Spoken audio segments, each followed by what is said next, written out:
Rise of a Merchant Prince. Serpentwar Saga, Volume 2. By Raymond E. Feist. Copyright 1995 by Raymond E. Feist.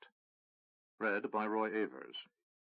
This book contains 406 pages. Book 2. Roo's Tale. Wealth, howsoever got, in England makes lords of mechanics, gentlemen of rakes. Antiquity and birth are needless here. 'Tis impudence in money makes appear. Daniel Defoe, The True-Born Englishman, Part 1. Prologue. Demonia. The soul screamed. The demon turned, and as its gaping maw was set in a permanent grin, the only hint of its increased delight was a slight widening of its eyes, black orbs resembling those of a shark, flat and lifeless. It studied the jar it held for a moment, its only possession. This soul was especially active, and the demon had been fortunate to find it and keep it. Placing the jar under its chin, the demon closed its eyes and felt the energy flow into it from the jar. The creature's emotional makeup knew nothing that could be called happiness, only lessened states of fear or anger. But the surge of feeling within was as close to happiness as the creature could know. Each time the soul within the jar struggled, the energy created filled the little demon's mind with new ideas. As if suddenly concerned its toy would be taken from it by one of its more powerful brethren, the demon glanced around. The hall was one of many in the grand palace of Sibul, capital of the now-destroyed Sa'aur race. Then the demon remembered. Destroyed save those who had fled through a magic gate. It felt its anger return, and then the emotion quickly fled. As a minor demon, it was not intelligent, only cunning, and it didn't fully understand why the escape of a small part of this nearly obliterated race was important. But it was, for the demon lords were even now gathered upon the plains to the east of the city of Sibul, inspecting the site of the now closed rift through which the Sa'aur survivors had fled. The lords of the Fifth Circle had attempted once to open the portal, managing to keep it open long enough to slip a tiny demon through before it collapsed upon itself, sealing the rift between the two realms and stranding the tiny demon on the other side of the rift. There was much consultation among the greater demons on reopening that rift and gaining entrance to this new realm.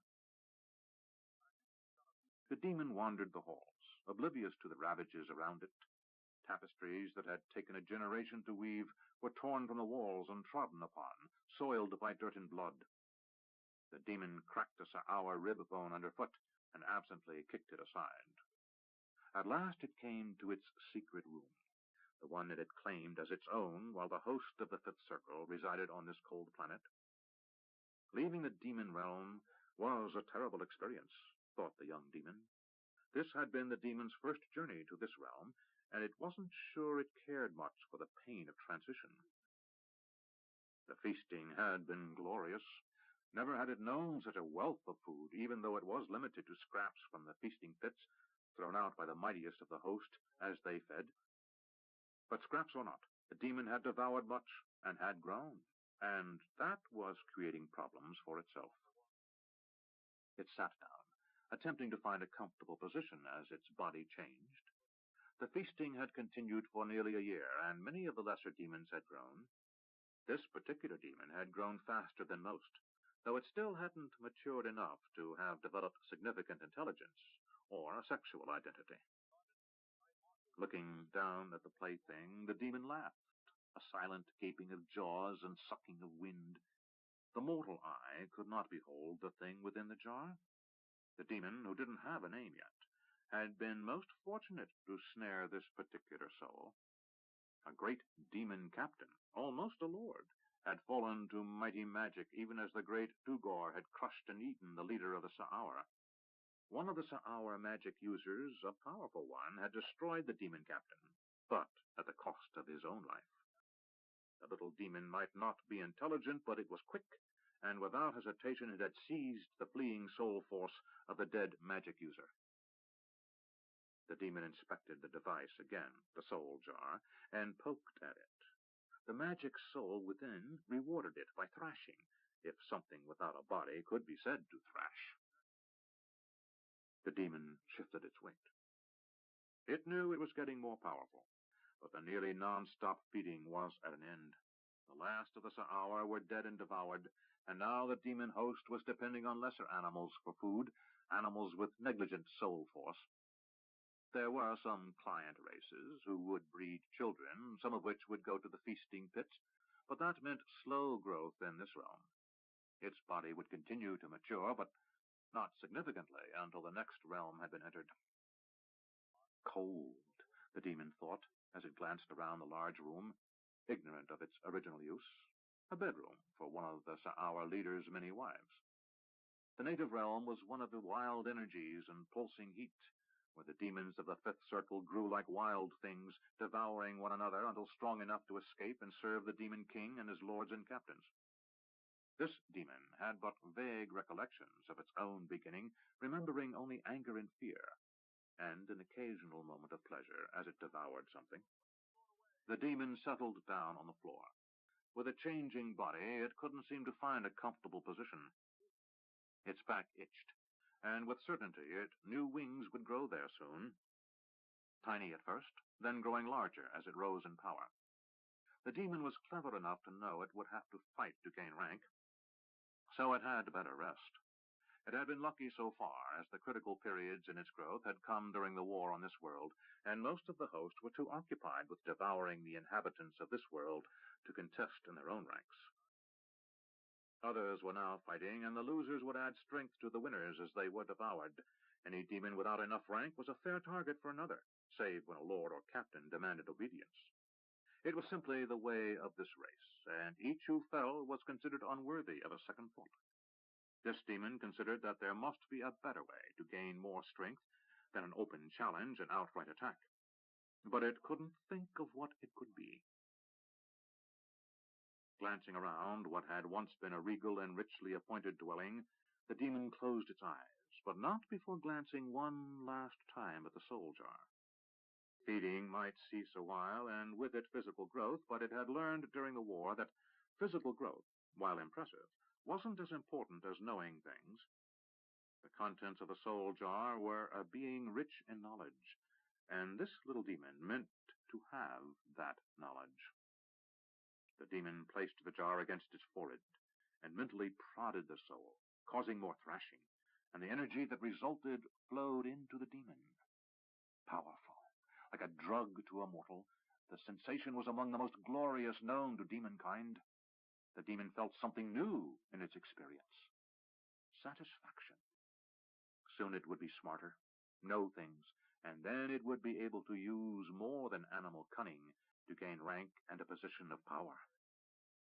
And when the demon lords finally discovered a way to open fully the gate that had been sealed behind the fleeing Sa'awa, then the demon host of the fifth circle would follow, and then there would be ample opportunity to feed upon the Sa'awa and upon whatever other intelligent, soul-bearing creatures lived upon the world of Midkemia. 1. Return.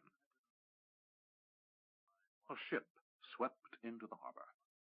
Black and dangerous, it moved like a dark hunter bearing down on its prey. 3 tall masts, majestic under full sail, propelled the warship into the harbor of a great city as other ships gave way. Although she looked like a great pirate vessel from the distant Sunset Islands, her foremast flew the royal ensign, and all who saw the ship knew that the king's brother was returning home. High aloft that ship, a young man worked quickly, reefing the mizzen topsail. Roo paused a moment as he tied the final reef point and looked across the harbor at the city of Krondor. The prince's city spread out along the docks, rose on hills to the south, and spread out of sight to the north. The panorama was impressive as the ship sped in from the sea. The young man, 18 years of age at the next Midsummer's Festival, had thought on numerous occasions over the past year and more that he would never see the city again. Yet here he was, finishing up his watch atop the mizzenmast of the Freeport Ranger. a ship under the command of Admiral Nicholas, brother to the king of the Kingdom of the Isles and uncle to the Prince of Crondor. Crondor was the second most important city in the Kingdom of the Isles, the capital of the Western Realm and seat of power for the Prince of Crondor, heir to the throne of the Isles. Roo could see the multitude of small buildings scattered across the hills surrounding the harbor, the vista dominated by the prince's palace, which sat atop a steep hill hard against the water. The majesty of the palace was in stark contrast to the rude buildings that lined the waterfront close by, warehouses and chandlers' shops, sail and rope makers, carpenters, and sailors' inns. Second only to the poor quarter as a haven for thugs and thieves, the waterfront was thrown by the proximity of the palace into an even more seedy aspect. Yet Roo was pleased to see Crondor, for now he was a free man. He glanced one last time at his work, ensuring that the sail was properly reefed, and moved quickly along the foot-rope with a sure balance learned while crossing treacherous seas for nearly 2 years. Roo considered the oddity of facing his third spring in a row without a winter. The topsy-turvy seasons of the land on the other side of the world had contrived to provide Roo and his boyhood friend Eric with such a situation, and Roo found the notion both amusing and oddly disquieting. He shinnied down a sheet, reaching the top of the mizzenmast rattlin. Roo didn't particularly like top work, but as one of the smaller and more nimble men in the crew, he was often told to go aloft and unfurl or reef the royals and topgallants. He scampered down the rattlin and landed lightly on the deck. Eric von Darkvor, Roo's only friend as a boy, finished his task of tying off a yard brace to a cleat, then hurried to the rail as they sped past other ships in the harbor.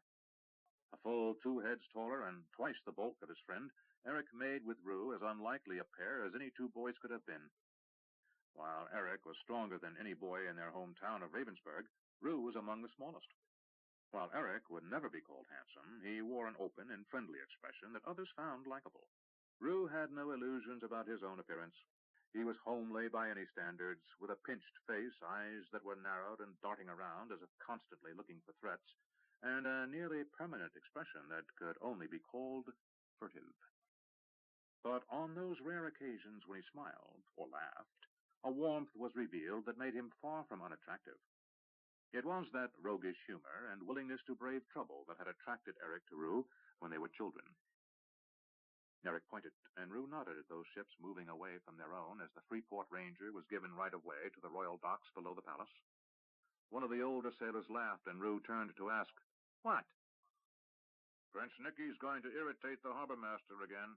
Eric, his hair almost bleached white by the sun, looked at the sailor, who had blue eyes that stood out in stark contrast to his sunburned face. "What do you mean?" The sailor pointed. "There's the harbor-master's launch." Roo looked to where the man pointed. "He's not slowing to pick up a pilot."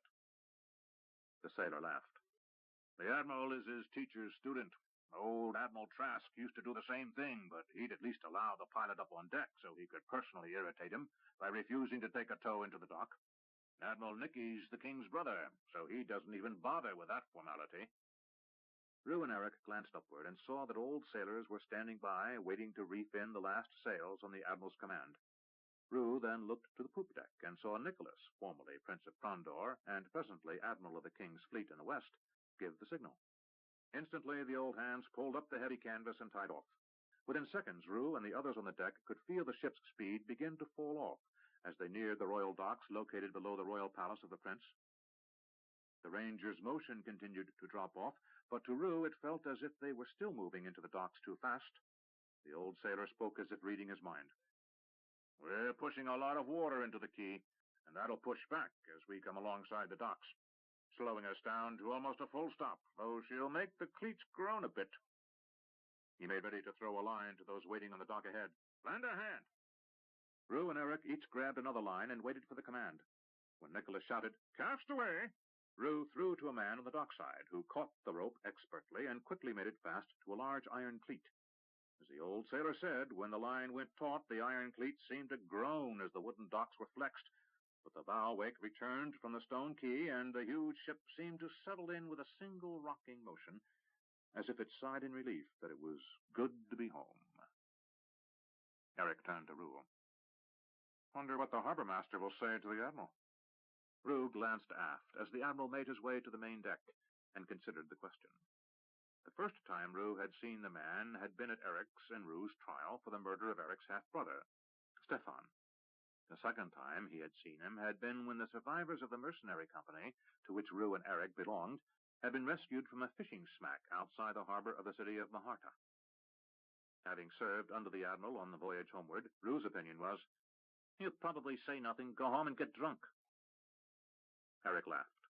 He also knew that Nicholas was a man of calm authority, who could embarrass a subordinate to the point of tears with a stare, and no word spoken, a trait he shared with Callis, the captain of Roo and Eric's company, the Crimson Eagles. Of the original company, numbering in the hundreds, fewer than 50 men survived, the 6 who had fled with Callis and some stragglers who had found their way to the city of the Serpent River before the Freeport Ranger had departed for Crondor. Nicholas's other ship, Trenchard's Revenge, had remained in the harbor at the city of the Serpent River for an extra month, in case more men from Callis's troop found their way there. Any who were not there when she weighed anchor would be considered to be dead. The gangplank was run out, and Roo and Eric watched as Nicholas and Callis were the first to disembark. On the dock waited Patrick, Prince of Crondor, his uncle Prince Erland, nephew and brother respectively to Nicholas, and other members of the royal court of Crondor. Eric said, "Not much of a show, is it?" Roo could only nod. A lot of men had died to bring back the information Nicholas carried to his nephew, the prince, and from what Roo knew, it was scant information at best. He turned his attention to the royal family. Nicholas, formerly Prince of Crondor until his nephew had come from the capital of the Kingdom of the Isles to assume the office, looked nothing like his brother. Erland's hair was mostly gray, but there was enough red remaining to reveal its original hue. Nicholas, likewise going gray, was a man of dark hair and intense features. Patrick, the new Prince of Crondor, was somewhere between his 2 uncles in appearance, darker of skin than both, but his hair was a middle brown in color. He seemed to have something of Erland's powerful build and Nicholas's intensity. "No," said Roo. "You're right. Not much by way of ceremony." Eric nodded. "Then again, by now they all know there's not much glory in any of this. The prince and his uncle are probably both anxious to hear what news Callis and Nicholas have." Roo sighed agreement. "None of it good. It's all bloody business, and it's going to get worse." A friendly slap to the back caused both Roo and Eric to turn. Robert de Longueville stood behind the 2 young men, grinning in a way that up until recently made both men expect the worst. But this time they knew he was merely showing the more affable side of his nature. He kept his receding hair cropped close to his skull, and he needed a shave. "Where to, lads?" Roo jingled a purse of gold tucked into his tunic. "I think a good glass of ale, the tender touch of a bad woman, and then I'll worry about tomorrow." "Tomorrow?" Eric shrugged. "I've been thinking, and I want to take up your offer, Sergeant." "Good," said de Longueville, sergeant of Callis's company. He had offered Eric a place in the army, but in a special command being formed by Callis, Prince Nicholas's mysterious and not quite human ally. "Come by Lord James's office at midday tomorrow. I'll leave word at the palace gate you're to be admitted." Roo studied the men on the dock. "Our prince is an impressive-looking man," Eric said. "I know what you mean. He and his father both look the sort who have been in some serious places." De Longueville said, "Never let their rank fool you, lads. Erland and our king and their sons after them spent their time along the northern borders fighting goblins and the Brotherhood of the Dark Path." He used the common name for the Moradel, the dark elves who lived on the far side of the mountains, known as the Teeth of the World. "I heard that the king got into some serious business down in Kesh once, a run-in with slavers or some such thing. Whatever it was, he came out of it with a good opinion of the common man, for a king. We haven't had a court-bred king since King Roderick, before old King Liam took the throne, and that was before I was born. These are tough men who've spent some time soldiering, and it'll take a few more generations before any in this family becomes soft. The captain will see to that." There was something in his voice that hinted at strong emotions. Roo glanced at the sergeant and tried to glean what it was, but de Longueville's expression had returned to a broad grin. "What are you thinking?" asked Eric of Roo, his best friend since childhood. Roo said, "Just how funny families can be." He pointed to the group on the dock, listening carefully to Nicholas. Eric said, "Notice our captain." Roo nodded. He knew Eric meant Callus. The elf-like man stood off to one side, with just enough distance between himself and the others to be apart, yet close enough to answer questions when asked. Robert de Longueville said, "He's been my friend for 20 years. He found me serving with Daniel Trouville, Lord Highcastle, and dragged me away from the border wars to go to the strangest places a man can imagine. I've been with him longer than any man in his company, eaten cold rations with him, slept beside him, watched men die in his arms, even had him carry me for 2 days after the fall of Hamsa. But I can't say I know the man." Eric asked, "Is it true he's part elf?" De Longueville rubbed his chin. "I can't say I know the truth of that. He told me his father came from Cryde originally. A kitchen boy, he claims. He doesn't talk about his past much. Mostly he plans for the future, and takes barracks rats like you two and turns them into soldiers. But it's worthwhile.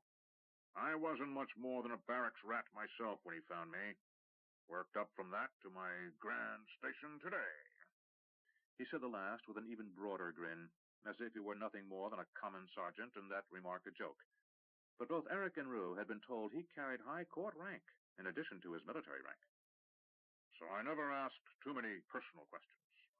He's very much what you might call a right-now sort of fellow."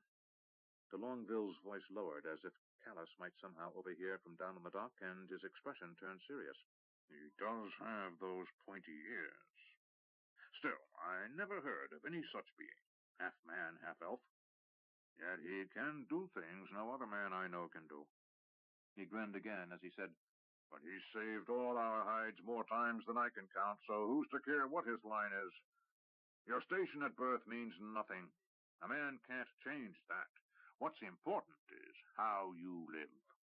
He slapped both young men on the shoulder. "You were worthless dog meat when I found you, fit only for starving crows. But look at you now." Eric and Roo exchanged looks, then laughed. Both were wearing the same clothing they had worn when escaping the destruction of the city of Maharta, oft-patched, stained beyond cleaning, reducing both men to the appearance of common street thugs. Roo said, "We're 2 men in need of some fresh clothing. Save Eric's boots, we look the part of rag pickers." Eric glanced down and said, "And these need mending." The boots were all he had left from the Baron of Darkmoor's legacy, a grudging admission to Eric of his paternity, along with not denying Eric the right to call himself von Darkmoor. The boots were riding boots, but Eric had walked enough to wear the heels down to nearly nothing, and the leather was weather-beaten and cracked. Shopi, an Isolani from the Empire of Great Kesh, came up on the deck from below, carrying his own travel bag. Behind him came Nakor, also an Isolani, and a man Shopi had decided was destined to be his master. He appeared old, but moved with a spry step and quickness that both Eric and Roo knew well. He had instructed them in hand-to-hand combat, and Roo and Eric knew that the odd little man, as well as Shopi, was as dangerous unarmed as most men were with weapons. Roo was convinced he had never seen Nakor move as fast as possible, and wasn't sure he would welcome such a demonstration.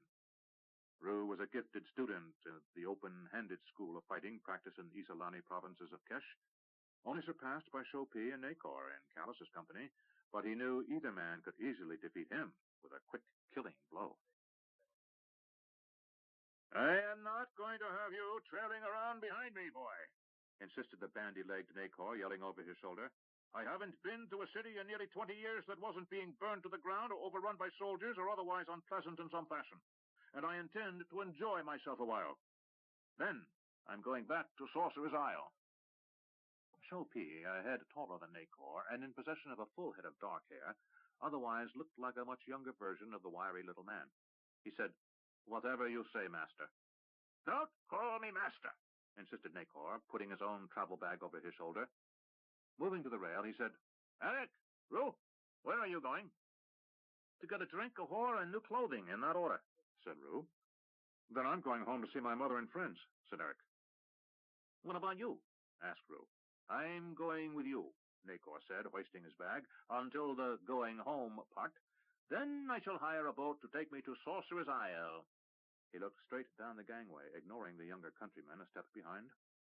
Eric glanced at Shopi and said, "We've got to go below and get our kits. Then we'll join you on the dock." Roo was a step ahead of his friend as they hurried below, bade farewell to the sailors who had become friends, and found Jado Shati, another of their company of desperate men, just finishing gathering up his few possessions. "What are you going to do?" asked Roo as he quickly grabbed his small kit. "A drink, I'm thinking." "Join us," said Eric. "I think I will as soon as I tell Mr. Robert de Longueville, the little swine, that I'm taking up his offer of becoming his corporal." Eric blinked. "Corporal? He offered me the position." Before the two men could begin arguing, Roo said, "From what he said, he's going to need more than one." The two large men exchanged glances, then both laughed. Jado's face settled into a grin, teeth dramatically white against his ebony skin, an expression so happy that it always made Roo smile in response.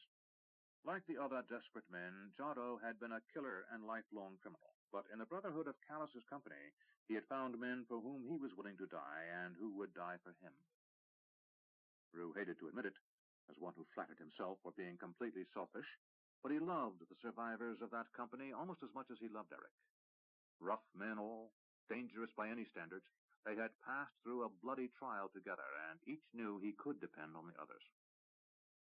Roo thought about those lost on the journey.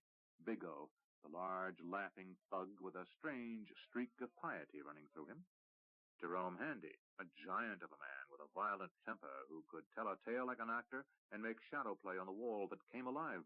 Billy Goodwin, an otherwise gentle youth with a violent temper, who had been cut down in a pointless accident before ever understanding anything of life. And Luis de Savona, the Rhodesian cutthroat whose wit was as sharp as his dagger, who knew both court intrigue and dark alley brawls. A man of temper and strange loyalties. Roo tied his bundle and turned to see both Eric and Jado watching him. "What is it?" "You were lost there a moment," said Eric. "I was thinking about Biggo and the others." Eric nodded. "I understand." "Maybe some of them will show up when Trenchard's revenge gets here," ventured Jado. Roo said, "That will be fine." Slinging his pack over his shoulder, he added, "But Billy and Biggo won't." Eric nodded. He and Roo had watched Biggo die in Maharta, and Eric had seen Billy fall from his horse, cracking his head on a rock. The three men were silent as they climbed back on deck and hurried down the gangway to find Robert de Longueville chatting with Nacor and Chopin. "Hey now, you vile runt of a man," said Jado without ceremony to the man who, for nearly 3 years, had controlled his life. De Longueville turned. "Who are you talking to like that, you Valeman scum?" "You, Bobby de Longueville, Sergeant, sir," snapped back Jado, but Eric could easily see the mocking humor in both men's expressions. The battle had made him very aware of his companion's every mood, and he knew they were having fun with each other. "And who are you calling scum? We men of the Vale are the best fighting men in the world, don't you know, and we are usually wiping our boots to clean them of something that resembles you." He sniffed loudly, bending forward as if to make sure de Longueville was the source of the offending odor. "Yes, very much like you." De Longueville grabbed one of Jado's cheeks and pinched it as a mother does a child's, saying, "You're so lovely I should kiss you." Playfully slapping him on the face, he said, "But not today." To the group, de Longueville said, "Where are you off to?" "Drinks," said Nacor with a grin. De Longueville rolled his eyes heavenward. "Well, don't kill anyone." He asked Jado, "You coming back?" Jado grinned. "I don't know why, but yes." His own smile vanishing, de Longueville said, "You know exactly why." Instantly, all humor fled. Each man had seen exactly what the others had, and all knew that a terrible enemy gathered across the sea, and that no matter how much had been accomplished in recent months, the struggle had only just started. A decade or more might pass before the final confrontation with the armies gathered under the banner of the Emerald Queen, but eventually every man living in the kingdom would either stand and fight or die. After a moment's silence, de Longueville waved them down the street. "Get away with you. Don't have too much fun." As the men walked off, he called after, "Eric, you and Jado be back here tomorrow to get your papers. On the day after, you're deserters. And you know we hang deserters." "That man," said Jado as they moved down the street in search of an inn. Always with them threats. He has an unnatural love of hanging, don't you know? Roo laughed, and the rest joined in, and the mood lightened as an inn seemed to appear by magic on the corner before them. Roo awoke, his head pounding and his mouth dry. The inside of his eyes felt as if someone had put sand behind the lids, and his breath smelled as if something had crawled into his mouth and died. He moved, and Eric let out a groan, so he moved the other way, only to find Jado groaning and pushing him away. With no other choice, he sat up and instantly wished he had remained asleep. He forced himself to keep whatever was in his stomach from coming up, and at last managed to focus his eyes. "Oh, wonderful," he said, and instantly regretted talking. His own voice made his head hurt.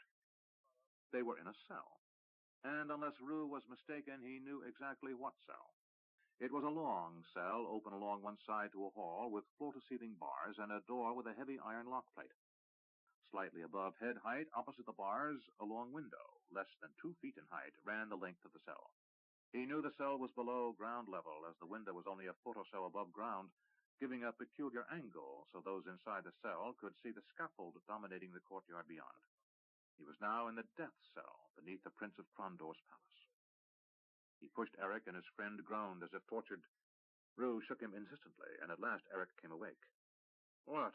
he said, as he tried to focus his attention on his friend's face. "Where are we?" "Back in the death cell." Eric looked instantly sober. He glanced around and saw Nacor curled up in the corner, snoring, while Shou-Pi lay a short distance away. They shook the others awake and took stock.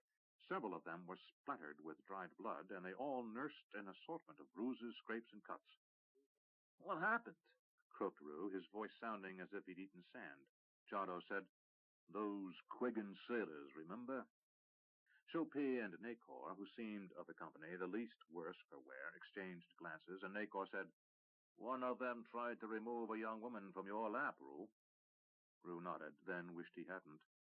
"I remember now." Jado said, "I hit someone with a chair."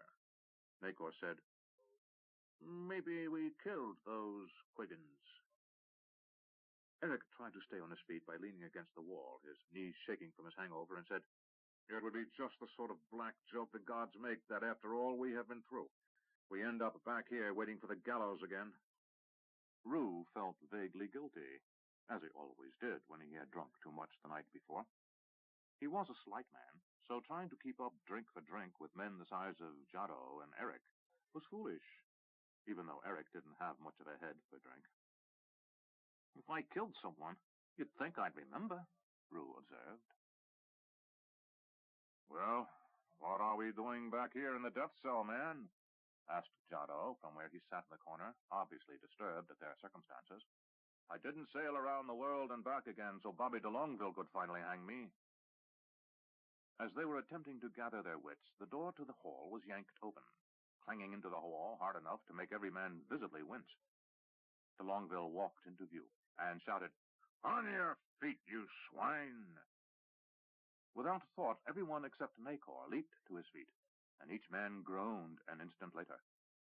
Jado Shoti turned his head and vomited into the chamber pot, then spat. The others stood on unsteady feet, Eric having to grip the bars of the cell to keep himself upright. With a grin, de Longueville said, "What a lovely bunch you are." Nacor asked, "What are we doing back here, Sergeant?" De Longueville moved to the cell door and pulled it open, showing it hadn't been locked, and said, "We couldn't think of anywhere else to put you conveniently. Did you know it took the better part of a full watch of the city guard and a squad of the palace guards to arrest you?" He beamed like a proud father. "Quite a brawl. And you had the good sense not to kill anyone, though you did damage quite a few." With a wave, de Longueville indicated they should follow him. "Prince Patrick and his uncles felt it was better to keep you lot close by for the rest of the night," he said as he led them from the cell. Roo glanced around and remembered the last time he had seen these passages, as he was being led to the mock hanging that had set his feet upon a path he never could have imagined before leaving his birthplace. The first journey he had made along here was almost lost on him. So far had his mind retreated into terror then. Now he could barely focus because of the abuses of the night before. He and Eric had fled their lifelong home in Ravensburg after killing Eric's half-brother Stefan, then Baron of Darkmoor. Had they stayed and faced trial, they might have convinced a judge it was self-defense, but their flight counted heavily against them, and they had been sentenced to die. They reached the steps that led up toward the yard where the gallows stood, but this time they passed them by.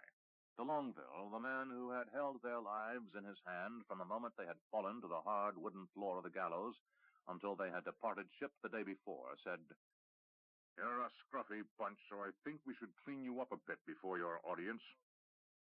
"Audience?" asked Eric, still showing signs of damage from the night before.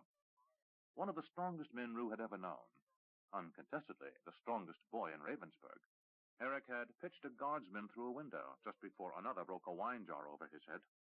Roo couldn't tell if he had taken more damage from the blow or from the large amounts of wine he had been drinking before the fight started. Eric had never been much of a drinker. "Some important men would like a word with you. It wouldn't do to have you in court looking as you do. Now," he said, pushing open a door, "strip off." Hot tubs of soapy water waited, and the men did as they were bidden. 2 years of following de Longueville's orders without question had formed a habit too hard to break, and soon the 5 men were sitting in tubs, letting palace pages sponge them down. Pitchers of cold water were provided, and the men all drank their fill.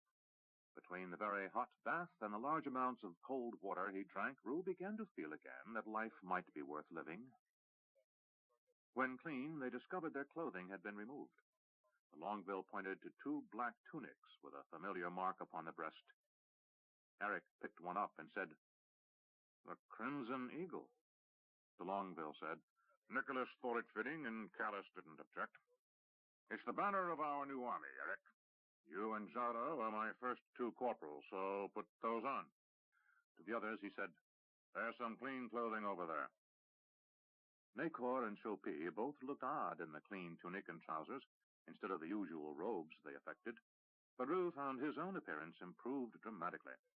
The tunic might be a little large for his diminutive frame, but it was certainly the finest weave he had ever worn, and the trousers fit perfectly.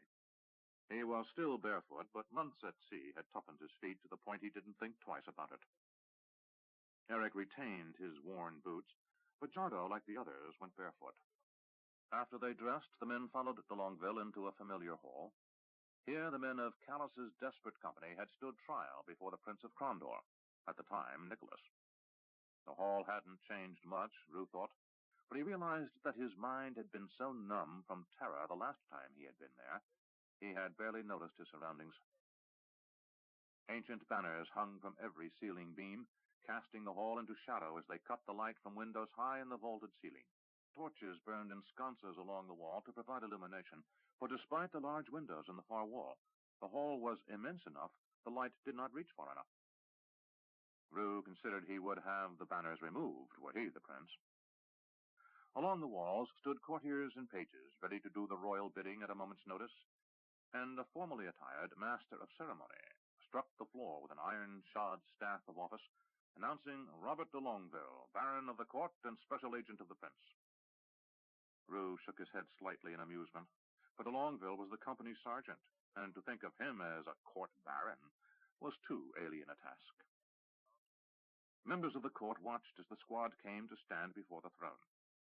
Roo calculated, as best he could, the worth of the gold used to decorate the candle holders along the near wall, and decided the prince could better use his wealth by replacing them with brass, highly decorative but far less costly, freeing up wealth to invest in the proper enterprise.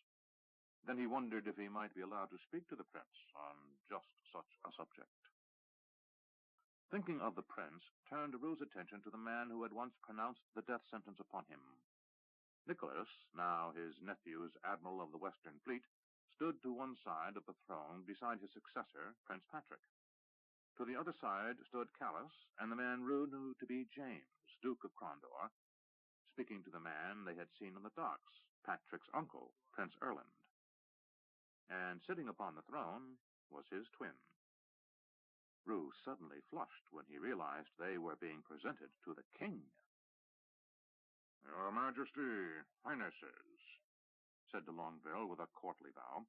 "I have the honor to present 5 men who acquitted themselves with bravery and honor." "Only 5 survived?" asked King Boric. He and his brother were both large men, but there was an edge to the king, a toughness beyond his brother's own powerful appearance. Roo couldn't rightly judge the why of such things, but he instinctively considered the king a more dangerous opponent than Prince Erland. "There are others," said de Longueville. "Some will be presented this afternoon at court, soldiers from your various garrisons. But these are the only ones to survive from among the condemned." Nacor said, "That we know of." De Longueville returned with a look of irritation on his face at the breach of protocol, but Boric only grinned. "Nacor, is that you in that get-up?" Returning the king's smile, Nacor moved forward. "It's me, Majesty. I went too, and came back. Greylock is with the other ship, and any others who survived and made their way to the city of the Serpent River will be with him." De Longueville bit back anything he was going to say to Nacor. It was obvious that he and the king knew each other. Nacor nodded toward Erland, who also smiled at the sight of the little Isolani. To the 4 prisoners, the king said, "You are all pardoned. Your crimes and your sentences are vacated." Glancing at Eric and Jado, he said, "We see you've taken service." Eric merely nodded, while Jado stammered, "Yes, Majesty." Looking at Shopi and Roo, the king said, "You have not." Shopi bowed his head. "I will follow my master, Majesty." Nacor said, "Stop calling me master." He turned toward the king. "The boy thinks me some sort of sage and insists upon traipsing around after me." Prince Erland said, "I wonder why. It wouldn't be because he saw you pulling your mystic sage scam, would it, Nacor?" "Or is it the wandering priest dodge?" asked the king. Nacor grinned as he rubbed his chin. "Actually, I haven't tried those in a while." Then his expression darkened. "And I never should have told you two about them when we rode back from Kesh." The king said, "Well, take him along with you, then. You could probably do with an extra set of hands on the road." Nacor said, "On the road? I'm returning to Sorcerer's Isle." The king said, "Not for a while. We need you to go to Stardock on the Crown's behalf to speak with the leaders of the Academy." Nacor's expression darkened. "You know I'm quits with Stardock, Boric, and you have a good idea why, I have no doubt." If the king objected to being addressed so informally, he didn't show it, as he said, "We know, but you also have seen firsthand what we're up against. And you've been to Novendus twice. We need you to persuade the magicians at Stardock what stands against us. We will need their help." "Find Pug. They'll listen to him," said Nacor. "If we could find him, we would," said the king. He leaned back in the deep well of the throne and sighed. "He's been leaving messages here and there, but we've not managed to get him to come speak with us in person." "Try harder," answered Nacor. Boric smiled. "You, friend, are the best we've got. So unless you want us to let every gambling hall in the kingdom get word about how you can handle cards and dice, you'll do this one little favor for an old friend." Nacor made a disgusted expression and waved his hand as if dismissing the king's remark. "Bah! I liked you better when you were just a madman." He held his sour look for a moment while Boric and Erland exchanged amused glances. Turning his attention to Roo, the king said, "And what of you, Rupert Avery? Can we not enlist your aid as well?" The king's direct address caused Roo to forget momentarily how to speak. Then he swallowed hard and said, "Sorry, Majesty. I promised myself if I lived long enough, I'd come back and get rich. That's what I propose to do. I'm going to be a man of commerce, and I can't do that in the army." The king nodded. "Commerce. We suppose it's a better trade than many you could choose." He avoided any further remarks about Roo's past. "Still, you've seen what few men outside our service have seen. We count upon your discretion. and if our meaning isn't clear, we expect your discretion." Roo smiled. "I understand, Majesty, and I will promise this much when the time comes. I'll help in whatever way I can. If those snakes come here, I'll fight." Then with a twinkle and a smile, he added, "Besides, the day may come when I can be of more use to you than just another sword." "Perhaps, Rupert Avery," said King Boric. "You certainly do not lack for ambition." He waved over Lord James and said, "If it doesn't compromise our dignity, see if we can be of a little help in getting Mr. Avery's career underway. Perhaps a letter of introduction or some such." He then waved over a squire who carried 5 bags, which were distributed, one to each of the men. "Thank you. From your king." Roo hefted the bag and knew inside there was gold and even could estimate the worth from the weight. He quickly calculated he was already a year ahead of schedule in his plan to become wealthy. Then he noticed the others were bowing and moving away, so he quickly made an awkward bow to the king and hurried after the others. Outside the hall, de Longueville said, "Well then, now you're free men again." To Jotto and Eric he said, "Stay out of trouble and be back here on the first day of next month." To Nacor and Chopin he said, "The king's messages will be ready tomorrow. See Duke James's secretary, and he'll give you travel warrants and money." He turned to Roo and said, "You're a rodent, Avery, but I've come to love that pinched-off little face of yours. If you change your mind, I can use another experienced soldier." Roo shook his head. "Thanks, Sergeant, but I've got to find a merchant with a homely daughter and start making my fortune." To the assembled men, de Longueville said, "If you must enjoy the pleasures of the flesh before returning home, go to the Sign of the White Wing, over near the Merchant's Gate. It's a brothel of high standards, so don't track mud inside. Tell the lady who meets you that I sent you. She may never forgive me, but she owes me a favor. See you don't cause a riot there, because I can't bail you out 2 nights running." Looking from face to face, he said, "All things considered, you did well, lads." No one spoke until Eric said, "Thank you, Sergeant." To Jotto and Eric, de Longueville said, "Stop by the Knight Marshal's office on your way out and get your warrants.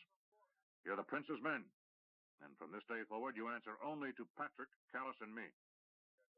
Eric said, "Where?" "Down this hall and turn right, second door on the left.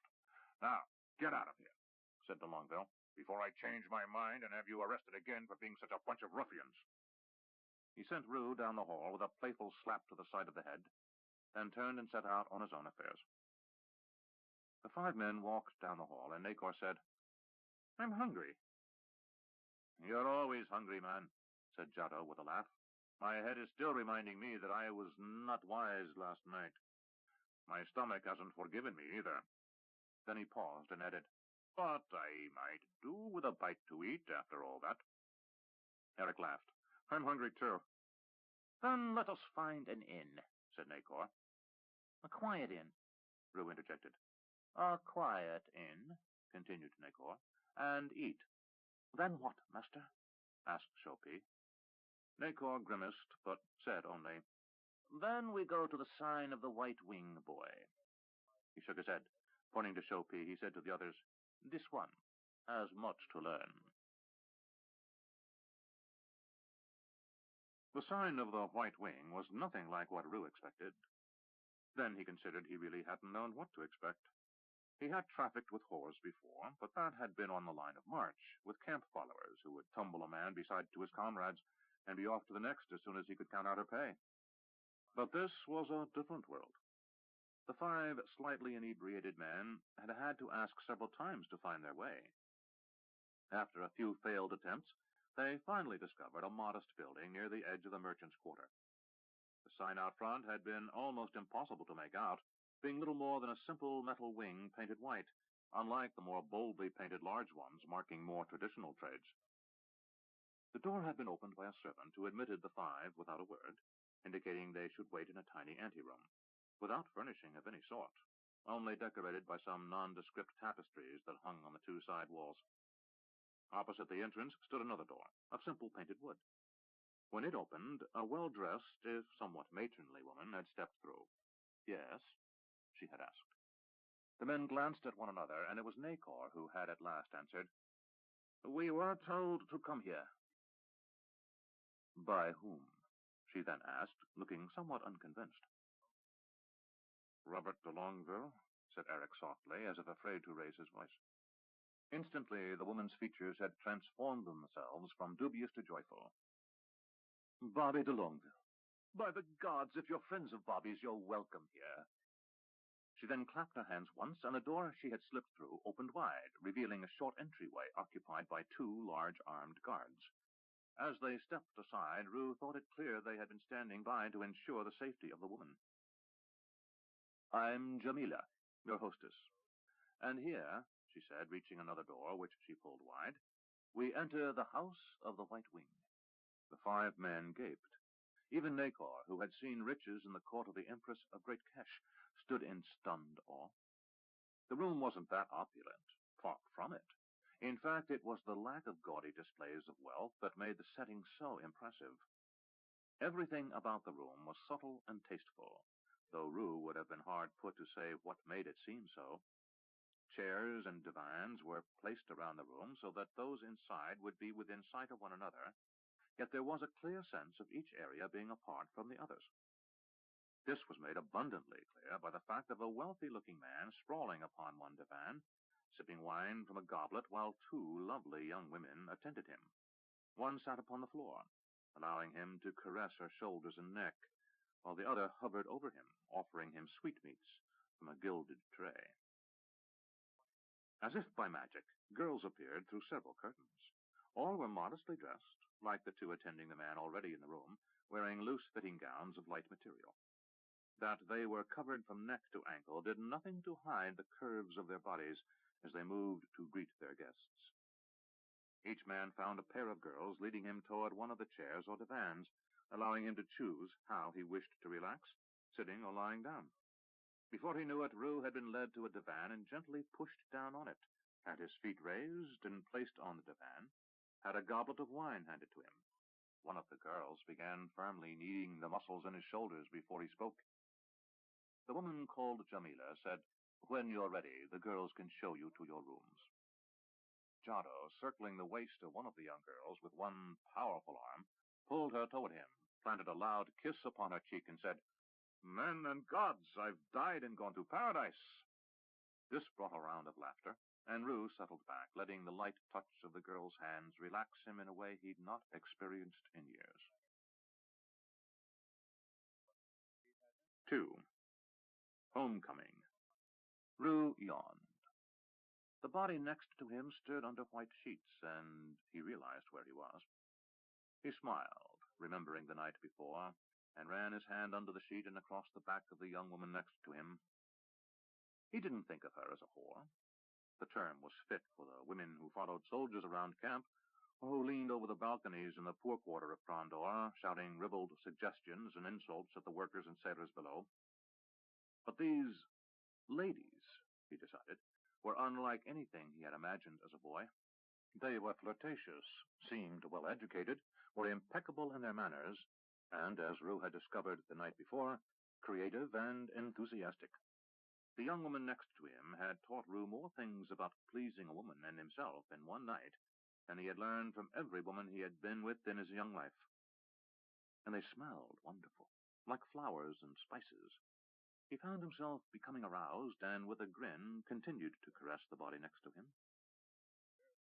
The girl awoke, and if she had any problem with being awakened thus, she masked it with incredible skill. She actually seemed pleased to discover Roo lying next to her. Good morning, she said with a wide smile. Running her fingers along his stomach, she said, What a nice way to wake up. As he gathered the girl into his arms, Roo considered himself fortunate. He had no illusions about his looks. He was easily the homeliest boy from Ravensburg, but he had managed to bed 2 of the local girls in town before he and Eric had been forced to flee. He knew, given enough time, he could charm most anyone, though he rarely tried. But now he was alive, with gold in his belt, and a woman willing to make him feel handsome. It was the start of a wonderful day. Later, he bid the girl goodbye, realizing that he couldn't remember if her name was Mary or Marie. He found Eric already dressed and waiting in the antechamber, speaking with a particularly pretty young blonde. Eric looked up. "Ready to leave?" Roo nodded. "The others?" "We'll see them when we get back from Ravensburg, or at least I will." He rose and was still holding onto the girl's hand. There was something about his manner that struck Roo as odd, and as they left the brothel, he remarked, "You seemed smitten with that pretty girl." Eric blushed. "Nothing of the kind. She's—" After a silent moment, Roo supplied, "A whore?" The city was busy at that hour of the morning, and they were forced to wend their way through the press. Eric said, "I guess something more like a lady, I think." Roo shrugged, the gesture lost on Eric. "They get paid well, that's for certain." He was now considering the diminishment of his purse as he weighed the cost versus the reward. He decided he needed to husband his capital a bit more carefully. There were far less expensive whores to be found. "Where to next?" asked Roo. "I need to talk to Sebastian Linder." Roo brightened. Barrett's Coffee House was one of the places he wished to visit, and having a social call to make upon one of the solicitors who plied their business there was an eminently acceptable reason. They headed to the area of the city known locally as the Merchants' Quarter, even though it held only a slightly higher percentage of businesses than elsewhere in the city. What marked the Merchants' Quarter was a high number of very costly homes, many erected behind or above the stores that generated their wealth, the highest concentration of influential men who were not nobility. The craftsmen had their guilds, the thieves too, the mockers, and the nobility had their rank from birth. But men who pursued their fortune through commerce and trade had only their wits, while a few of them had banded together to create trade associations from time to time. Most were independent businessmen without allies, but with many competitors. So those who survived and became successful had few peers with whom to share their pride of accomplishment, few fellows with whom to boast of their good fortune and perspicacity. A few, like a merchant Roo had met named Helmut Grindel, kept their appearance modest, as if to call attention to themselves might bring ruin. But others chose to shout their success to the world by building huge townhouses, rivaling those owned by the nobility, throughout the city. And over the years, the nature of the Merchants' Quarter had changed. As more and more rich merchants purchased property in the area, the cost of land rose so high that now few businesses in the Merchants' Quarter were owned by those who lived there. The price of housing was too dear. There were a few modest storefront enterprises, established by the fathers or grandfathers of those tending them now, that continued to provide conventional goods and services to those in the area, a bakery on one street, a cobbler on another. But they were quickly being replaced by shops specializing in luxurious items for these very wealthy merchants, jewelers, tailors of the finest clothing, and traders in rare goods. And those who lived in the Merchants' Quarter were now almost exclusively these very wealthy businessmen, those with far-flung financial empires elsewhere in the province or in distant cities. In time, the last of the modest merchants would sell their property, as the offers to buy became too good to refuse, and relocate to more distant quarters in the Foulberg, that expanding portion of the city beyond the old wall. Barrett's Coffee House stood at the corner of a street now known as Arutha's Way, in honor of the late Prince of Frondor, father to the king, but still called by most locals Sandy Beach Walk, and Miller's Road, a route that had once led from a mill no longer extant to a farmer's gate long torn down. Barrett's was a tall building, 3 stories, with 2 open doors at the corner, one on each street. Standing in each corner was a waiter, a man with a white tunic, black trousers, black boots, and a blue and white striped apron. The 3 other street corners were occupied by a tavern, a ship's broker, and diagonally across the street from Barrett's, an abandoned home. It had once been splendid, perhaps one of the finest in Frondor, but misfortune had cost its owner dearly from all appearances. It had been neglected long before it was abandoned, and its past glory was now faded by peeling paint, boarded-up windows, missing tiles from the roof, and dirt everywhere. Roo glanced at that building. Maybe someday I'll buy that house and fix it up. Eric smiled. I don't doubt it, Roo. Roo and Eric walked past the waiter standing at the door on Miller's Road and entered. The two outside doors opened on a simple receiving area, offering several well-upholstered chairs, but otherwise closed off from the main floor of the coffee house by a wooden railing. There was one opening in the railing, blocked by a man attired in a manner similar to the two waiters at the door. The main difference was that his apron was black. A tall man, he looked eye to eye at Eric, then down at Roo as he said, Yes? Eric said, We've come to see Sebastian Lender. The man nodded. Follow me, please. He turned and walked onto the main floor of the coffee house. Roo and Eric followed and were led through a large area of small tables, several occupied by men drinking coffee, while waiters hurried from table to table. To the left, as they reached the center of the room, a broad flight of stairs led up to a balcony rather than a true second floor, leaving the center of the room open to the high vaulted ceiling. Looking up, Roo saw there was no third floor, but rather a double set of high windows above the second floor balcony. Barrett's was a very open, well-lit building as a result. They reached another waist-high railing, which cut off the rear third of the room, and there the waiter said, Please wait here. The waiter moved a small section of the rail that was on hinges and stepped through and toward a table at the far side of the house. Roo motioned upward, and Eric's eyes went to where he pointed. Above them, on the second floor landing, men sat at tables. Roo said, The brokers. How do you know? I've heard a thing or two, said Roo. Eric laughed and shook his head. Most likely he had heard it from Helmut Grindel, the trader they had traveled with for a while when coming to Krondor. Roo and Grindel had spoken of many things commercial, and while Eric had found some of the conversation diverting, as often as not it put him to sleep.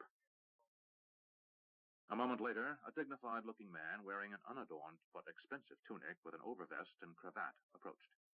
He studied the two young men before him for a moment, then said, My word, young von Darkmoor and Mr. Avery, if I'm not mistaken. Roo nodded as Eric said, Yes, Mr. Lender, we gained our pardon. Most unusual, said Lender. He motioned for the waiter to open the railing for him to step through. Only members are permitted behind this second railing. He indicated with a wave of his hand that Roo and Eric should sit at an empty table a few feet away. He motioned for the waiter and said, 3 coffees. Looking at Roo and Eric, he asked, Have you broken fast today? When they answered in the negative, he said to the waiter, Some rolls, jams, and honey, and a platter of cheese and sausage. As the waiter hurried off, Lender said, As you are pardoned, you obviously do not need my services as a solicitor, so perhaps you need them as a litigator? Eric said, Not really. I came to pay you your fee. Lender began to object, but Eric said, I know you refused to take gold before, but despite your having lost the pleading, we are here and alive, so I think you're entitled to your fee. He produced his money pouch and put it upon the table.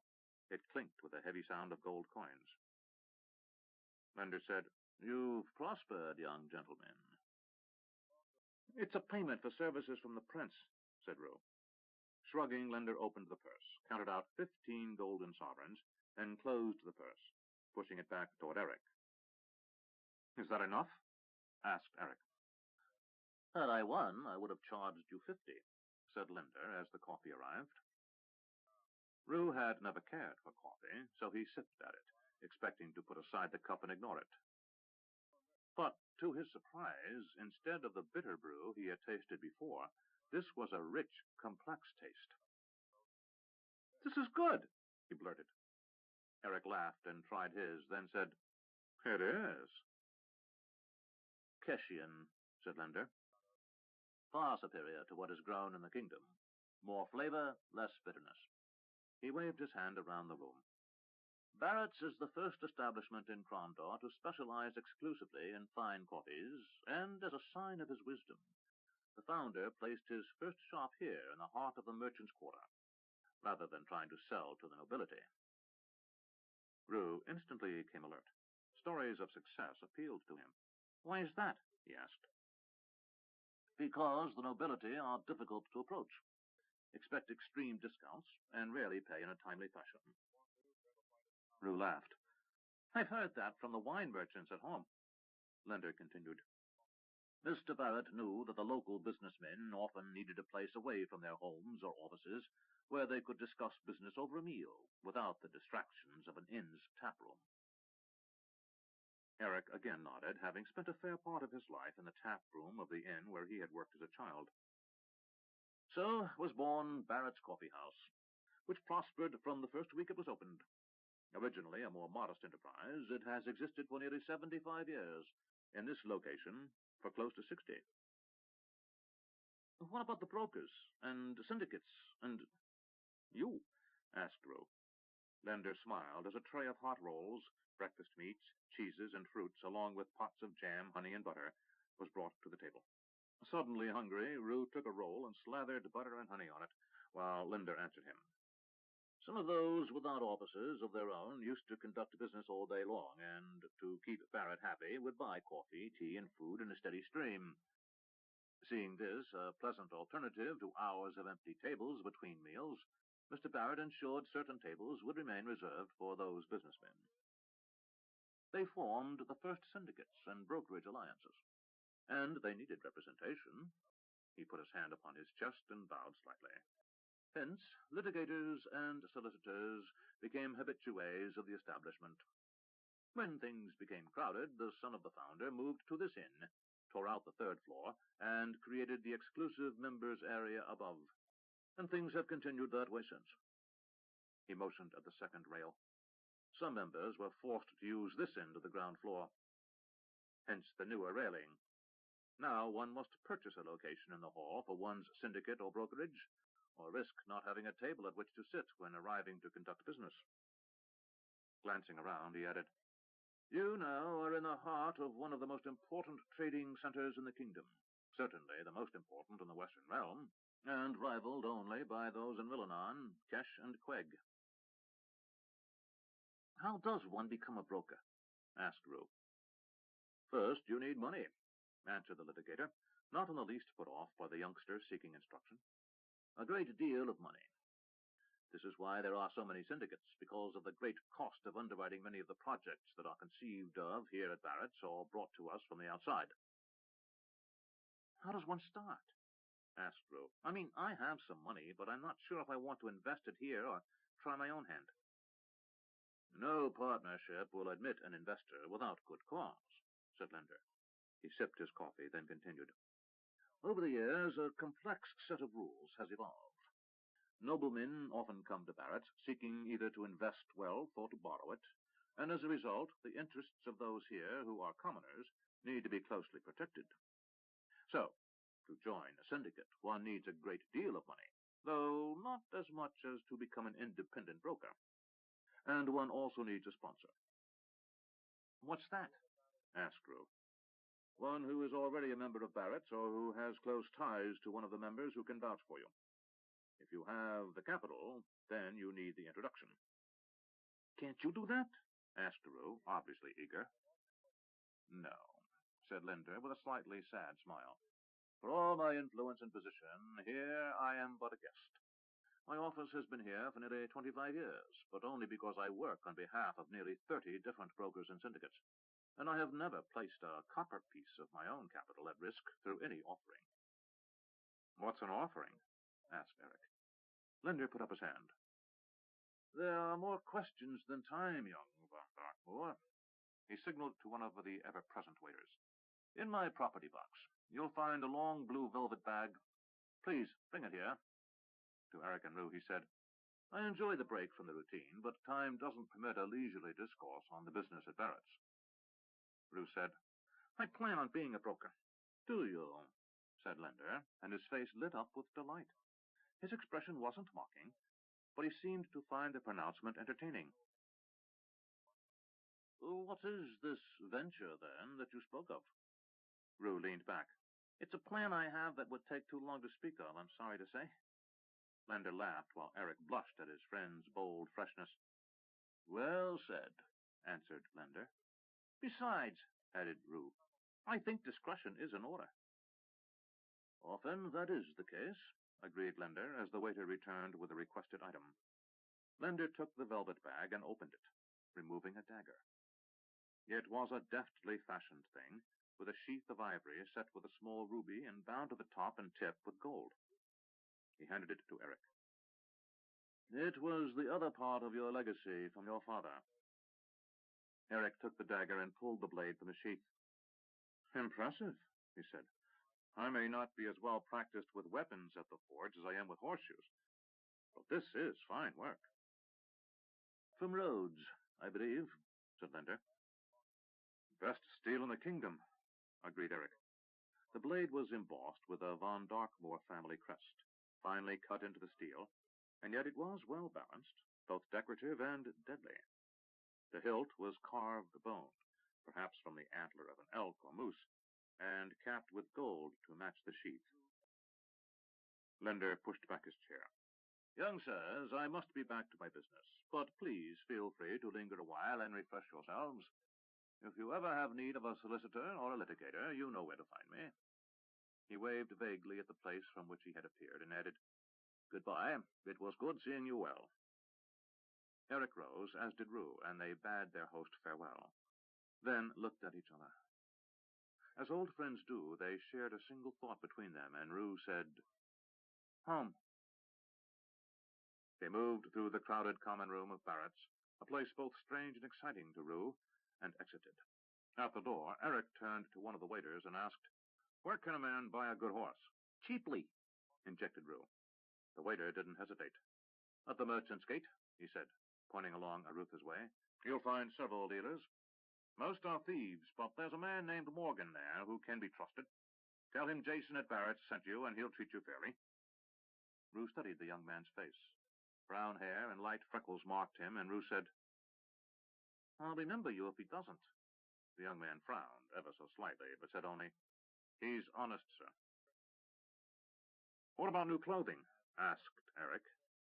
Jason said, The tailor at Newgate Road and Broad Street is a cousin of mine, sir. Tell him I sent you, and he'll see you right for a reasonable sum. Roo didn't look convinced, but Eric said thanks and led his friend away. They remained silent as they wended their way through the crowded city streets. It took them the better part of an hour to reach the tailor's, and an hour to select clothing for travel that fit. Eric chose a riding cloak to cover his uniform tunic, and Roo purchased an inexpensive tunic and trousers, a cloak, and a slouch hat. Eric also found a cobbler who provided him with a pair of boots to wear while those left him by his father were mended. Roo had gotten used to going barefoot while aboard ship, but purchased a pair of boots for riding. Soon after they were at the Merchant's Gate and spent another hour haggling for a pair of horses, but the waiter had been truthful with them, and Morgan was an honest trader. Eric picked out 2 sturdy geldings, a bay for himself and a gray for Roo. Leading the horses away with rope halters, they found a saddler a half-block away and quickly had the horses tacked up and ready to ride. Roo settled into the saddle and said, I don't care how much I do it. I'll never get to like riding. Eric laughed. You've become a better-than-average horseman, Roo, despite your objections. And this time you can ride without much worry about having to fight while on that creature's back. Roo's expression darkened. Eric said, What? What's this much business? Eric laughed even louder. There are no guarantees in this life, my friend. So saying, he put heels to sides, and the horse moved out briskly toward the Merchant's Gate and the road eastward. On to Ravensburg, he shouted. Roo could only laugh at his friend's merriment, and he followed suit, discovering that his horse was inclined to argue with every command. Taking a firm hand, and knowing that the sooner the battle was fought, the sooner it was won, Roo slammed his heels hard against the horse's sides and drove him after Eric's mount. Quickly they were outside the city wall, on their way home. Rain pelted them, its insistent beat a physical assault. Night was rapidly approaching, and the only traffic on the road was local businessmen and farmers hurrying home. A resigned wagon driver barely looked over at Roo and Eric passing as he urged his slowly plodding horses to continue through the mud.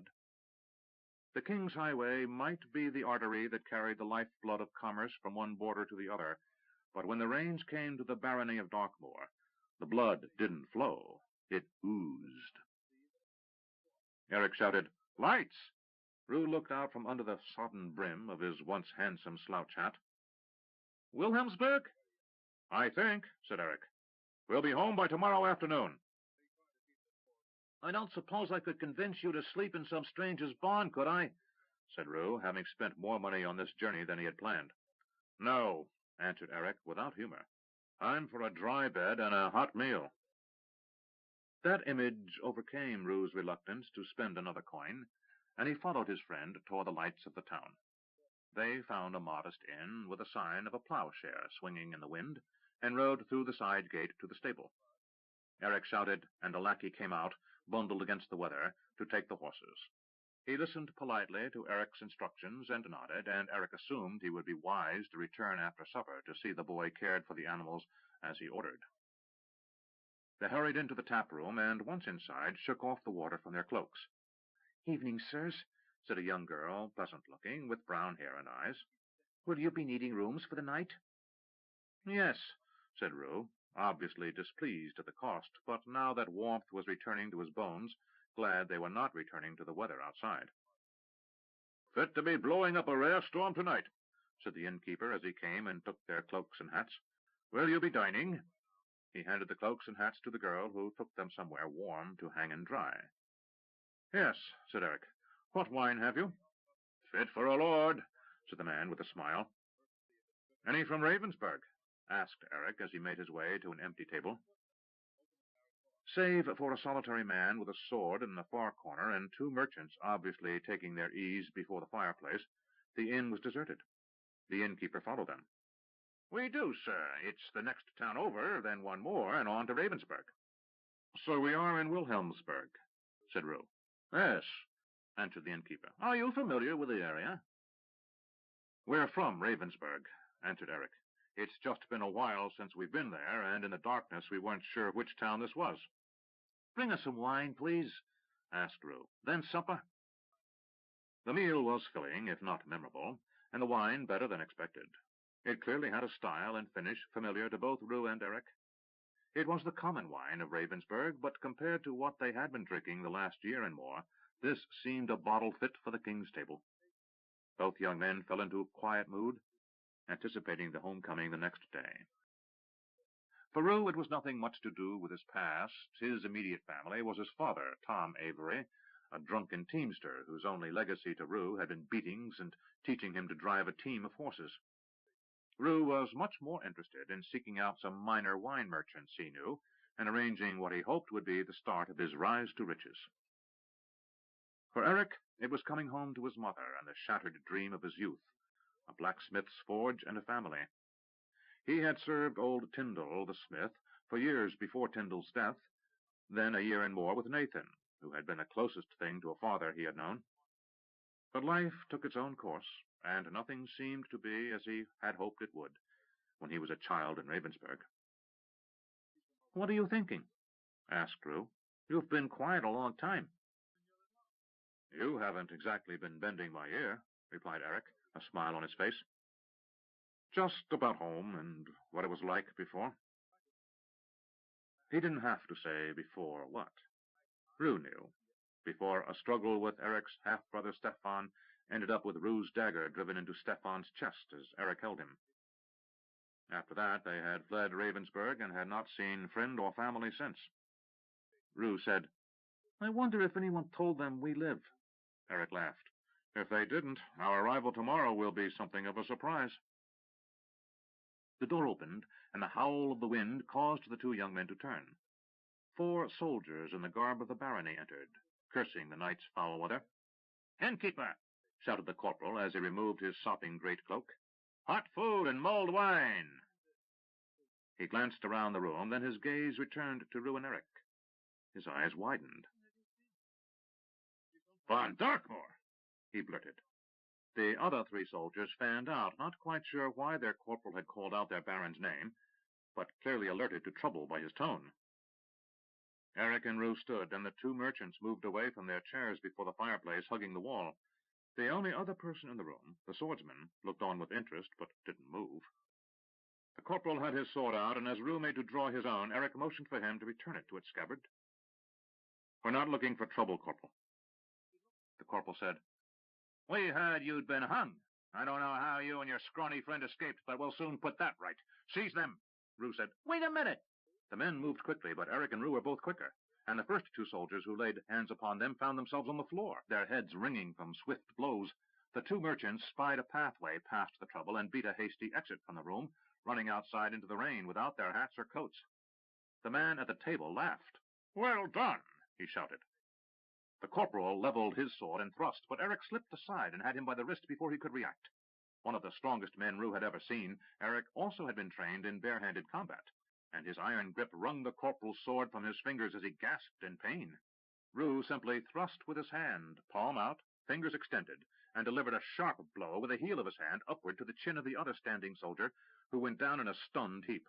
"Wait a minute," commanded Eric, in the voice he had developed as Robert de Longueville's corporal on their return from Novendis.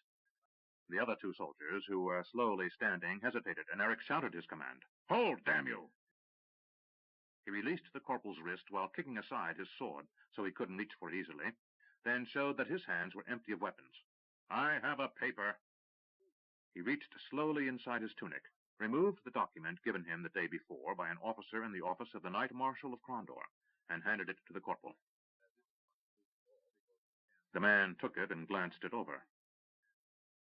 "Got the seal of Crondor at the bottom," he grudgingly admitted, while still sitting on the floor. Then his eyes lowered as he said, "Can't read." The swordsman stood and with a relaxed air moved to Eric's side. "If I may help, Corporal," he said, extending his hand. The corporal handed back the document, and the man read aloud. "Know you by my hand and seal that Eric von Darkmoor is sworn to my service and—" His eyes glanced to the bottom of the document. "It's a lot of mumbo-jumbo, Corporal. The short of it is, you just tried to arrest one of Prince Nicholas's personal guards. A corporal like yourself, it says." "A fact?" asked the corporal, his eyes widened. "Yes, not only is the document signed by the Duke of Crondor's own Knight Marshal, the Prince himself signed it." "True?" was the corporal's next remark, as he slowly rose to his feet. "True," answered the stranger. "And from the way he took your sword from you, I think there's a reason he's in the Prince's personal service." The corporal rubbed his wrist. "Well, perhaps." His eyes narrowed. "But we heard nothing about this. And last time Eric's name was mentioned, it was when we heard he was to be hung for killing the young baron."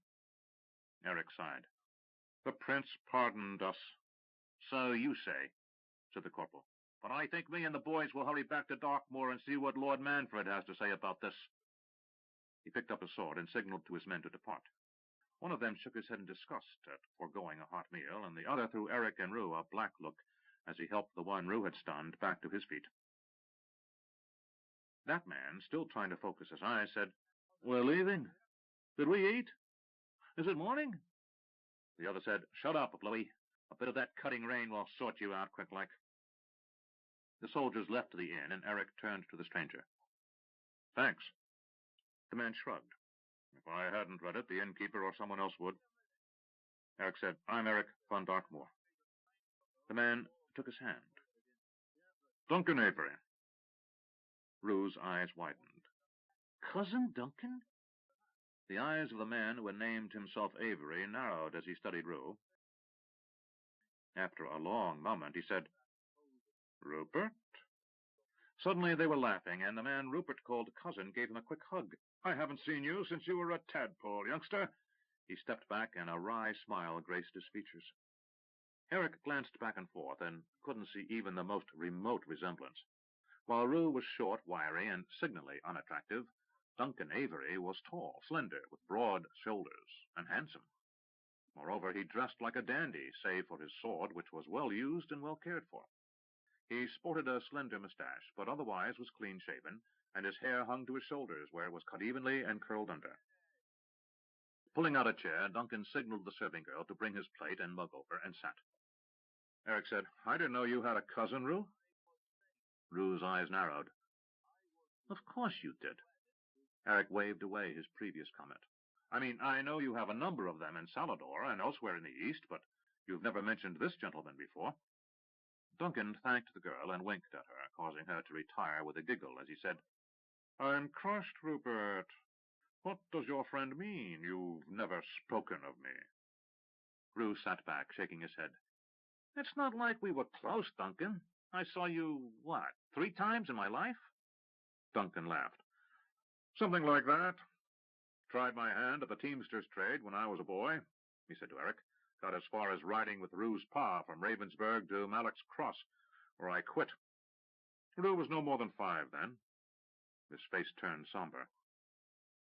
"Only time I got to meet his ma." "When was the last time we saw each other?" asked Roo. Duncan rubbed his chin. "Can't say I remember, save there was that lovely girl at the fountain. Slender waist, ample hips and bosom, accommodating attitude." "Who was she?" "Gwen," supplied Roo. "And that must have been 4 or 5 years ago." Roo pointed a fork at Duncan. "You were her first." Then he grinned.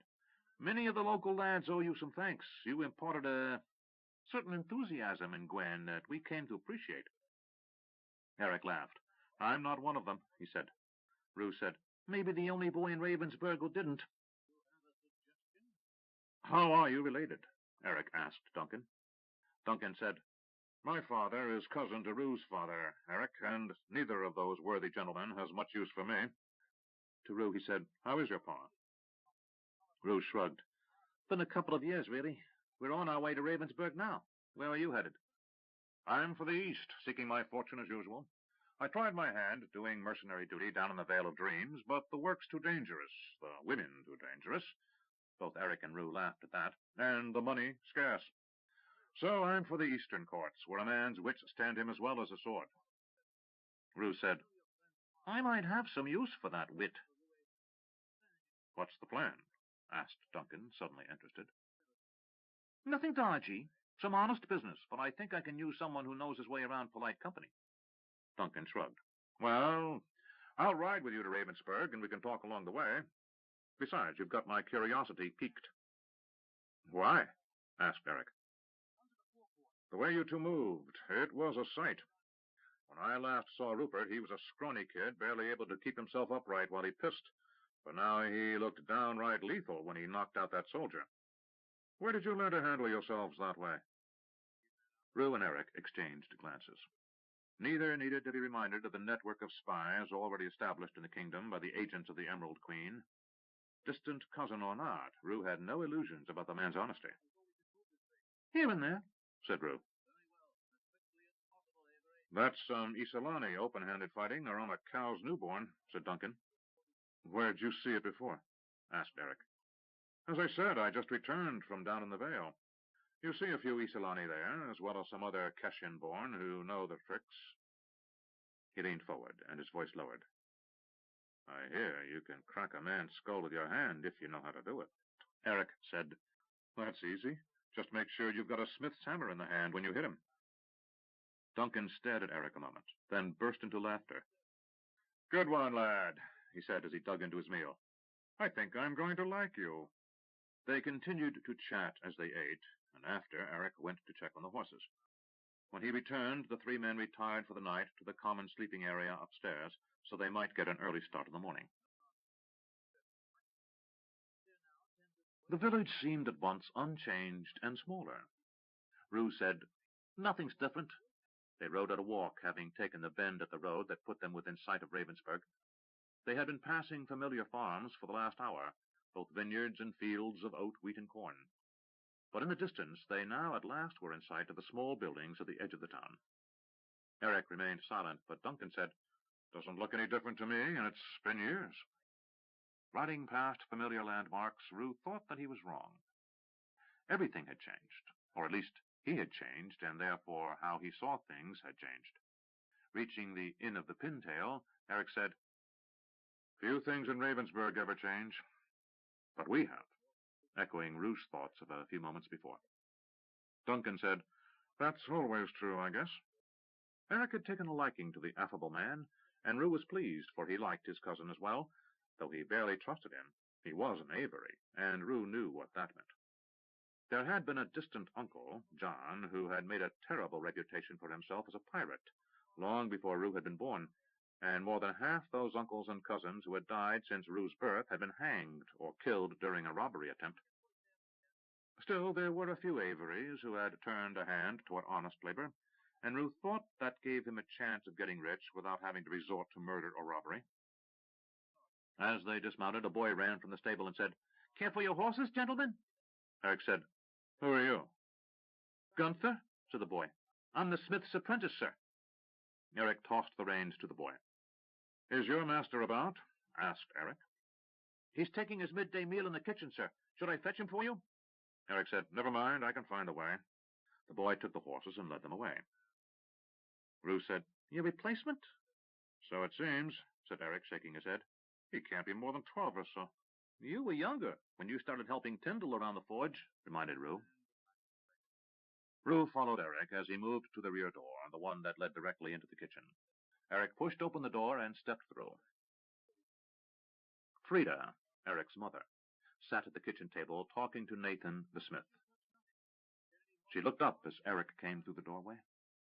Her eyes widened and her color drained away. She half stood. Then her eyes rolled up into her head and she swooned, caught by the smith before she fell to the floor. "Damn me," said Nathan. "It's you. It really is." Eric hurried around the table and took his mother's hand. "Get some water," he instructed Roo. Roo got a pitcher and filled it from the pump at the sink and brought a clean kitchen rag, which he wet and placed upon Eric's mother's brow. Eric looked across his mother's still form at the man with whom she had been eating, and saw the smith regarding him with amazement in his eyes, which were brimming with tears. "You're alive," he said. "We didn't know." Eric swore. "I'm an idiot." Roo took off his travel cloak and sat down, motioning to Duncan to do the same. "Rosalind," he shouted, "we need wine." Nathan shook his head. "Rosalind's not here. I'll get us a bottle." As he stood, he said, "There's a lot to be talked of, it seems." A moment later he returned, with Milo the innkeeper a step behind. The innkeeper said, "My gods! Eric! Roo, you're alive!" Eric and Roo both exchanged a glance. Then Roo said, "Well, it was a secret, wasn't it?" Nathan said, "Are you hunted?" Roo burst out laughing. "No, Master Smith. We are free men by the king's own hand, and prosperous ones as well." He jingled his purse significantly. Nathan pulled the cork of the wine bottle he carried and poured a round of drinks, while Frida regained consciousness. She blinked and said, "Eric?" "Here, Mother." She threw her arms around his neck and started to cry. "We were told you were tried and convicted." "We were," said Eric softly, "but we gained our pardon and were set free." "Why did you not send word?" she asked, a slight note of reproach in her voice. She touched his face as if uncertain of his substance. "We couldn't," said Eric. "We were in the prince's service, and—" he glanced around the room. "We were not permitted to let anyone know. But that's all in the past." She shook her head slightly in amazement. She touched his cheek, then kissed it. Resting her head on his shoulder, she said, "My prayers are answered." Nathan said, "She prayed, lad." He wiped away a tear. "We all prayed for you." Roo saw that Eric's own emotions were starting to rise, but Eric forced them down, never having been one to show his feelings openly. Roo took a deep breath, suddenly feeling self-conscious over the moisture gathering in his own eyes. Eric asked, "What have you? How are you?" Frida sat back and took Nathan's hand. "There have been changes." Eric glanced from his mother to the smith. "You too?" Nathan smiled. "We wed last summer." Then his expression darkened. "You've no objections, I take it?" Eric let out a whoop and leaned across the table and seized his stepfather in a bear hug, nearly knocking the wine over. Only Roo's quick reflexes saved it. "Objections? You're the best man I know, Nathan, and if I could have named my father, it would have been you." Sitting back, he looked at his mother with an unashamed tear rolling down his cheek. Then he took her in another bear hug and said, "I'm so happy for you, Mother." Frida blushed like a bride. "He came to me and was so sweet when you fled. He saw to my hurt every day, Eric." She touched Nathan's cheek with more tenderness than Eric could ever remember her showing anyone, including himself. "He made me care again." Slapping his hand on the table, Eric said, "We celebrate." To Milo, he said, "I want your best bottle and a meal tonight to embarrass the Empress of Kesh." "Done," said Milo, his own eyes glistening with emotion. "And I'll only charge you cost." Roo laughed. "You haven't changed, Master Innkeeper." "Where's Rosalind?" said Eric. Milo and Nathan exchanged glances, and Nathan said, "She's with her family, Eric." Eric glanced around, not understanding.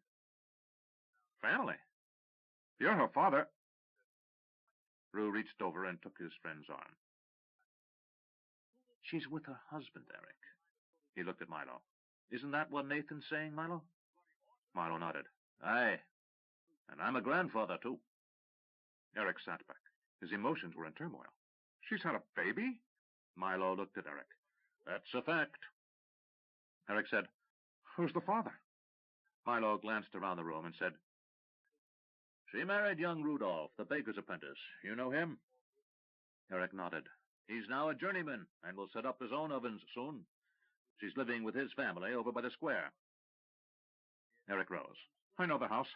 I want to see her." Frida said, "Go slowly, son. She also thinks you're dead." Leaning over to kiss his mother again, he said, "I know. I'll try not to scare her to death. I want her to come tonight."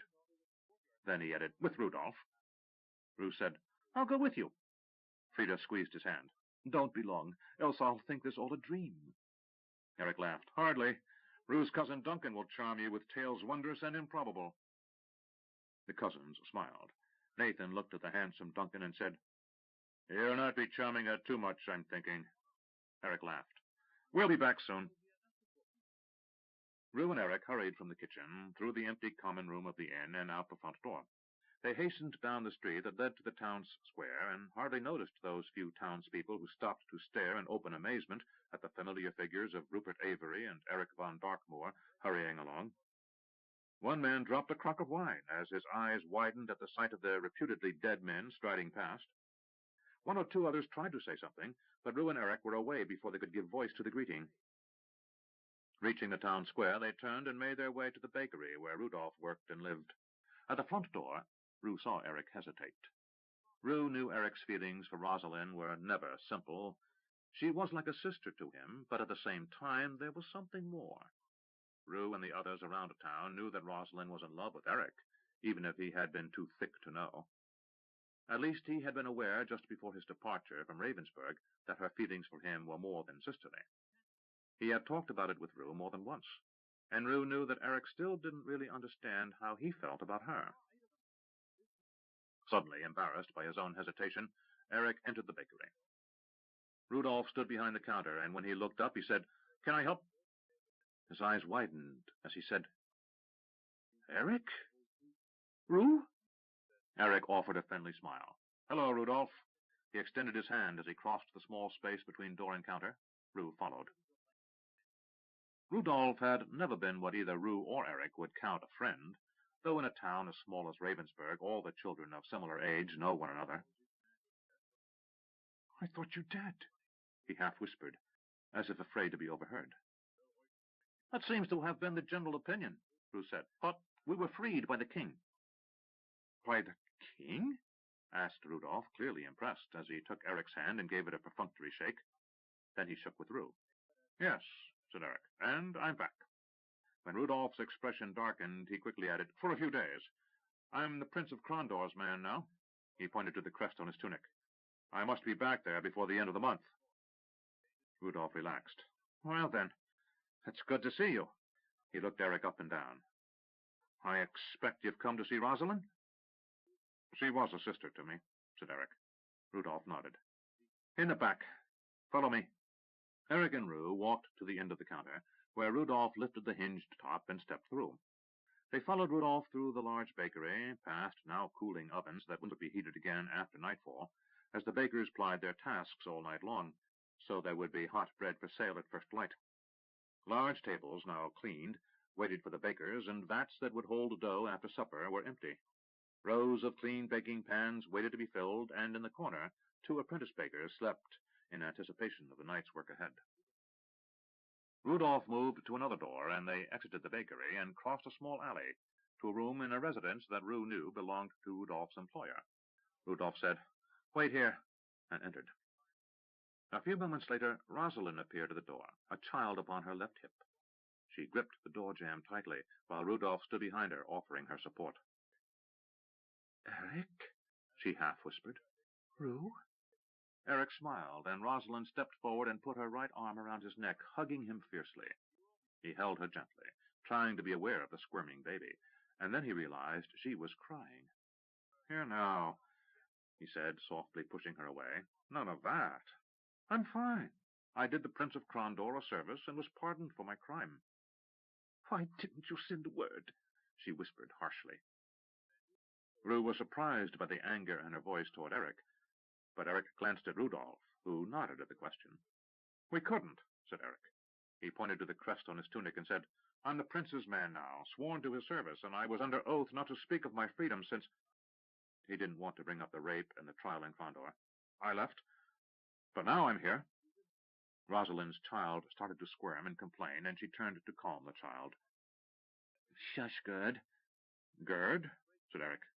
"It was my father's name," said Rudolph. Eric nodded as he looked at the little boy. Then his eyes widened, and Roo saw his knees go weak. Roo grabbed Eric's arm as he gripped the door jamb. "What?" asked Roo. Then he looked again at the little boy. Realization hit him. Rudolph was a stocky, short man with reddish-brown hair. There was nothing of him in this child's face, but from the expression that showed there, and the size of the child, he knew instantly what had occurred while he and Eric had been gone. Softly, Roo asked what Eric seemed unable to say. "Stefan's?" Rosalind nodded. Without taking her eyes from her foster brother's face, she said, "Gerd's your nephew, Eric." 3. Bargains. The baby cried. Roo laughed as Eric quickly handed him back to Rosalind. He had offered to hold the boy, but the squirming youngster had had Eric looking overwhelmed in less than a minute. The mood in the room was guarded, a mix of happiness and apprehension. While everyone was pleased to see Roo and Eric alive and well, those in the tap room of the Inn of the Pintail knew that word of Eric's return would quickly reach his half-brother. The Prince of Krondor might have pardoned Roo and Eric for their crime against Eric's half-brother Stefan, but the surviving brother, Manfred, might not. And Stefan's mother certainly would not. There was a long leap between the letter of the law and its practice. When vengeful nobles were involved, everyone knew. Milo and Nathan motioned Roo aside, and Nathan said, "Are you planning on staying long?" Roo glanced to where Eric sat studying his nephew, fascinated by the little life before him. "Eric mostly wanted to see his mother and you," he said to them. "I've got some business. We'll be gone in a week or so." Nathan whispered, "Better sooner than later, Roo." Roo nodded. "I know. Matilda von Darkmoor." Milo put his finger alongside his nose and nodded once, indicating Roo was correct in his surmise. Roo said, "But Frida threatened Matilda's boy's inheritance. You're telling everyone that the baby's Rudolph's, aren't you?" "Yes," said Nathan. "But it's as plain as the nose on your face who his sire is, Roo," said Milo, looking fondly across the room at his grandson. "There are no secrets in this town. By now the Baron surely knows the baby exists."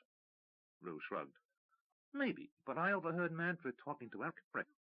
"When?" demanded Nathan, his voice an anxious whisper. "In the death cell, the night before we were to be hung. He came and told Eric there was no hard feelings. He said Stefan was a swine." Nathan shook his head. "One thing to say that to a man you count dead the next day, another to a rival to the title of Baron."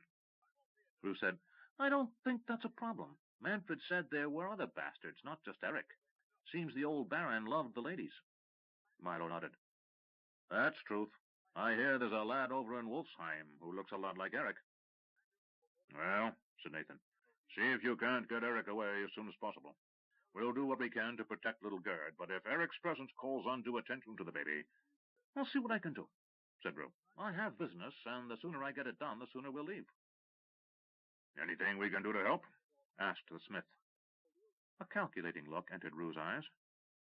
"Well, now that you mention it, I could use a reliable wagon, but one that's not too dear, you understand?" Miro's eyes rolled heavenward, and Nathan laughed at the obvious ploy. "Gaston's still the only place you're likely to find a wagon," said the smith. Eric glanced over to where his friend stood talking to the smith and the innkeeper, the three of them smiling while Nathan laughed at something Roo said, and shook his head with a smile of affection. Roo saw the gesture, and returned it, as if to say, "Yes, it's good to be home." Roo was out at first light, only slightly hungover, making his way to the outskirts of town. "Gaston!" he cried as he came into sight of his destination. The building was little more than a run-down barn, made over to a sort of storage building, with a small shed attached to the front. A sign hung over it, crudely painted hammers, crossed as if they were a noble's swords. As Roo reached the door to the shop, a head stuck out, and a narrow-faced man of indeterminate years regarded him. "Avery!" he exclaimed, half pleased, half irritated by his manner. "Thought you hung," he observed. Roo stuck out his hand. "Wasn't," he replied. "Kind of obvious," returned the man named Gaston. He spoke with a slight accent, one common to those living in the smaller backwater towns in the province of Bastyra. But he had lived in Darkmoor since before Roo had been born. He shook Roo's hand and said, "What you need?" Roo said, "Got a wagon?" "One out back for sale. She not much to look at, need a little work, but she sound." They walked around the building, a combination carpentry shed, tannery, and tinker shop. Gaston was master of no trade, but adept at fixing all manner of things, and the only source of repair for those without sufficient funds to pay the local smiths and carpenters.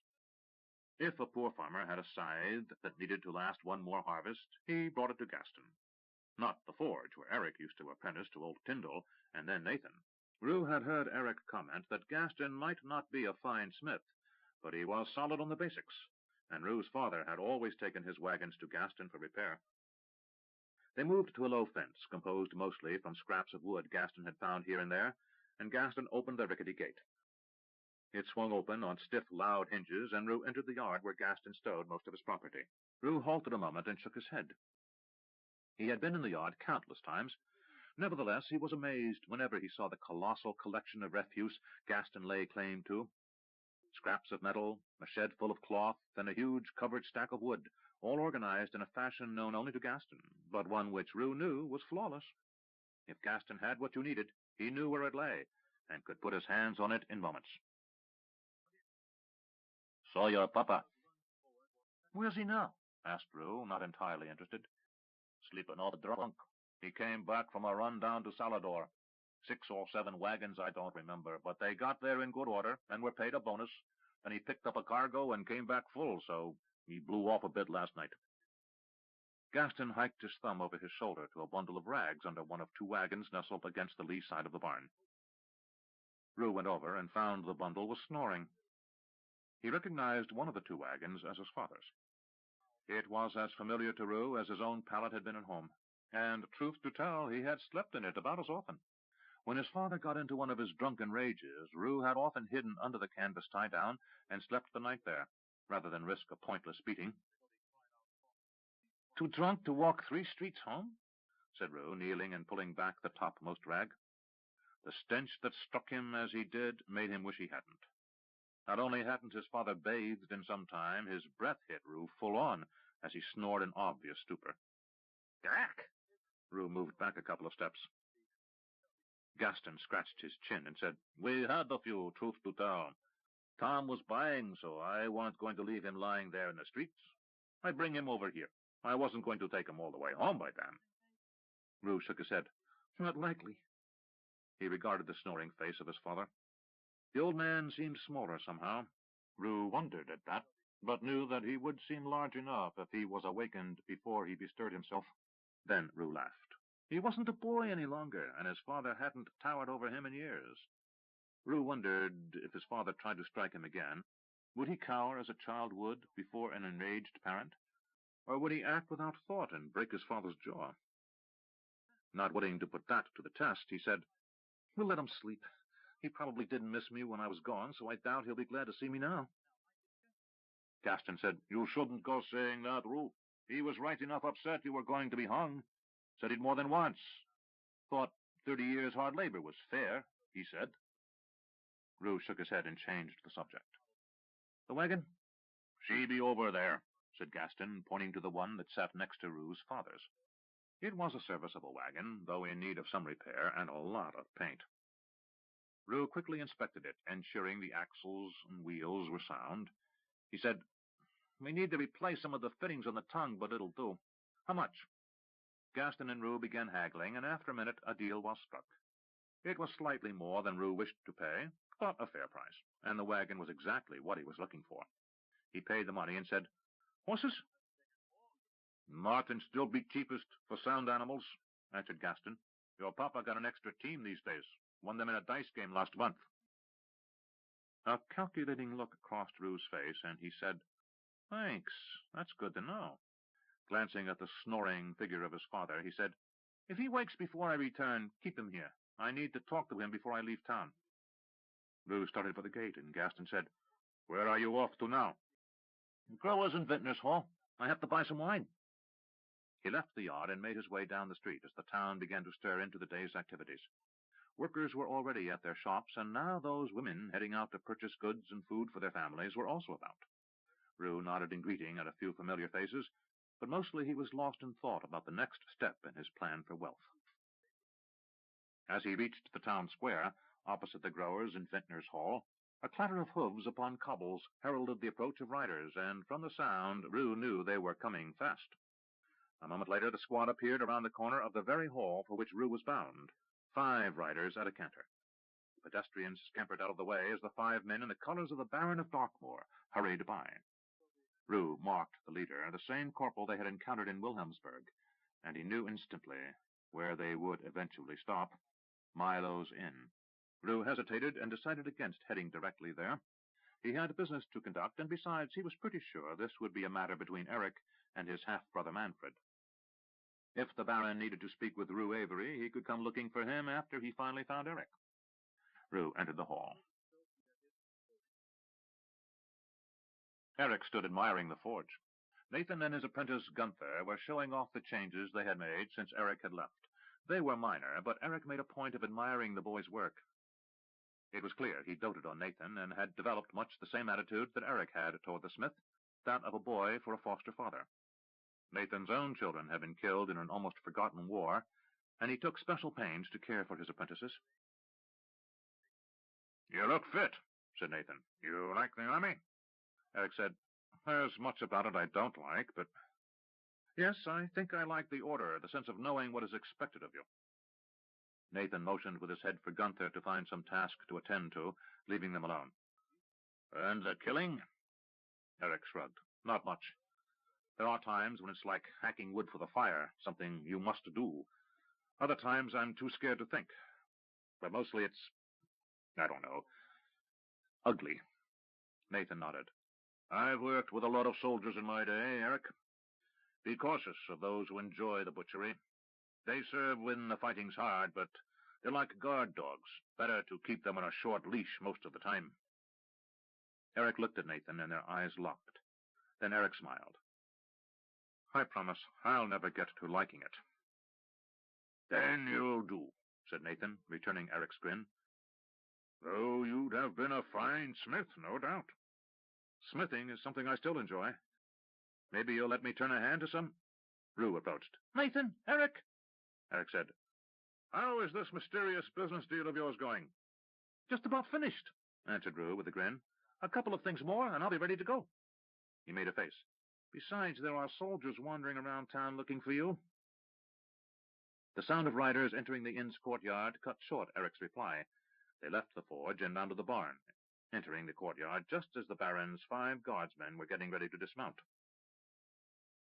Eric recognized the leader, the corporal they had encountered 2 days before. "You," he said, pointing to Roo and Eric. "The Baron wants a word with you two." Roo rolled his eyes heavenward, patting his tunic pocket to ensure he still carried his royal pardon. "Can't this wait?" "No. But I'll give you a choice. Ride your own horse, or I'll be happy to drag you behind him. Roo said, "I'll get my horse." A few minutes later, Roo and Eric were mounted and rode past the squad. The corporal said, "Wait a minute. Where do you think you're going?" They slowed to let the corporal overtake him. Then Eric said, "You came cantering in, yet your horses are barely winded, and none of them are sweating. So you rode less than a mile to fetch us. Manfred's camped in the old sheep meadow at the edge of town." The corporal looked astonished, but before he could speak, Eric put heels to his horse's barrel and was off at a canter. Roo was second behind. The squad followed suit, and soon the 7 of them were hurrying through the town.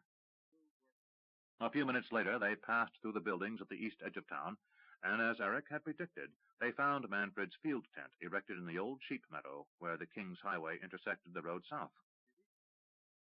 Eric dismounted and tossed the reins to a guardsman standing near the entrance of the tent. As the 5 riders came up alongside, Eric regarded the corporal. "What's your name?"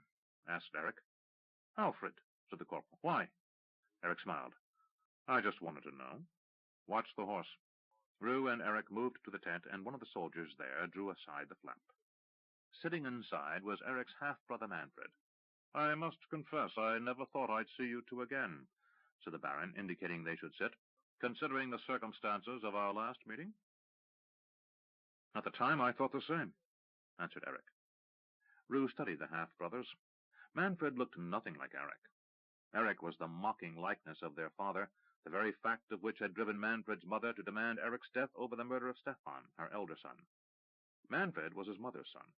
He was dark, intense, and handsome in a nervous way. He wore a neatly trimmed beard, a new affectation, and Ruth thought it a little silly, though he kept that opinion to himself. "My lord, the Duke of Salador, who, as you may know, is the king's cousin, has ordered me to send a squad of men to Krondor for special duty. No details of why or for how long are forthcoming. Do you know something about this?" Eric nodded. "Something. Will you tell me?" "I cannot." "Cannot or will not?" "Both," said Eric. "I am the prince's man, and obey his injunctions against speaking before I'm bidden." "Well, if you have no objections, I'd like them to return to Krondor with you and your friend." Eric sat back. "An escort?" Manfred smiled, and in that one expression there was a hint of the man who sired them both. "In a manner of speaking. As you are the prince's man in this, I'll place them under your command. Being the dutiful soldier you are, I have no doubt you'll hurry to bring them safely to our most noble prince as quickly as possible." Eric leaned forward. "If I could tell you, Manfred, I would. You will never know how much it meant to me for you to come see me in jail as you did. It was very kind of you. It made a difference. But when you finally do know why the prince is commanding this levy, you'll understand why I may not speak it now, and that it is of the utmost importance." Manfred sighed. "Well, very good. I trust you'll not be lingering in Ravensburg, either of you?" Eric raised an eyebrow. "I'm bound to be back at Krondor within the month, but Roo is a free man and may choose to stay." Manfred smiled. "He may choose what he wishes, but if your friend is wise, he'll quickly leave." He looked at Roo. "My mother has not forgiven either of you, and while I will not seek to do either of you injury, I cannot protect you from her agents. If you wish to live to an old age, you better do it elsewhere." He leaned over toward Eric, lowering his voice, and lost his smile. "You gain a significant protection by wearing that new tunic, Eric. Even here in sleepy Darkmoor, we know of the Eagle of Krondor. You're the prince's man's man. But your friend Rupert has no patronage and few friends. It's better for everyone if you take him with you." "I'm getting a cargo together, and we'll be leaving in a couple of days with my cousin," said Roo. Manfred rose. "See that you do. It would be well for you both not to be in town when my mother learns you are alive and back within her reach." Glancing at the 2 men, he said, "Even in Krondor, watch your backs." "What about the child?" asked Eric. Manfred said, "Mother still doesn't know of his existence, and I would like to see it kept that way for as long as possible." He looked troubled. "It's a bit of a different story here than it was with you, Eric. The boy is Stefan's baby, not her philandering husband's. It's her own grandson. But he's a bastard, and as I have yet to wed... Understood. Your presence in Ravensburg might push her to side against the child. Have you considered that? Eric shrugged. Not in that fashion. Truth to tell, Manfred, I've not been much of a thinker the last 2 years. Too much to do. Not enough time to ponder. Manfred shook his head and said, You've changed. You were the town lad when we met, and now you're a harder man, Eric. Eric studied his brother's face. I think we both are. Manfred rose and said, I'm out hunting, so I'd better have something to show Mother when I return this evening to the castle. Be about your business and expect the levy to appear tomorrow at that inn you called home. Eric followed the Baron outside. One of these days I hope we can meet under more favorable circumstances. Manfred laughed, and again the resemblance showed itself. I doubt it. Our fortunes and fates are very different, brother. As long as you live, and I have no children, Mother sees you as a threat to her line. It's that simple. Dryly, Roo said, Then get married and have some. Manfred said, Would that it were that simple. I serve at the king's pleasure and my Duke of Salador's whim. They have yet to indicate to me which noble daughter would prove suitable wife material. He sighed slightly, but Eric noticed. And, truth to tell, I haven't pressed them to decide. I find the company of women difficult. Is there someone? Asked Eric, suddenly sensing that his half-brother, mostly a stranger to him, barely held some sorrow in check. Manfred's manner turned neutral. Nothing of which I choose to speak. Eric had nothing more to say, and his brother didn't offer his hand. Eric saluted and started back to where his horse waited. Roo headed toward the tent flap. With a quick move, Eric turned back toward his brother. That corporal, Alfred. What of him? Send him with the levy. Manfred shook his head and smiled slightly. You have an account with him? Of sorts, said Eric. Manfred shrugged. There's not much to recommend the man. He's a brawler. He'll never make sergeant because of it. You have a need for brawlers, said Eric. Once they're broken of brawling, they're the kind of men we need. You can have him. Turning back into the tent, Manfred vanished.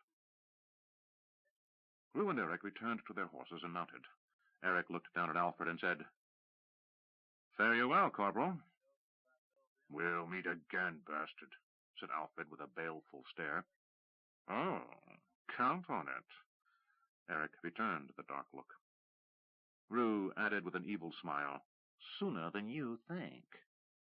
With heels to their mounts, Roo and Eric left the soldiers behind and returned to Ravensburg. And I'm telling you that if you put any more on that wagon, you're going to break an axle, shouted Tom Avery. Roo stood nose to nose with his father, who was only slightly taller than his son, and after a moment said, You're right. Tom blinked, then nodded once, curtly saying, Of course I'm right.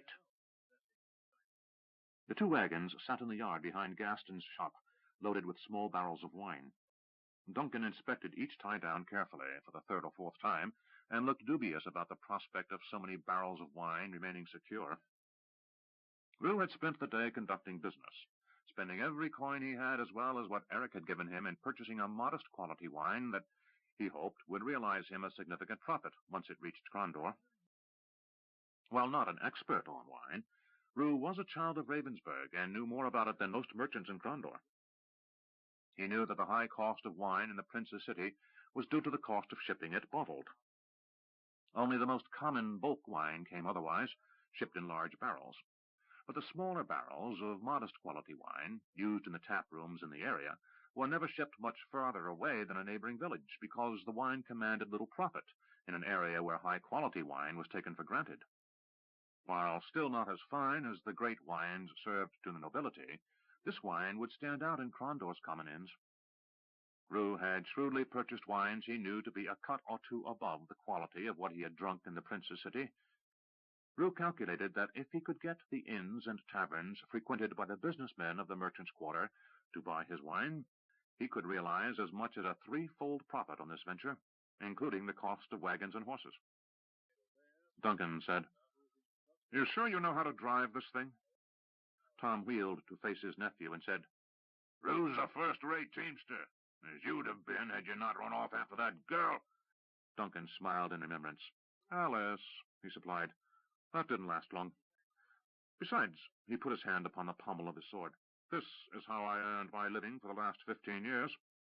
"Well, we'll need it," said Tom, rubbing his chin. It was the spot Roo had hit him when the old man had come awake and started to bully his son. 3 times he had tried to lay hands on the boy, and 3 times had found himself in the dust, looking up at his son. The last time Roo had punctuated his lack of patience for this conflict with a stiff right jab to the old man's face. After that, Tom Avery looked on his son with a newfound respect. Turning to Roo, he said, "You sure you know your way along this road you told me of?" Roo nodded. It was a back-country road, little more than a trail in places, where he and Eric had encountered Helmut Grindel, a trader from Krondor. Roo had learned there was a way from Ravensburg to Krondor that was passable without having to pay toll on the King's Highway.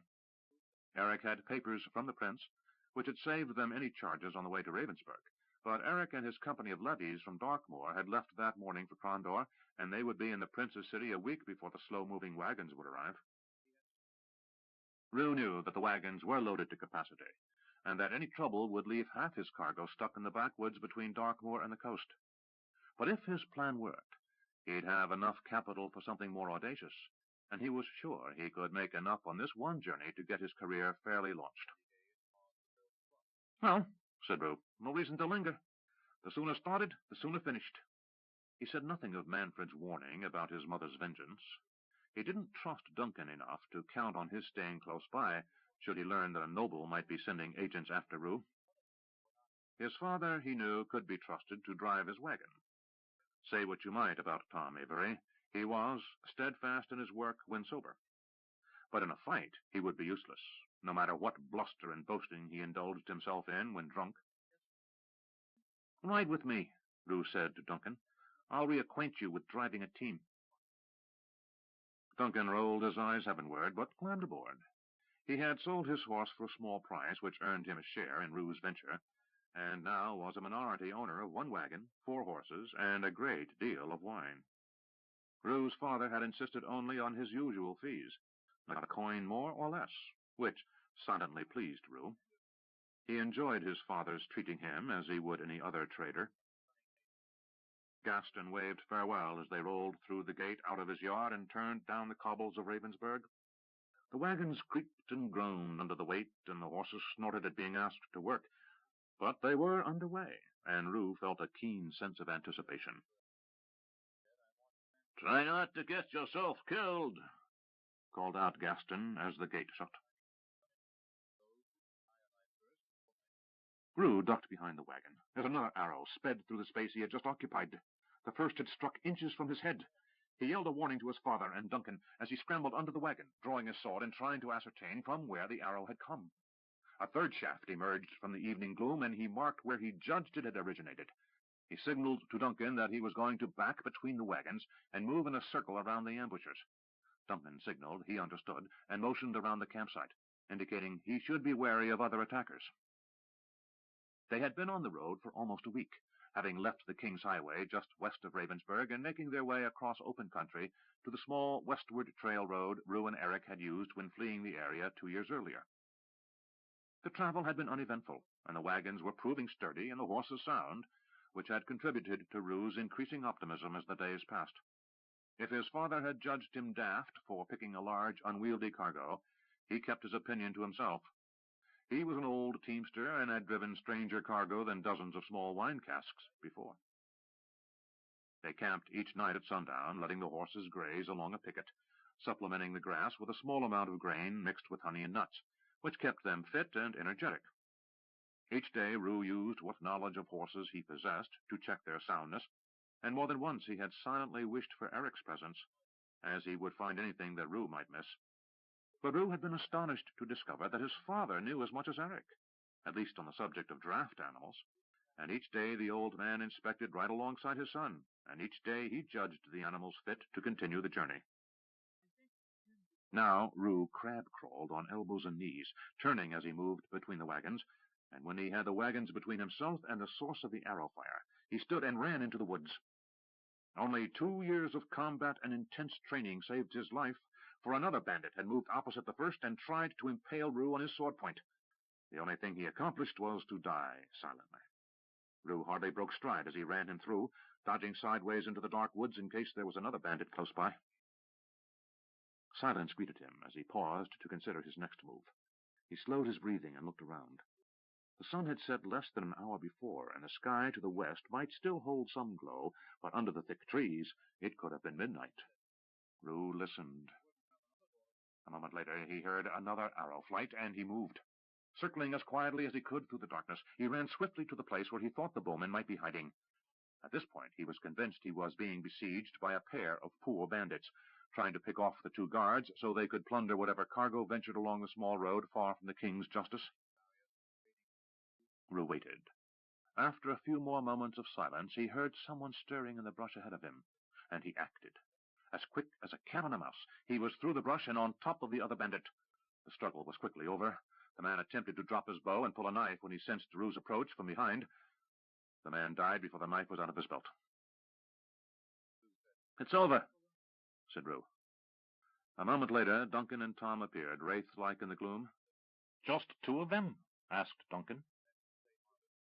"If there's another, he's halfway to Krondor," said Tom. He had obviously fallen hard, as he was dirty from boot to the top of his head on his left side, and he had a bruise on his left cheek. He held his right arm across his chest, holding tight to his left biceps, and flexed the fingers of his left hand. "What's the matter?" asked Roo. "Fell damn hard on this arm, I guess," answered his father. "It's all tingly and numb." He seemed short of breath as he spoke. Blowing out a long note, he added, "Some time of it that was. Not ashamed to admit I was scared for a bit." Duncan knelt and rolled over the bandit. "This one looks like a rag picker," he said. "Few honest traders and only a few more dishonest ones brave this route," said Tom. "Never been a rich outlaw I heard of, and certainly not around here." He shook his hand as if trying to wake up a sleeping limb. Duncan came away with a purse. He might not have been rich, but he wasn't coinless either. He opened the purse and found a few copper coins and a single stone. Walking back into the light of the campfire, he knelt to inspect the gem. "Nothing fancy, but it'll fetch a coin or 2. Roo said, "Better see if the other one is dead." He found the first man he had encountered lying face down in the mud, and when he rolled him over, discovered a boy's face on the corpse. Shaking his head in disgust, Roo quickly found the boy without even the rude leather pouch the other bandit had possessed. He returned to the wagons as Duncan put down the bow he had taken from the first bandit. "Pretty poor," he said, tossing it aside. "Ran out of arrows." Roo sat down with an audible sigh. "What do you think they'd be doing with all this wine?" asked Duncan. "Probably drink a bit," said Tom. "But it was the horses and whatever coin we carry, and the swords you have, and anything else they could sell." Duncan said, "Will you bury them?" Roo shook his head. "They'd not have done the same for us. Besides, we've no shovel, and I'm not about to dig their graves with my hands." He sighed. "If they'd been proper bandits, we'd have been feeding the crows tomorrow instead of them. Better keep alert." Duncan said, "Well, then, I'm turning in." Tom and Roo sat before the fire. Because of his age, Roo and Duncan allowed Tom the first watch. The man with the second had it roughest, having to awake for a few hours in the dark, then turn in again. Roo also knew that dawn was the most dangerous time for attack, as guards were the sleepiest and least alert, and anyone contemplating a serious assault would wait for just before sunrise. Chances were near certain, if Tom had morning watch, should trouble come, he'd be sound asleep when he died. Tom said, "Had a stone like that one Duncan's got, once." Roo said nothing. His father rarely talked to him, a habit that had developed in childhood. Rupert had traveled with his father many times as a boy, learning the teamster's trade, but on the longest of those journeys, from Ravensburg to Salador and back, He'd rarely had more than 10 words for the boy. When at home, Tom drank to excess, and when working, remained sober but stoic. "I got it for your mother," said Tom quietly. Roo was riveted. If Tom was a quiet man when sober, he was always silent about Roo's mother, sober or drunk. Roo knew what he did about his mother from others in the village, for she had died in childbirth. "She was a tiny thing," said Tom. Roo knew his diminutive status was a legacy from his mother. Eric's mother had mentioned that more than once. "But strong," said Tom. Roo found that surprising. "She had a tough grit to her," continued Tom, his eyes shining in the firelight. "You look like her, you know." He held his right arm across his chest, clutching his left arm, which he massaged absently. He peered into the fire as if seeking something in the dancing flame. Roo nodded, afraid to speak. Since he had struck his father, knocking him to the ground, the old man had treated him with a deference Roo had never experienced before. Tom sighed. "She wanted you, boy. The healing priest told her it would be chancy, with her being so tiny." He wiped his right hand over his face, then looked at his own hands, large, oft-scarred, and calloused. "I was afraid to touch her, you know, with her being so small and me having no gentleness in me. I was afraid I'd break her. But she was tougher than she looked." Roo swallowed, suddenly finding it hard to speak. He finally whispered, "You never speak of her." Tom nodded. "I had so little joy in this life, boy. And she was every bit of it. I met her at a festival, and she looked like this shy bird of a thing, standing on the edge of the crowd at the Feast of Midsummer. I had just come up from Salvador, driving a wagon for my uncle, Duncan's grandfather.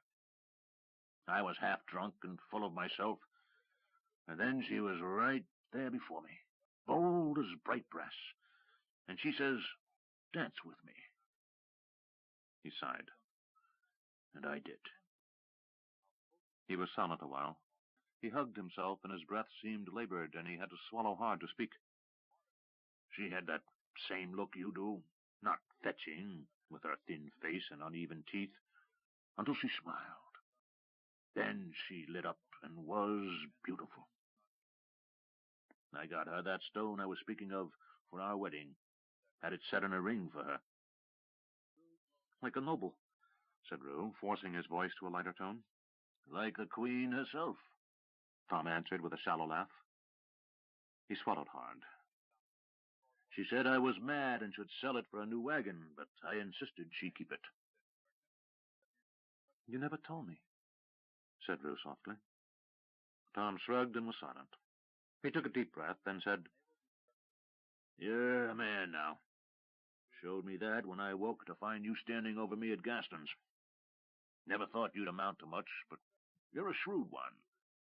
And if you can beat the king's own hangman and learn to handle yourself so I can't bully you, why, I figure you'll turn out all right down the road."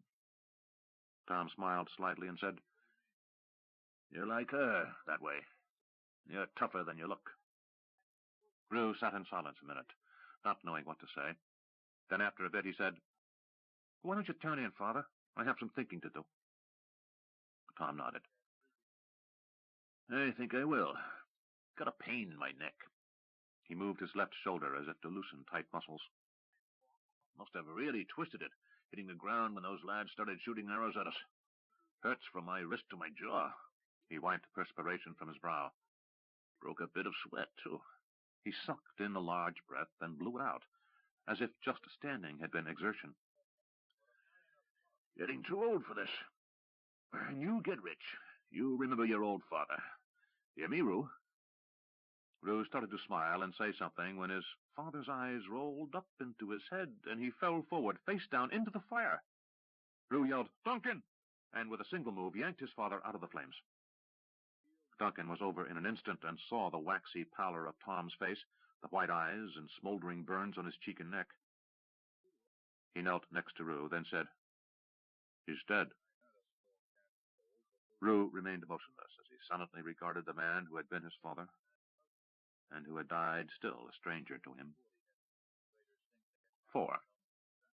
setback. Roo signaled. Duncan reined in the second wagon, coming to a halt behind the first. Roo turned, stood, and shouted, "Crondor!"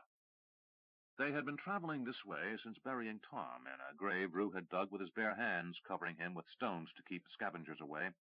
Duncan had become a fair driver. He had remembered a few things taught to him by Tom when he was a boy, and Roo had increased his skill until he no longer had to spend every minute worrying about the second wagon and its cargo. Roo was still troubled by his father's death. He couldn't escape the feeling that he had glimpsed something in his father when he had been speaking about Roo's mother. Roo knew there was a great deal about his own history he didn't understand. His father had always been an aloof man when sober, and abusive when drunk, and in part Roo now understood why. Each time Tom looked at his son, he saw a reminder of the wife he had loved beyond measure, taken from him at Roo's birth.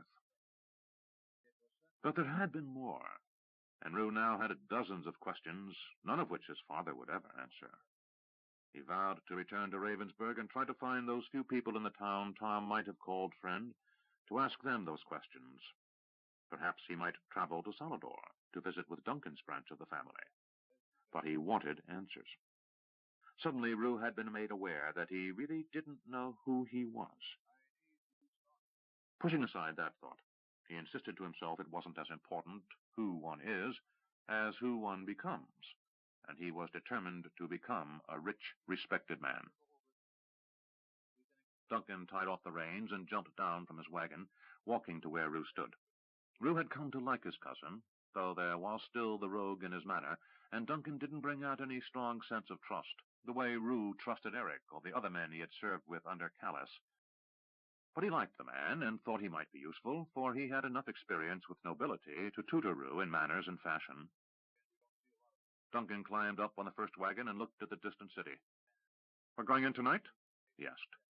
Roo glanced at the setting sun and said, "I don't think so.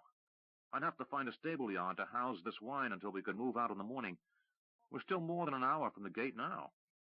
Let's make a camp, and we'll head in at first light, trying to sell some of this before the inns get too busy." They made camp and ate a cold meal before a small fire, while the horses, tied in a long picket, grazed along the roadside. Roo had given them the last of the grain, and they were making satisfied noises. "What are you going to do with the wagons?" asked Duncan. "Sell them, I think." Roo wasn't sure if he wanted to depend on other shippers, but he didn't think his time was best spent actually driving the wagons back and forth between Ravensburg and Crondor. "I'll maybe hire a driver and send you back for another load after we sell off this lot." Duncan shrugged. "Not much by way of excitement, unless you count those two hapless boy bandits." Roo said, "One of those boy bandits almost put an arrow through my head." He tapped the side of his skull. "If you remember?" "There is that," Duncan sighed. "I mean by way of women and drink." "We'll have some of that tomorrow night." Roo glanced around. "Turn in. I'll take the first watch." Duncan yawned. "I won't argue." Roo sat by the fire as his cousin grabbed a blanket and crawled under one of the wagons to protect himself from the dew that would form during the night. This close to the ocean, it wasn't a possibility, it was a certainty, and waking up wet wasn't either man's idea of a pleasant way to start the day. Roo considered what he would do first in the morning, and made up several speeches, rehearsing each and discarding this phrase or that, as he tried to determine which sales pitch would work best. He had never been a focused thinker in his youth, but so much was riding on his doing well that he became lost in his thinking, and didn't realize how much time had passed until he noticed the fire burning down. He considered waking Duncan, but decided instead to reconsider some of his sales pitch, and just stuck some more wood in the fire. He was still practicing his pitch when the lightning sky finally took his attention from the now merely glowing embers of the fire, and he shook himself out of his half-daze, half-dreaming, and he realized that he had not truly slept all night. But he was too filled with excitement and too ready to rush forward into his new life, and he figured Duncan wouldn't object to the extra rest. He rose and found his knees stiff from sitting in the damp, cool night air without moving for hours. His hair was damp, and dew shone upon his cloak as he shook it out. "Duncan!" he yelled, rousing his cousin. "We've got wine to sell!" The wagons clattered over the cobbles of Crondor streets.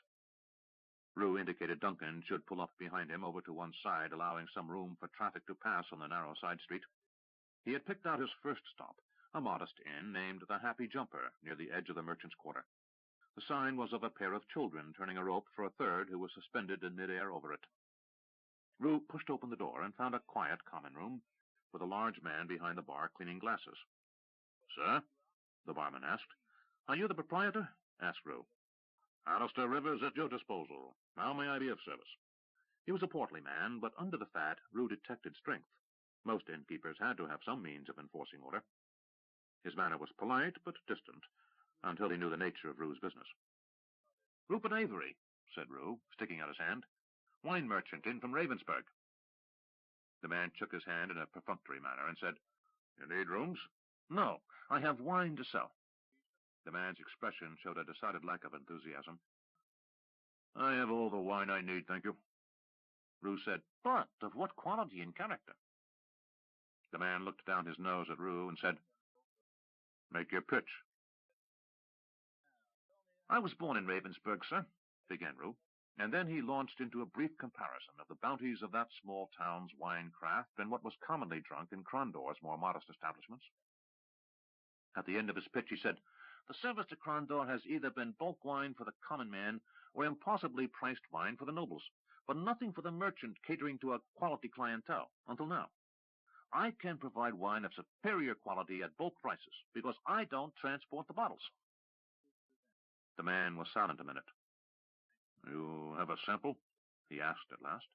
"Outside," said Roo, and he hurried out to fetch down a sample cask he had filled before leaving Ravensburg. Returning inside, he found a pair of glasses on the bar.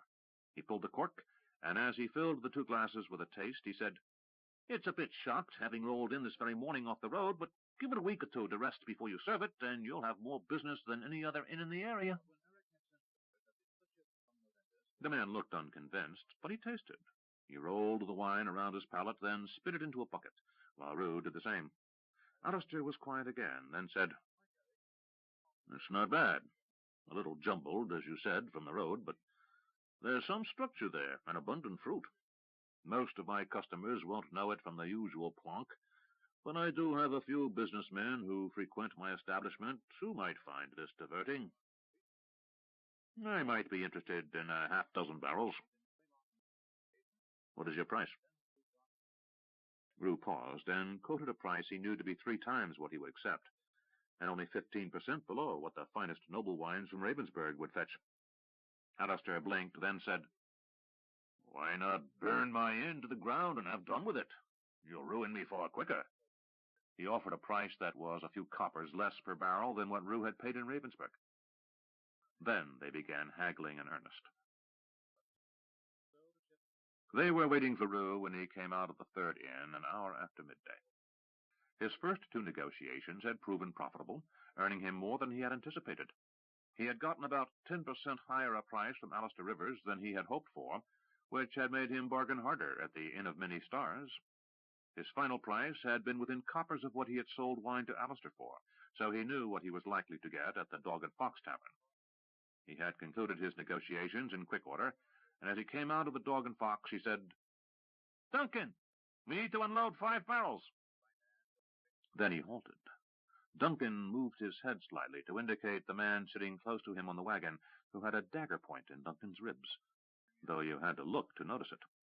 To passers-by, it appeared he was merely having a quiet conversation with the driver of the wagon. Another man stepped up and said, "You the owner of these wagons?" Roo nodded once as he studied the man. He was rangy to the point of gauntness, but there was quickness and danger in his movements. Roo saw no weapons in the man's hands, but guessed there was more than one of them secreted on him within easy reach. His narrow face was covered by a 2 or 3 day growth of beard, and gray-shot, raggedly cut black hair hung loosely about his forehead and neck. "We was noticing you driving around and making deliveries. Wondered if you were new to Crondor." Roo glanced from the man's face to the man next to Duncan, then looked around to see if the 2 were alone.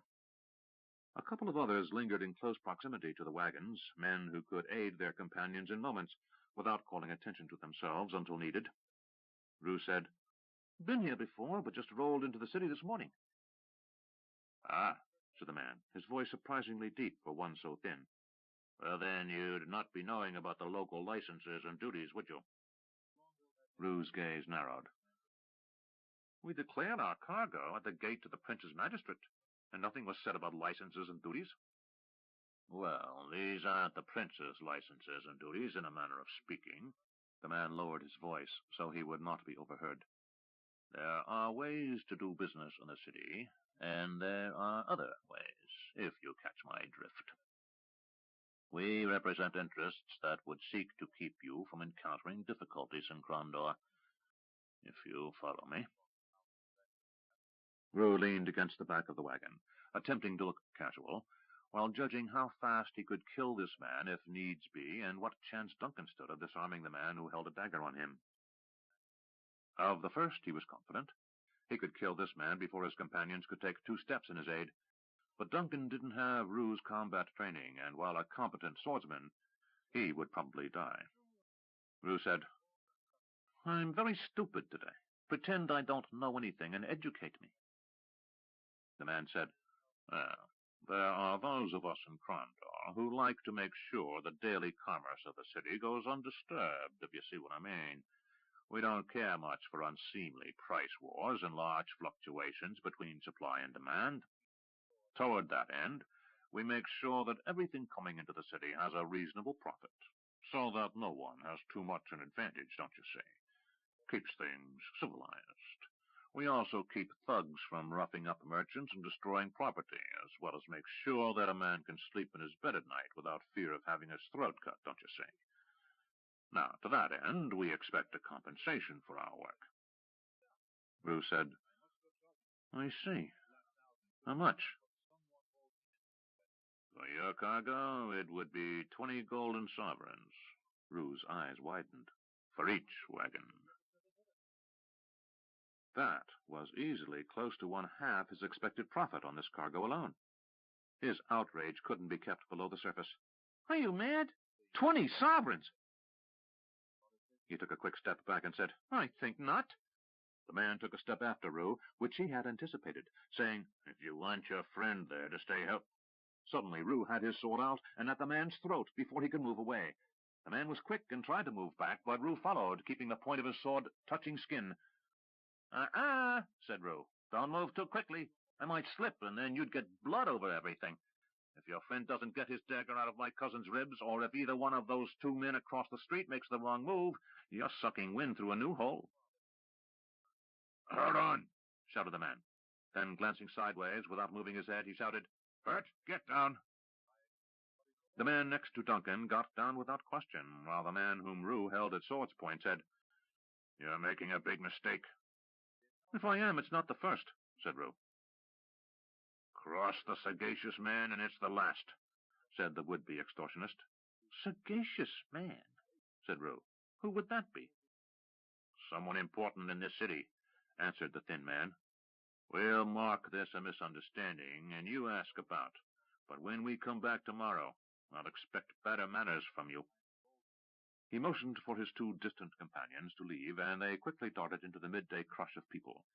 Other pedestrians had stopped to watch the display of one man holding another at sword's point, and it was obvious the thin man didn't care for the scrutiny. A merchant looked out from his shop and started shouting for a city constable. Glancing at Roo, the man said, "If I'm handed over to the city watch, you're in even bigger trouble than you might be already." He licked his lips nervously. A shrill whistle sounded a block away, and Roo dropped his sword's point, and the man ducked away, vanishing into the crowd. "What was that?" asked Duncan. "Shakedown." Duncan said, "Mockers." "Mockers?" "Guild of Thieves," supplied Duncan as he patted his ribs to make sure they were still intact. "I expect. He mentioned someone called the Sagacious Man." "That's the mockers, without a doubt. You can't do business in a city like Krondor without having to pay off someone." Roo climbed aboard his own wagon and said, "Damn me if I will." If Duncan had an answer, Roo didn't hear it as he untied the rope holding down the barrels and lowered the drop gate. A shout and men running down the street caused Roo to glance past the wagon to where members of the city watch, wearing blue tunics and carrying large billy clubs, paused to see the merchant pointing at Roo. Roo swore under his breath. The constable approached and said, "That gentleman tells me you was dueling in the street." Roo tossed a rope to Duncan. "Dueling? Me? Sorry, but he's mistaken. I'm just unloading wine for this inn." He turned his chin toward the inn as Duncan came down to help get the barrels off the top of the wagon. "Well, then," said the constable, obviously unwilling to go searching for trouble when it was so abundant in Crondor, "just see it stays that way." He motioned for his partner, and they returned the way they came. Duncan said, "Some things never change. Unless I miss my bet, those two will be back in whatever pastry shop they were in when the whistle blew." Roo laughed. They lowered the 5 barrels to the street, and Roo convinced the innkeeper to send a worker to help Duncan carry them inside, so Roo could protect the wagons while the wine was delivered. After the remaining cargo was secured, they took reins and moved on to the next tavern. At sundown, they had sold close to a third of the wine Roo had purchased in Ravensburg. More, they had recouped almost all the gold Roo had spent. Roo calculated that he stood to triple his money if business the next day or so was as brisk as it had been so far. "Where do we spend the night?" asked Duncan. "And when do we eat? I'm starving." Roo said, "Let us find an inn with a good-sized yard so we can guard this wine against our friends." Duncan nodded, knowing full well whom Roo meant. They were in an area of the city unknown to Duncan, who had been to Crondor a number of times over the years, and from the wares displayed in the shop windows as they passed, not a terribly prosperous one. Roo said, "Let's go around the block and head back the way we came. I think we're leaving prosperity behind if we continue on this way." Duncan nodded and watched as Roo headed his team out into the traffic of the road. The street was full of travelers as those finished with the day's work headed home, or to a local tavern or shop. Some shops were being shuttered, while others were lighting lanterns, indicating their proprietors were staying open past dark for those customers who could only shop in the evening.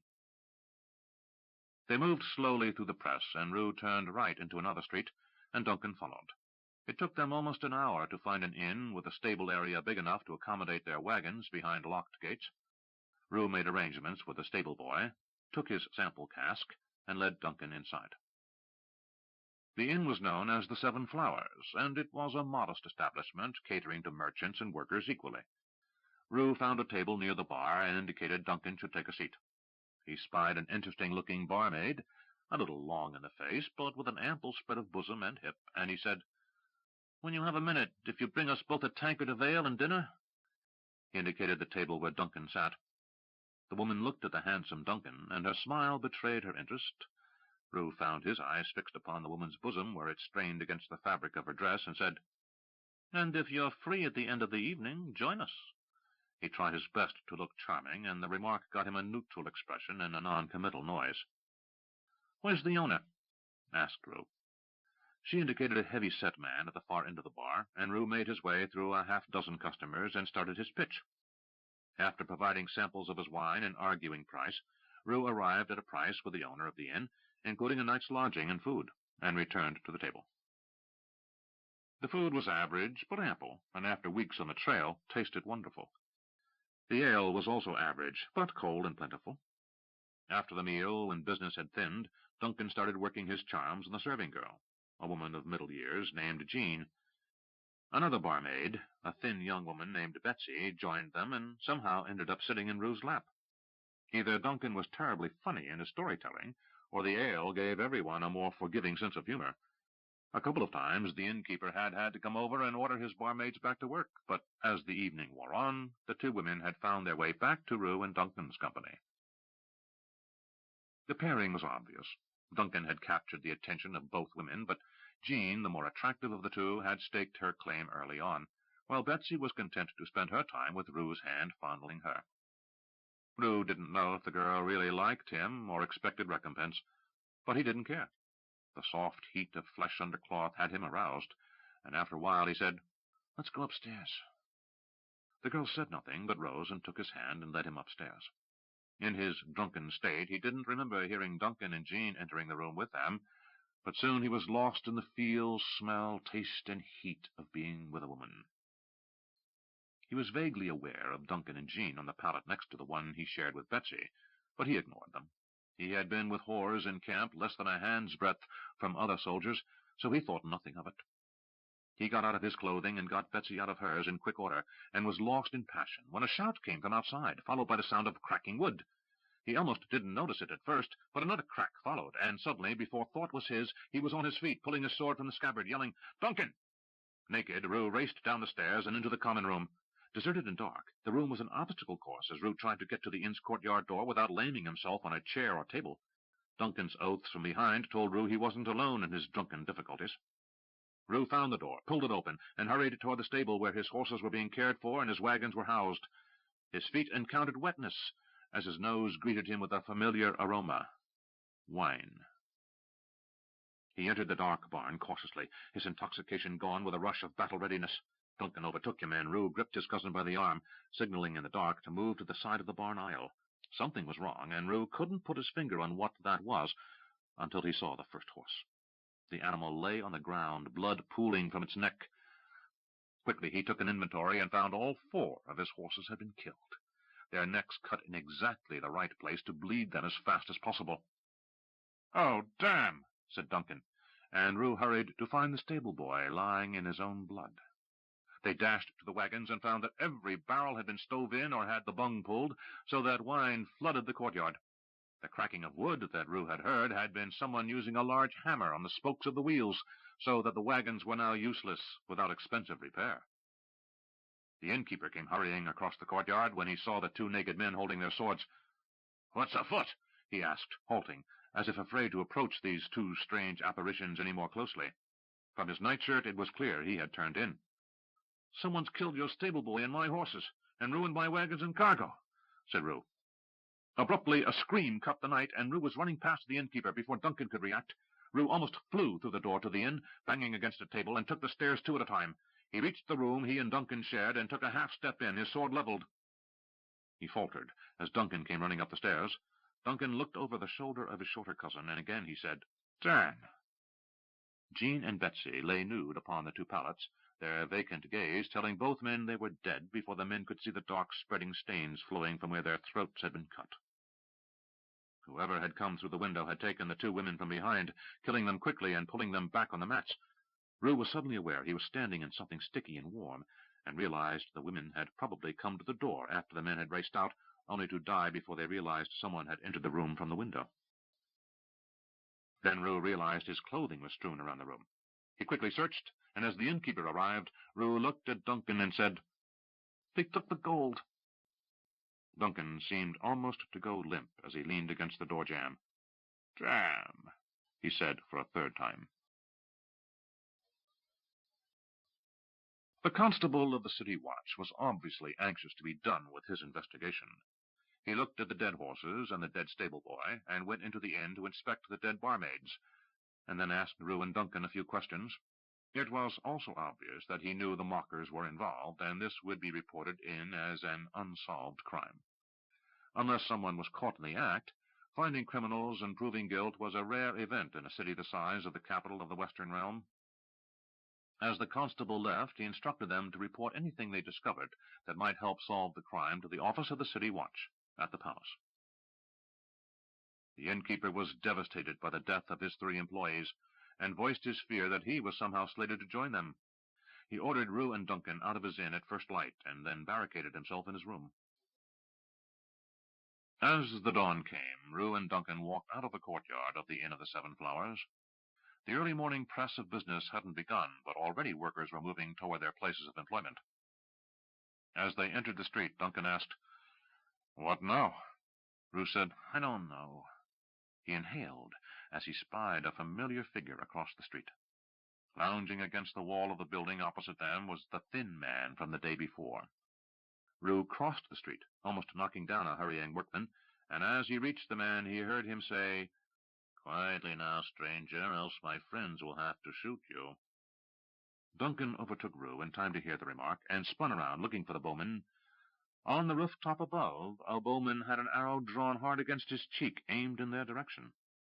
The thin man said, "I expect now you understand just the sort of troubles we can protect you from, don't you?" "If I thought I stood a chance of not getting my cousin shot in the bargain," said Roo, his anger barely held in check, "I'd cut your liver out right now." "Like to see you try," said the thin man. "You caught me by surprise yesterday, but it would never happen again." He then smiled, and there was nothing friendly in the expression. "Besides, there's nothing personal in this, lad. It's only business. Next time you seek to do business in Crondor, let those who can help you help you." "Why did you kill the boy and the girls?" asked Roo. "Kill? Me? I don't know what you're talking about," said the man. "Ask anyone, and they'll tell you that Sam Tannerson was playing poker at Mama Jamila's in the poor quarter all night long. Did someone go and get themselves killed?" He made a signal and moved away, saying, "When you're ready to try doing business again, ask around. Sam Tannerson isn't hard to find, and he's always willing to help." He moved quickly off into the press of traffic and vanished from sight. After a moment, Roo asked again, "Why did they kill the girls and the stable boy?" Duncan said, "My guess is that if you're too stubborn to pay them, they're making sure everyone else knows the price of doing business with you." Roo said, "I've only felt more helpless once in my life, and that was when they were about to hang me." Duncan had heard the story of how Roo and his friend Eric had been reprieved from the gallows after a mock hanging. "Well, you may not be dead, as they say, but what will we do?" Roo said, "Start over. What else is there to do?" Then he added, "But first we head for the palace and the office of the city watch." "What for?" "To tell them we know the name of the man who was behind this, Sam Tannerson." "Do you think that's his real name?" "Probably not," said Roo, as he turned in the direction of the palace. "But it's the one he uses, and it will do." Duncan shrugged. "I don't know what good it'll do, but as I have no better idea, why not?" He fell in beside his cousin, and they began walking toward the Prince of Crondor's palace. Eric looked out over the yard where the levies hurried through their drills. He remembered with some guilty pleasure the near fit Alfred, the corporal from Darkmoor, had thrown when informed he was now reduced to the rank of private in the prince's new army.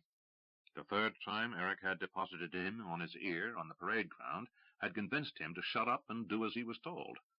Eric suspected he would turn out to be a better-than-average soldier, if he could learn to control his temper. "What do you think?" asked Robert de Longueville from behind.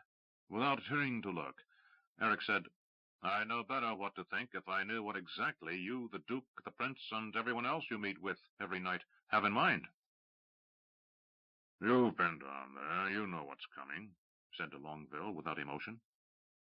"I think we've got a few men here who might do well enough," answered Eric.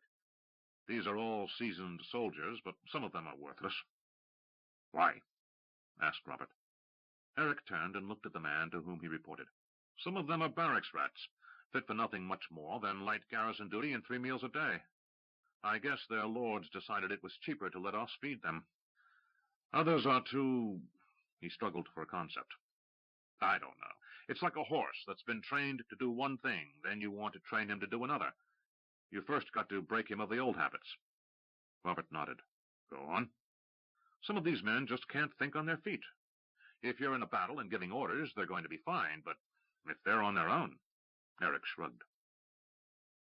Robert said, "Muster all the castle rats and those too set in their ways to think for themselves after the midday meal. We're going to send them back to their lords and masters. I want the ones who can think on their feet assembled an hour after the first bunch leaves the castle. I need to get this first bunch trained before we do some serious recruiting." "Serious recruiting?"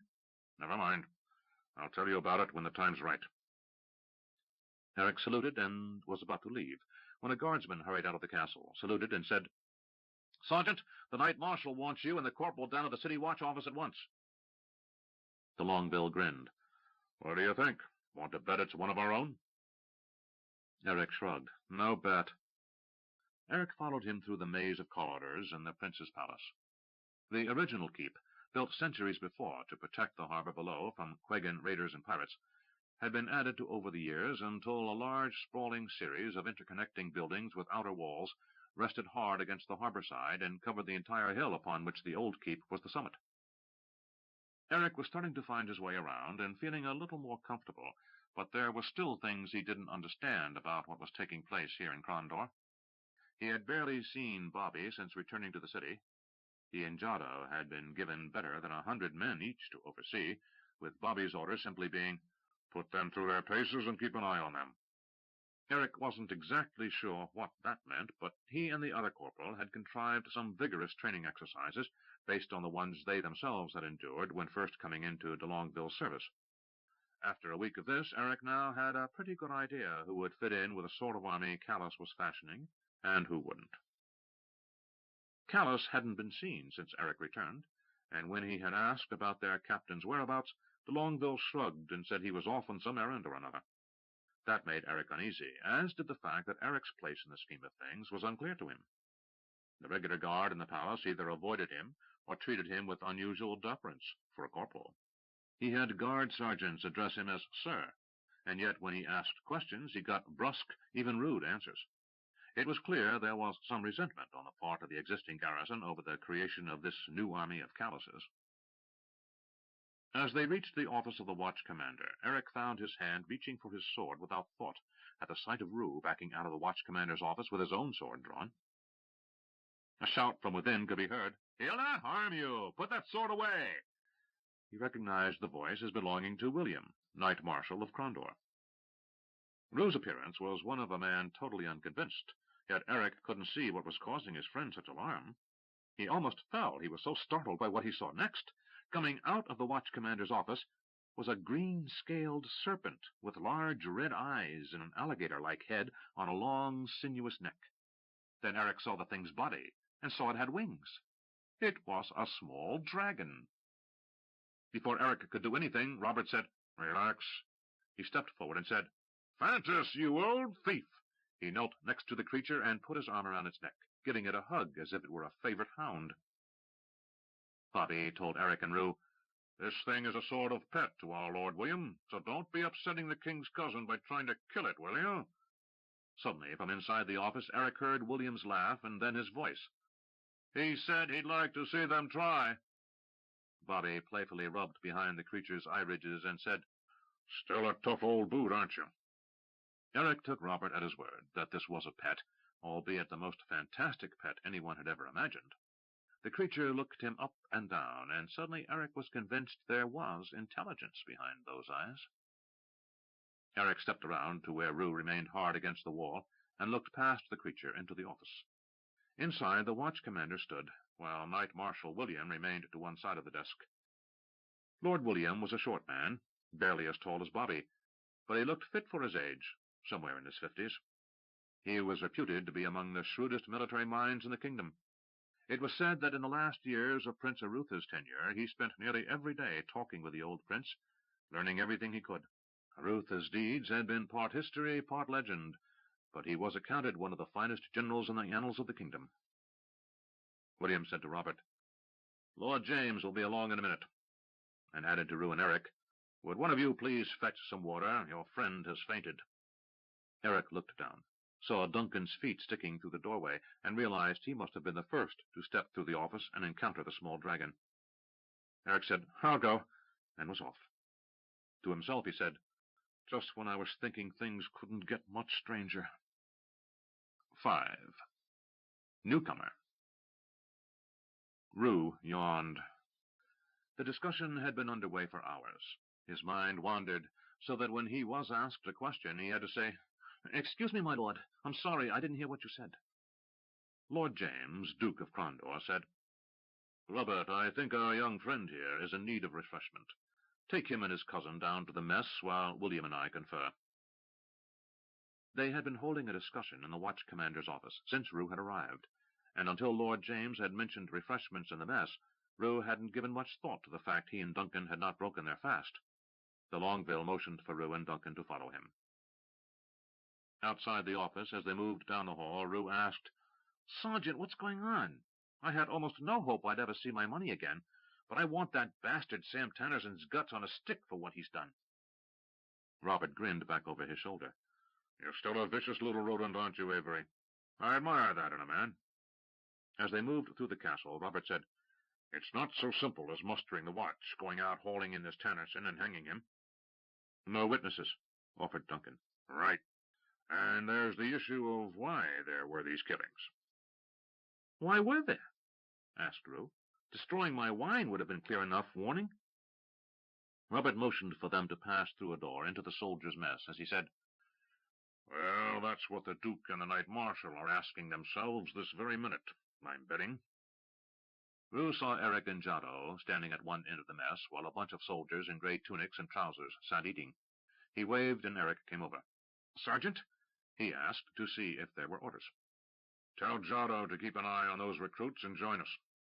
Eric did as he was ordered, and when he was seated with the others, castle serving boys hurried over with food and ale. Robert dug in and said, "I think we're going to have a bit of fun tonight." Roo said, "Fun?" "Well, if I can judge the Duke," said de Longueville, "I think he's going to come to the conclusion that there's been just a little too much killing going on of late, and it's time to do something about it." "Do what?" asked Duncan. "The Mockers have been in control of parts of this city since before I was born. I know that much."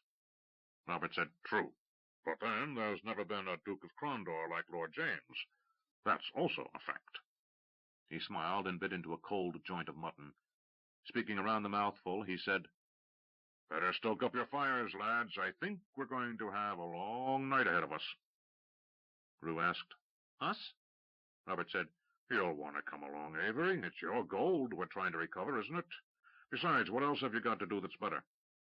Roo sighed. "Right now, nothing." "We'll give you a bunk for the afternoon so you can get your beauty rest," said de Longueville. "I think we're going to be up most of the night."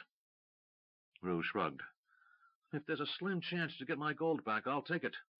It's about what I started with, so I'll be even, not counting my time." He looked at Eric. "That bit of gold you gave me was part of it, too." Eric shrugged. "You don't invest thinking any venture's a sure thing. I knew that." "I'll get it back to you somehow," Roo promised. He turned his attention to the men at the far end of the hall. "Those your new band of desperate men, Sergeant?" De Longueville smiled. "Not desperate enough. But then we haven't really gotten started with them. Right now we're just weeding out those who don't have what it takes. Right, Eric?" "Right, Sergeant," Eric agreed. "But I'm still not quite sure what the three of us are supposed to be doing." "We'll figure it out," said Robert in a non-committal tone. "With luck, Trenchard's Revenge should be coming into port any day now, and maybe some more of our boys will be aboard." Duncan raised an eyebrow in question, but no one volunteered any details to him. Roo said, "Where's the captain?" Robert shrugged. "He took off with Nacor for Stardock. He should be back in a few more weeks." "I wonder what he's up to," mused Roo. Robert de Longueville's expression changed to one that Roo knew well, and Roo instantly regretted his words. Everyone at the table, save Duncan, was privy to secrets known only to a few, and such lapses would put Roo into more trouble than he wished, should he again speak out of turn. Eric glanced at Roo, and years of friendship communicated all Roo needed to see to understand that Eric also wished Roo to remain silent. Roo cleared his throat. "I think I could use that nap if we're going out tonight." Robert nodded, and Eric smiled, and Duncan seemed not to notice any of the exchange, and table talk turned to the mundane. Callus looked over the rail and said, "See that?" Nacor squinted against the late afternoon sun. "Keshian patrol." Callus and his companions were on a riverboat, hugging the coast of the Sea of Dreams, a few miles away from Port Shimata. Callus said, "They're quite a long way on the wrong side of the border, if we can see them from here." Nacor shrugged. "Kingdom, Kesh, always fighting over this area. Good farmland, rich trade routes, but no one ever gets crops in, and no one drives caravans through the Vale of Dreams because of the border raiders. So it lingers like an old man, too sick to live, but not ready to die." He looked at his companion. "Tell the garrison commander at Shimata, and he'll send a patrol out to chase the Keshians south," he added with a grin. Callus shook his head. "I'm sure someone will eventually mention it to him." He smiled a wry smile. "I don't think I need say anything to him. If I do, he might feel the need to impress the Prince of Crondor's special envoy by starting a war for my amusement." Callus's eyes stayed fixed on the horizon long after the Keshian patrol vanished from view. Port Shimata was visible in the distance to the southeast, but they wouldn't be there for another hour, given the light wind of midday. "What do you see out there, Callus?" asked Nacor, his voice hinting at concern. You've been moody since we got back." Callus didn't need to explain many things to Nacor, who probably understood more about the Pantathian serpent priests and their evil magic than any man living. He had certainly seen some of the worst manifestations of it. But Callus knew that right now Nacor wasn't speaking of anything that had to do with Callus's concerns over the distant threat to the kingdom. It was a more personal issue that weighed on Callus's mind. "Just thinking of someone." Nacor grinned and looked over his shoulder at Chopi, the former monk of Dala, who at Nacor's insistence now slept upon a bale of cotton. "Who is she?" "You've heard me speak of her. Miranda." "Miranda?" asked Nacor. "Heard of her from several men. A woman of mystery, by all reports." Callus nodded. "She is a strange woman." "But attractive," added Nacor. "Also, by all reports." "That too. There's so much I don't know about her. Yet I trust her." "And you miss her?" Callus shrugged. "My nature is not common." "Unique," supplied Nacor. "And issues of companionship are confusing to me," finished Callus. "Understandable," said Nacor. "I've been married twice. First when I was young to... you know to whom." Callus nodded. The woman Nacor knew as Jorna had evolved into the Lady Clovis, an agent of the Pantathians they had faced more than 20 years previously, the first time Nacor and Callus had ventured south to Novindus. Now she was the Emerald Queen, the living embodiment of Alma Lodaka, the Valheru who had created the Pantathians, and the figurehead of the army building across the sea that would someday invade the kingdom. The second woman was nice. Her name was Charmia. She got old and died. I still get confused when dealing with women I find attractive, and I'm 6 times your age." Nacor shrugged. "If you must fall in love, Callus, fall in love with someone who will live a long time." "I'm not sure what love is, Nacor," said Callus with an even more rueful smile.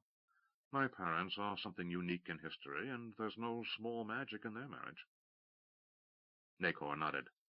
Callus's father, Thomas, had been a human child, transformed by ancient magic into something not quite human, not quite dragon-lord, as humans called the Valheru, and that ancient heritage had been part of what had drawn Callus's mother, Aglarana, the elf-queen in Elvendar, into a union with Thomas.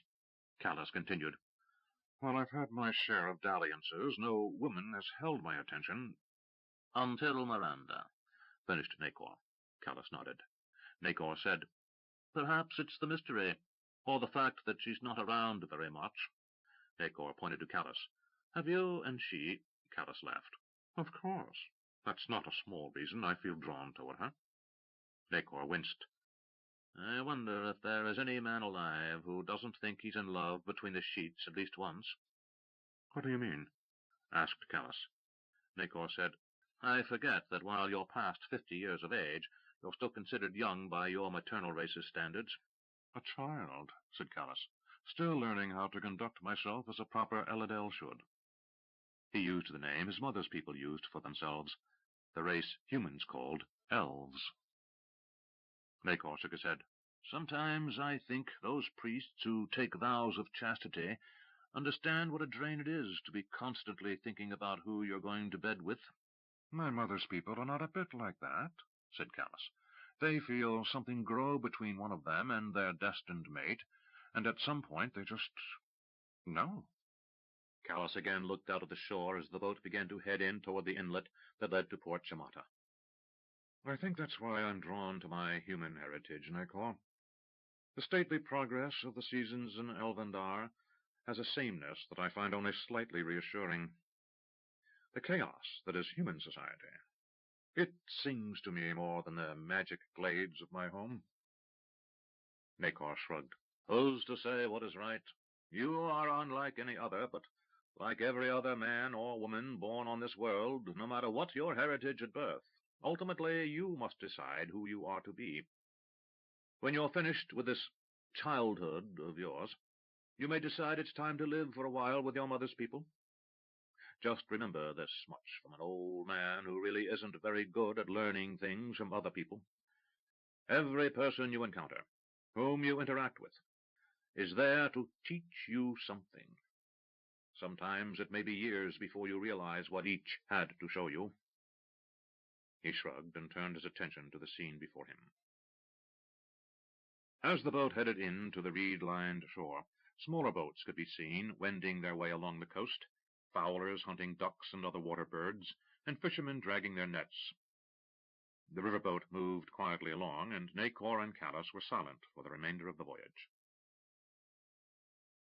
Chopin awoke as the sounds of the town grew in volume, and by the time the boat rested at the docks, he was standing beside his master and Callus. As he was the prince's envoy, Callus had the right of rank in departing, but he moved away from the gangway and allowed the other passengers to depart first. When they at last left the boat, Callus studied the shoreline and the town of Port Chamata. The city of Chamata was separated from the port by almost 80 miles of farmland and orchards. Originally a garrison to defend the southern border of the kingdom against Great Kesh, Chamata had turned into the kingdom's largest city in the south. A squad of soldiers waited for Callus on the docks, and instead of heading down toward the city of Chamata, they would follow the shore of the Sea of Dreams until they reached the river that flowed down from the Great Star Lake. They would follow the river to the lake, and then to Stardock Town, which sat on the south shore of the lake, opposite the magicians' community on Stardock Island. Along the docks, the usual assortment of beggars, confidence men, workmen, and hawkers moved, for the arrival of a boat from the coast meant opportunities, legal and otherwise. Nacor grinned as he said to Chopin, "What's your purse?" "I don't have one, master." Nacor had finally despaired of ever getting the young man to stop calling him master, so he just ignored it now. Callus laughed and said, "It's an expression." They left the boat and were greeted at the foot of the gangway by a sergeant in the tabard of the garrison of Chamata. Like the border barons of the north, the garrison commander at Chamata answered directly to the crown, so there was little court formality observed in the Vale of Dreams. Pleased to be free of any need to pay a social call on local nobles, Callus accepted the man's salute and said, "Your name?" "Sergeant Aziz, my lord." "My rank is captain," said Callus. "We need 3 horses and an escort to the Great Star Lake." "The pigeons arrived days ago, Captain," answered the sergeant. "We have a sub-garrison here at the port, with ample horses and enough troops to provide for your needs. My captain sends an invitation to dine with him this evening, Captain." Callus glanced at the sky. "I think not. We can ride at least 4 hours, and my mission is urgent. Send your captain my regrets at the same time you send for mounts and provisions." Casting around, he pointed to a disreputable-looking inn across the street from the docks. "You will find us there." "At once," said the sergeant, and he gave orders to a soldier nearby, who saluted and spurred his mount away. "It should be no longer than an hour, Captain. Your escort, horses, and provisions should be here quickly." "Good," said Callus, motioning for Chopin and Nacor to follow him into the dockside inn. A genial setting, the inn was neither the worst any of them had seen, nor the best. It was what one would expect from an inn located so close to the docks, fitting for a leisurely wait, but not somewhere one would choose to frequent if better accommodations were available or affordable. Callus ordered a round of ale, and they waited for the return of their escort. Halfway through their second drink, Nacor's attention was diverted by a sound from without. An inarticulate cry and a series of monkey-like hootings, followed quickly by the sounds of a crowd laughing and jeering. He rose and looked through the closest window. "I can't see anything. Let's go outside." "Let's not," said Callus, but Nacor had already vanished through the doorway. Chopin shrugged and followed his master out of the inn. Callus stood and followed, deciding it was better to see what trouble Nacor could find before he got too deep into it. Outside, a crowd had gathered around a man who hunkered down on his haunches as he gnawed on a mutton bone. He was easily the filthiest man Callus had ever seen. It looked and smelled as if the man hadn't bathed in years. Spending time in the fields made one indifferent to the level of fastidiousness required in the prince's court, but even among common dock workers and poor travelers, this man was a walking cesspool. His hair was black with touches of gray and rank with oil and dirt. Shoulder-length, it was matted with debris and old food. His face was nearly black from dirt above an equally filthy beard, and the skin, where it showed through, was sunburned. He wore a robe so torn and ragged it seemed to have more holes than material. Whatever color the robe had been was a memory, for now the shreds were stained and smeared. Years of indifferent eating had left the man famine-thin, and there were sores on his arms and legs. "Do the dance!" shouted one of the workers. The crouching man growled like a beast, but when the call was repeated a few more times, he put down his nearly bare mutton bone and held out his hand. "Please," he said with a surprisingly plaintive tone, almost as if a child were begging. The word came out, "Please." Someone in the crowd shouted, "Dance first!" The ragged beggar stood and suddenly executed a furious, mad twirling. Callus stopped behind Nacor, who stood watching the beggar closely. Something about the movements seemed vaguely familiar to Callus, as if hidden in the mad twirling was familiar movement. "What is this?" he said. Nacor spoke without looking back. "Something fascinating." The man finished dancing and stood there, swaying with weakness, and held his hand out. Someone in the crowd threw him a half-eaten piece of bread, which landed at the beggar's feet. He instantly crouched and swept it up. A supervisor shouted, "Here now, get back to work," and most of the dock workers moved away. A few others remained a moment to watch the beggar, then they started to wander off. Callus turned to a man he took to be a local and asked, "Who is he?" "Some crazy man," said the stranger. "He showed up a few months ago and lives where he can. He dances for food." "Where did he come from?" asked Nacor. "No one knows," said the townsman, moving along. Nacor went over to where the ragged man crouched and knelt down before him, studying his face. The man growled like an animal, and half turned away to protect his meatless bone and crust of bread. Nacor reached into his carry-sack and pulled out an orange. He stuck his thumb in and pulled off the peel, then handed a section to the beggar. The beggar looked at the fruit a moment, then snatched it from Nacor's hand. He tried to stuff the entire orange into his mouth at once, creating a wash of orange juice that flowed down his beard. Chopin and Callus came to stand behind Nacor, and Callus said, "What is this?" "I don't know," answered Nacor. He stood up. "But we need to take this man with us." "Why?" asked Callus. Nacor looked down at the grunting beggar. "I don't know. There's something familiar about him." "What? You know him?" asked Callus.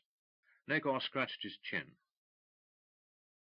"He doesn't look familiar, but given all that dirt, who can say? No, I don't think I know him, but I think he may be important." "How?" Nacor grinned. "I don't know.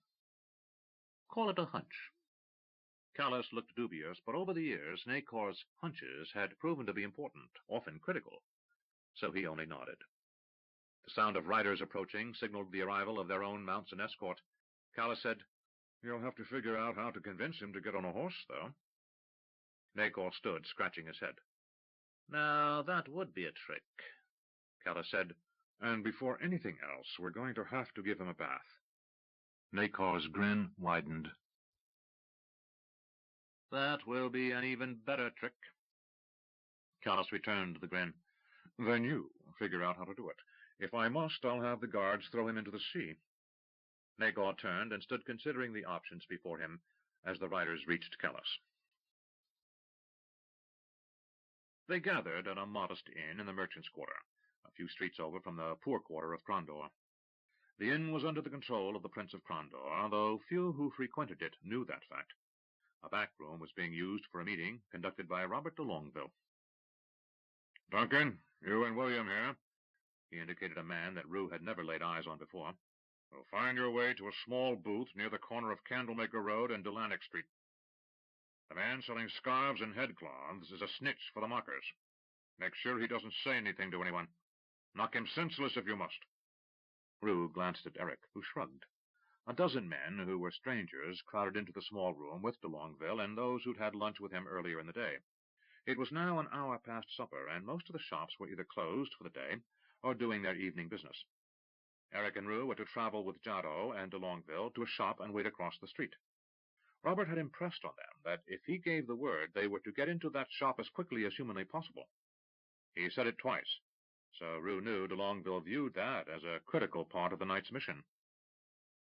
You and you, said Robert, pointing to 3 teams assigned to neutralize Mocker lookouts. Out the back door. He was silent for a few minutes, then pointed to Duncan and the man named William. Go now. Out the front. They left, and over the course of the next 10 minutes, the rest of the agents were dispatched. When the 4 remaining men were alone, Roo said, Who were those other men? Let's say the prince needs a lot of eyes and ears in his city, said de Longueville. Secret police, said Giotto. Something like that, said de Longueville. Avery, you're the quickest man here. Stay close to me. Eric, you and Giotto are too big to escape notice for long, so stay where I put you and don't move. Once we leave this inn, no talking. Any questions? There were none, and de Longueville led them out of the back of the inn. They hurried through the streets, attempting to look like nothing more than 4 citizens on some errand or another, urgent perhaps, but unremarkable. They passed a booth at a corner where the poor quarter began, and saw Duncan and the man named William engaged in deep debate with a vendor. Roo noticed that Duncan stood in such a way that his holding a sword point to the other man's ribs was difficult to ascertain, while William was ready to intercept any who might come too close to the booth. They turned down a short street to another avenue, paralleling the first, and turned the corner. With a wave of his hand, de Longueville motioned for Giotto and Eric to secrete themselves within a deep and relatively dark doorway, while he quickly moved across the street with Roo. Using hand signals, he indicated Roo should stand against the wall between a doorway and a window. De Longueville took up a position at the corner of the building, between the door and an alleyway that ran next to the building. From within the building, Roo heard the sounds of what he took to be a merchant moving portions of his inventory around. He resisted the impulse to peek into the window and tried to look like a man simply lounging for a minute, while he kept his eyes darting around looking for signs of trouble. A figure swept out of the darkness, bundled in a great cloak. Vaguely, behind him, figures seemed to melt away into the darkness, and Roo sensed, more than saw, others taking up nearby positions. The robed man moved purposefully past Roo and took the 3 steps up to the door of the establishment. Roo glimpsed him as he passed, and Roo's eyes widened. The man entered the shop, closing the door behind. Roo heard a voice say, "Can I help?" "Hello," interrupted a familiar voice. A long silence was followed by the first voice saying, "James?" "It's been a while," answered Lord James, Duke of Crondor. "What, 40 years?" "More." There was a long silence. Then the man said, "I assume your men are outside?" "Sufficient to make sure this conversation is uninterrupted and ends when I say it ends." Again there was a silence and the sound of 2 men moving around. What sounded like chairs being pulled across the floor ended with James saying, "Thank you." "I don't suppose it would do any good claiming I've long since gone straight and am nothing more than a simple merchant." "Claim all you want, Brian," said James. 30 years ago, when I had heard a merchant named Lyle Rigger had shown up in Crondor, I asked Prince Arutha to set agents on you like hounds on a trail. Even when I was ruling in Rillanon these last 20 years, I've had regular reports on you." "Rigger? I haven't used that name in years. I haven't used that name since... Where was it we met?" "We met in Lyton," said James. "Yes, now I remember," came the reply. "I used it only a few times since then." "No matter." James sighed audibly. "It took the prince's men a few years to make sure they had all your bolt holes covered and your runners identified, but once they did, it was easy enough for me to keep track of you." "You've better men than we thought. We're always on the lookout for agents of the Crown." James said, "That's because until tonight we were content to simply watch. Remember, I used to be a mocker. There are still a few around who remember Jimmy the Hand." "Now what?" "Well, you're going to have to change your name again and do something about your appearance. If you don't, the beggars and thieves will decide it's time for a new leader." There was a chuckle, and Roo strained to hear every word. "You know, it all goes back to that business with the crawler. If he hadn't tried to take over the guild in the first place, we'd have had a far more orderly change than we had when the virtuous man took over." That was a mess. So I hear, said James. But that's neither here nor there. What brings me to you tonight, Lyle, or Brian if you prefer, is this. Lately you've lost control over the guild. Too many happy little cutthroats are running around my city, killing my law-abiding, tax-paying citizens. A little theft and larceny are normal for a city like Crondor, but last night one of your butchers killed a stable boy, 2 barmaids, and 4 horses as a warning to a young wine merchant that he needed to pay protection. That is excessive, agreed the man named Brian. So was the protection price, said James. Who is the man? I'll deal with him. No, I'll deal with him. If you want to keep your own head out of a noose, or more important, if you don't want your own people choosing a replacement for you before your body's cool, listen carefully. For some years to come, I'm going to need Crondor especially quiet and free of trouble. In fact, I'm going to need it very prosperous and rich. The reasons I'm going to need things this way are none of your concern, but trust me when I say that in the long run it will benefit you and your ragged band of outlaws as much as anyone else in the city. Toward that end, I'm going to find Sam Tannerson and his comrades and publicly hang them. You will find me a believable witness who saw him leaving the Inn of the 7 Flowers holding a bloody knife. Get me an earnest-faced little street urchin. A girl would be best. Someone who will have the judge convinced that Tannerson and his pals are barely worth the rope to hang them with. Then you'll tell your merry band of thieves that things are getting too hot for such goings-on, and the next one of your bright lads to go getting creative ideas on setting examples won't live long enough to be hung. And I mean it, Brian. If one of your murderers steps out of line, you'd better string him up before I do, or I'll close you down for good and all. It's been tried before, came the answer. The mockers are still in business. There was a long silence before James said, I still remember the way to Mother's. If I shout out before you can reach that dagger you have secreted in your boot, you'll be dead. And within an hour your night-master will be under arrest, and your day-master will be roused out of his bed and taken into custody. I'll have Mother's surrounded and closed down before sunrise. I'll have every thief who's known to my agents picked up, and while I won't get them all, or even half, I'll get enough of them. There will still be thieves and beggars in Crondor, Brian, but there will be no more mockers. Then why haven't you shut us down? It's been to my advantage just to keep you under observation. But as I said, now I need certain things. As I'm sitting in his shop and chatting with him this instant, we both understand. I know who the current successor to the upright man is. If I kill you, I might have to spend years finding out who the next leader of the Guild of Thieves is after you. There was a moment of silence. Then James said, It's ironic, but the reason I knew you were back in the city all those years ago is because we look so damn alike. A long sigh answered that. I've often wondered about that. Do you think we're related? I have a theory, came the answer, but no details followed. Just do us both a favor and keep your animals on a short tether. A few robberies of modest gain, a shakedown here and there. Boost some goods off the dock and cheat the customs agents now and again out of their duties. I may even have a few jobs for you that will guarantee you and your ragged brotherhood a profit. Commissions of sorts. But this wholesale crime spree is over, and the killings must stop today. If I have to go to war, I will. Is that clear? I'm still not convinced, but I'll think on it. James laughed, and to Roo it was a bitter laugh. Think on it? Not hardly. You agree this moment, or you don't leave here alive. Not much of a choice, was the hot reply. The man's voice showed his temper was held in check, but not by much. Roo glanced about.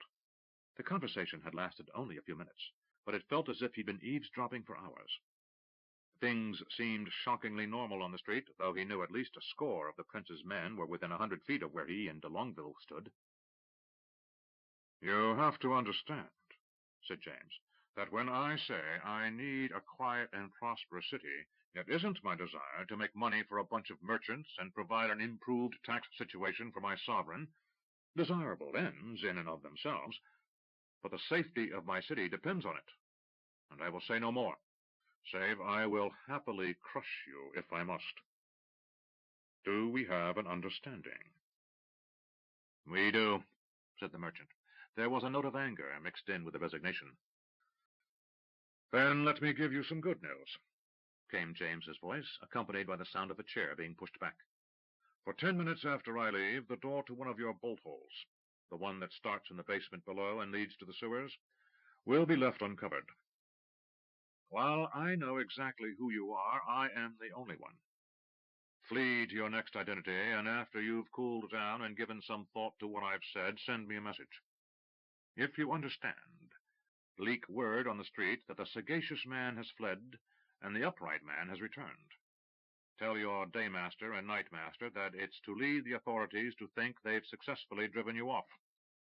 If I don't hear that message from you by this time tomorrow night, I will know that either you've been betrayed by your own people, or you haven't taken my warning seriously. Either way, the mockers had best prepare for war.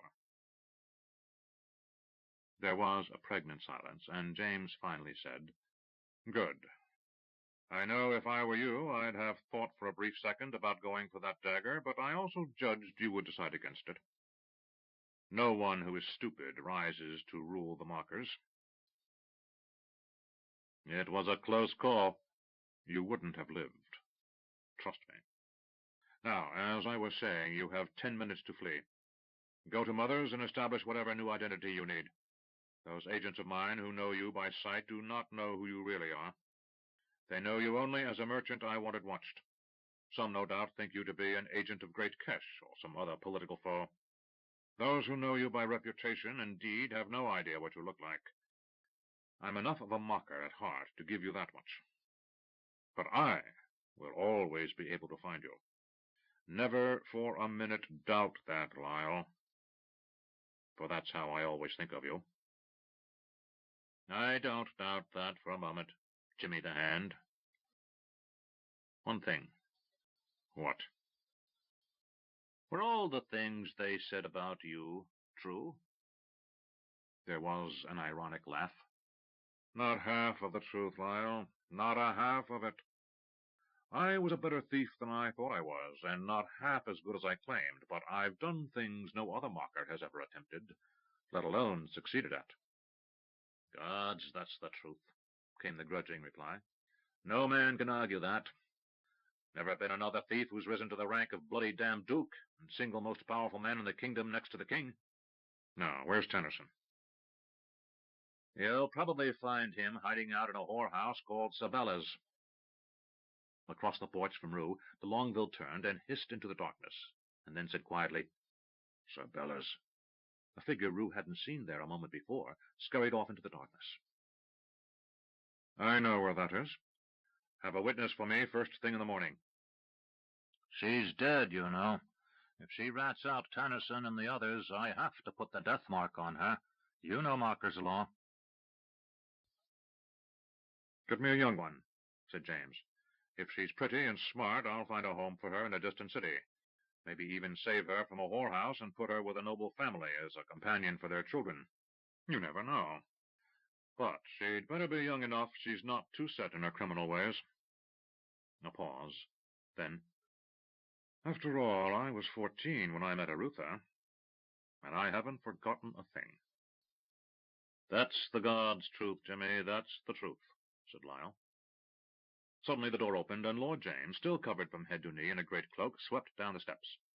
He paused for a brief moment next to Robert and said, You heard? I heard.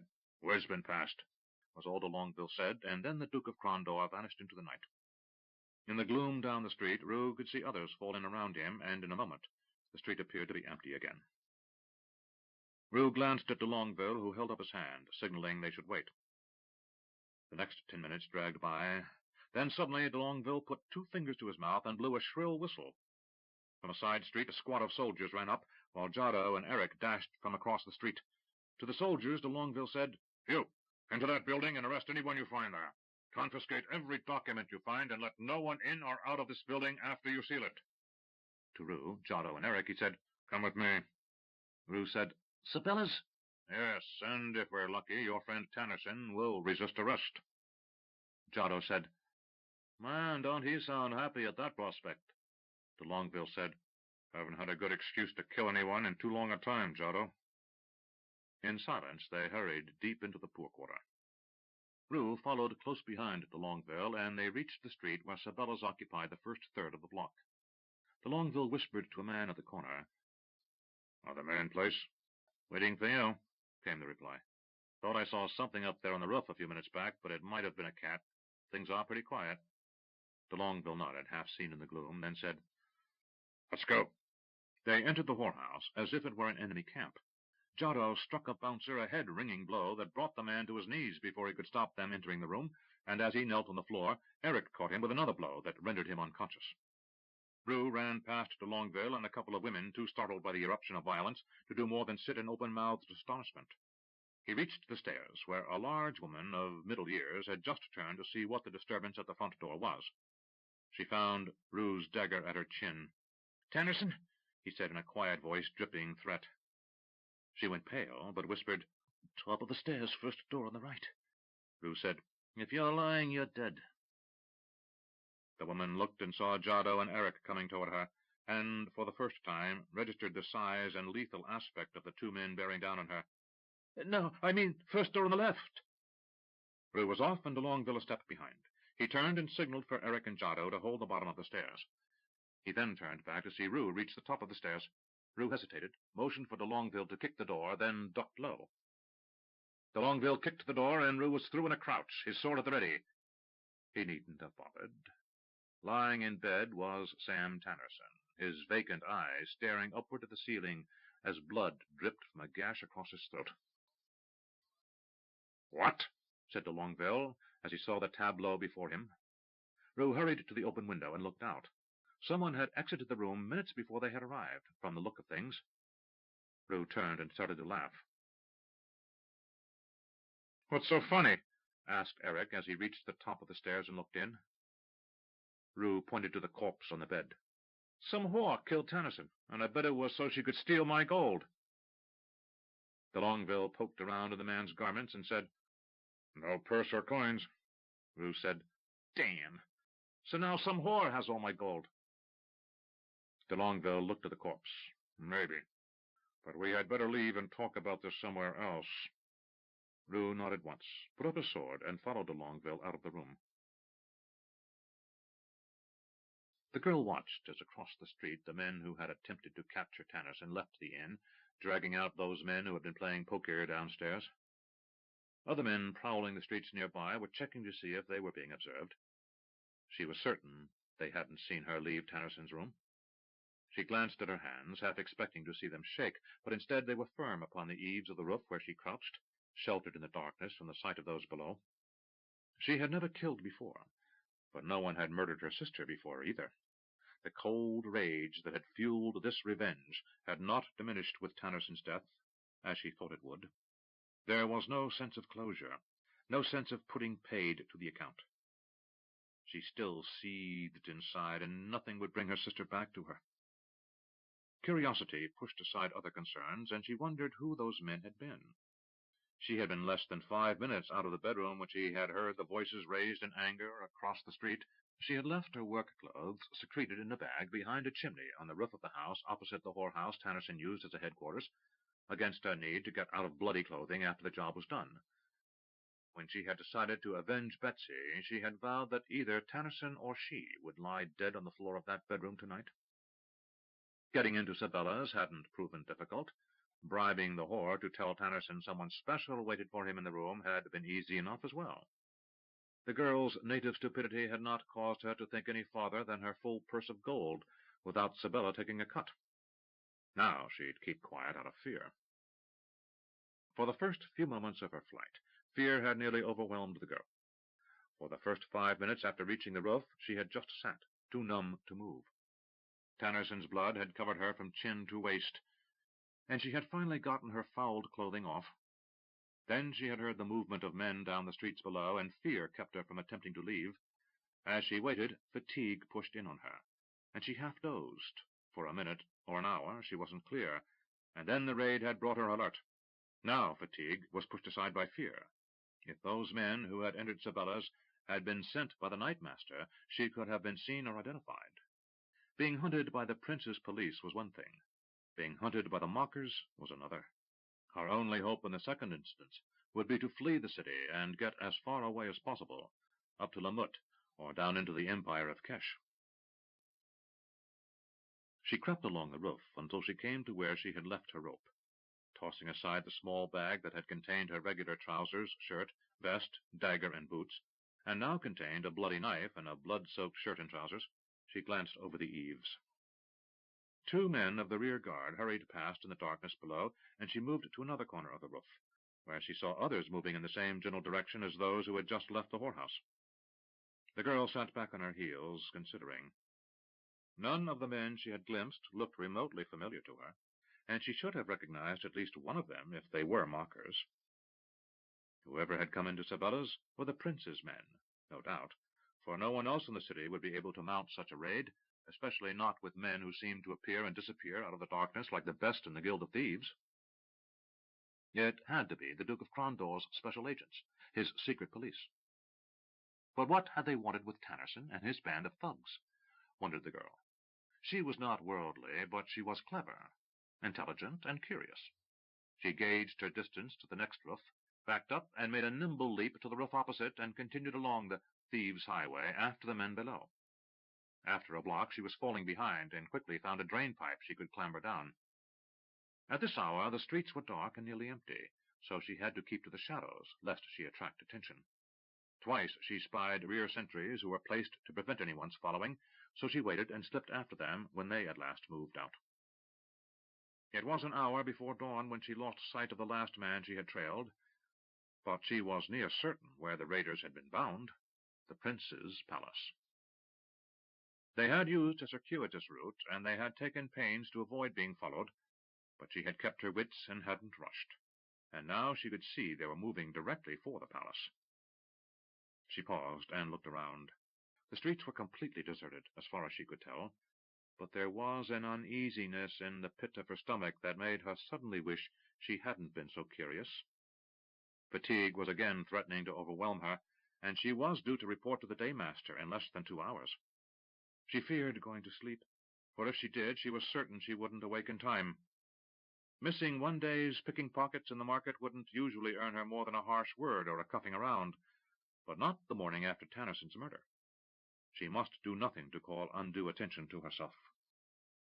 Tannerson had been a brute and a man of few friends, but he'd had many allies and had established himself as something of a minor power among that faction of the mockers known as bashers, those given to strong-arm tactics, armed robbery, extortion, and protection, as opposed to the beggars and those who used more subtle forms of larceny. The sagacious man and his lieutenants, the daymaster and the nightmaster, had been reluctant to curb Tannerson and others like him who produced, and say what you might about the swine, he had produced. His small-scale reign of terror over the merchants near the docks and poor quarter had more than doubled the protection money coming into the guild over the previous year. But if she could show up with an account of men moving through the streets to the palace, she might divert any suspicion from herself, and ensure that the sagacious man was more concerned with the actions of the prince's secret police than with those of a single girl pickpocket. She might even plant the idea that it was the prince's men who had cut Tannerson's throat. The girl's reverie, half from exhaustion, half from emotions spent in killing her sister's murderer, had dulled her wits. She was barely aware someone else was nearby when she turned and tried to flee. A man's hand seized her wrist and held her in a grip like iron as she drew her dagger to defend herself. Another hand froze her movement as she looked up into the man's blue eyes. He was the strongest man she had ever encountered, for no matter how she squirmed, she was unable to free herself, and he was quick. When she tried to kick him in the groin, he turned enough that her kicks fell harmlessly on thighs that were as hard as oaks. Other men approached, and in the early morning gloom the girl could make out a ring of dangerous-looking men closing around her. A short, unattractive man with a balding head looked her up and down and said, "What do we have here?" He pried the dagger from her immobile hand. Another man, whose features she couldn't make out, said, "This is the one who was following us." Robert de Longueville said, "Who are you, girl?" The large man who held her said, "I think there's blood on her hands." A shuttered lantern was uncovered, and suddenly the girl could make out the faces of the men who surrounded her. The one who held her was little more than a boy himself, roughly the same age as she. He might have arms on him as big as her thighs, but his face was still soft and boyish, though there was something in his eyes that made her wary. The short man, who seemed to be in charge, looked down and said, "Sharp eyes, Eric. She tried to wipe them off, but didn't have water to bathe." Turning to a man in the outer rank of those who surrounded her, he said, "Return to Sabella's and check the rooftops and alleys around there. I think you'll find a weapon in whatever she was wearing when she killed Tennyson. She couldn't have dumped them into the harbor and had time to catch up with us." Another man, even shorter than the leader, young like the powerful youth, but thin, even scrawny, pushed forward and thrust his face an inch from the girl's. "What have you done with my gold?" demanded Roo. The girl spit in his face for an answer, and de Longueville had to hold him back from striking her in reply. "It's getting light, and this is too public a place," said the sergeant, his voice held to a harsh whisper. "Bring her along to the palace, Eric. We'll question her there." The girl decided it was time to cease being passive and screamed at the top of her lungs, hoping to startle the powerful youth into releasing his grip enough so she could yank free. All that happened was a meaty hand clamped down over her mouth, and the short leader said, "Open your yap again, girl, and I'll have him club you to silence. I have no need to be tender with you." She knew he was not making an idle threat. But as a shutter opened in a room above, and as two street boys peeked out of a nearby alley, the girl knew she had achieved her goal. Before she reached the palace, word would reach the daymaster that the thief called Kitty had been picked up by agents of the prince, and at least she would have an acceptable excuse for not reporting to muster at Mother's this morning. She'd have a most reasonable excuse for the daymaster when she got back to Mother's. As the young man called Eric half carried, half led her through the pre-dawn streets, the girl amended her last thought. If she ever got back to Mother's to explain. When they reached the palace, the mood among the men who escorted the prisoner lightened, except for Roo, who had demanded to know about his gold. He fumed and kept a suspicious eye upon the girl. They entered the palace through a small gate, moving past two alert guards who said nothing. Down a long hallway, illuminated by torches and sconces, they continued in silence until they reached a large stairway leading down into the lower portion of the palace. Several of the men moved away, leaving the girl in the custody of de Longueville, Eric, Roo, Duncan, and Jado. Half pushing, half throwing her, Eric released the girl's arm as they entered an interrogation cell. Shackles hung from the wall, and if the girl had taken the time to inspect them, she would have seen them rusty from disuse. But she turned like a trapped animal and crouched, as if awaiting an attack. "Tough one, isn't she?" asked de Longueville. "What about my gold?" demanded Roo. "What gold?" said the girl. De Longueville stepped forward. "Enough!" Looking at the girl thief, he asked, "What do we call you?" "Anything you want," she snapped. "What's the difference?" De Longueville said, "You've caused us a great deal of difficulty, girl." He motioned, and Jada brought over a small wooden stool, upon which de Longueville sat. "I'm tired. This has been a very long night, and there are things about it I don't like much. The thing I like the least is finding you have killed the man I was going to hang tomorrow. I don't know what your cause with Tennyson was, child, but I needed him for a public hanging." Glancing at the other men, who now leaned against the walls of the cell, he said, "We need someone to hang." Jado said, "If we dress her up a bit in a man's clothing and cut her hair, maybe." If the threat reached the girl, it didn't show in her reaction. She merely glared at the men, one at a time, as if silently marking their features for some future revenge. Finally, she said, "He killed my sister." "Who was your sister?" asked de Longueville. "She was a bar girl, a whore over at the 7 Flowers. Her name was Betsy." Roo blushed. Suddenly he could see the resemblance, though this girl was far prettier than her sister had been. But Roo had been intimate with Betsy, and his reaction to this revelation was surprising. He felt embarrassed and didn't want to let this girl know he had been the man her sister had been with when she had been killed. "What's your name?"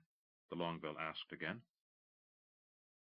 "Catherine," said a voice behind them, and Roo turned to see Lord James standing in the door to the cell. "Pickpocket." He walked around de Longueville and studied the girl's face. "They call you Kitty, don't they?" The girl nodded. She had been frightened by the others, for they were hard men, but they were commonly dressed. This man, however, was dressed like a noble, and spoke as if he expected to be obeyed. He studied her face, then said, "I knew your grandmother." Kitty looked confused for a minute. Then her eyes widened, and she turned pale. "Gods and demons, you're the bleeding Duke, ain't you?" James nodded and said to de Longueville, "How did you catch this little fish?" De Longueville explained that one of his rear guard had spotted her coming down a drain-pipe, and had signaled they were being followed, and how the trap for her had been laid. "I just dropped Eric off in the shadow so he could grab her when she walked past him," he finished. He stood and indicated the Duke should take the stool. James sat and calmly said, "You'd best tell me exactly what happened, girl." She told of discovering that Tannerson and his bashers had killed her sister, and of how she had arranged to lure him to a room. She had turned down the lamp and rested on the bed, and when Tannerson had entered, he saw a pretty young girl, and it wasn't until he leaned over her and found her dagger entering his throat he suspected anything. She had ducked out from under him as he had fallen on the bed, and she had tried to get as much blood off her body and hands as possible before she fled out the window. Roo interrupted and said, "Did you take any gold from him?" "He didn't have a purse," she said. "At least I don't think so. I didn't stop to look." Roo swore. "Someone heard you leave, looked in, saw the blood, and took the gold." "What about the locked door?" asked de Longueville. It was Duke James who said, "It's a common thing to find that those latches aren't as secure as you think if you know where to find the hidden trip. Probably one of the employees at the inn has your gold, Roo.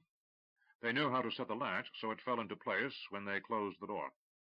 If you'd been there 5 minutes earlier, you might have caught the thief in the act. Now, we could tie the thief to a spit and roast him slowly, and we won't find the gold." Roo swore again. James sat back. "You're something of a problem, Kitty. I had reached an accommodation with a sagacious man over the disposition of Tannerson and his companions, and you've managed to completely foul that up." He rubbed his chin. "Well, your career with the mockers is at an end." "What are you going to do?" she asked, her voice made faint by fear. "Give you a job," he said, rising. To de Longueville he said, "We need female agents, Bobby, but keep her on a short leash for a while. If she proves untrustworthy, we can always kill her." He left the room, and de Longueville motioned for the others to follow him.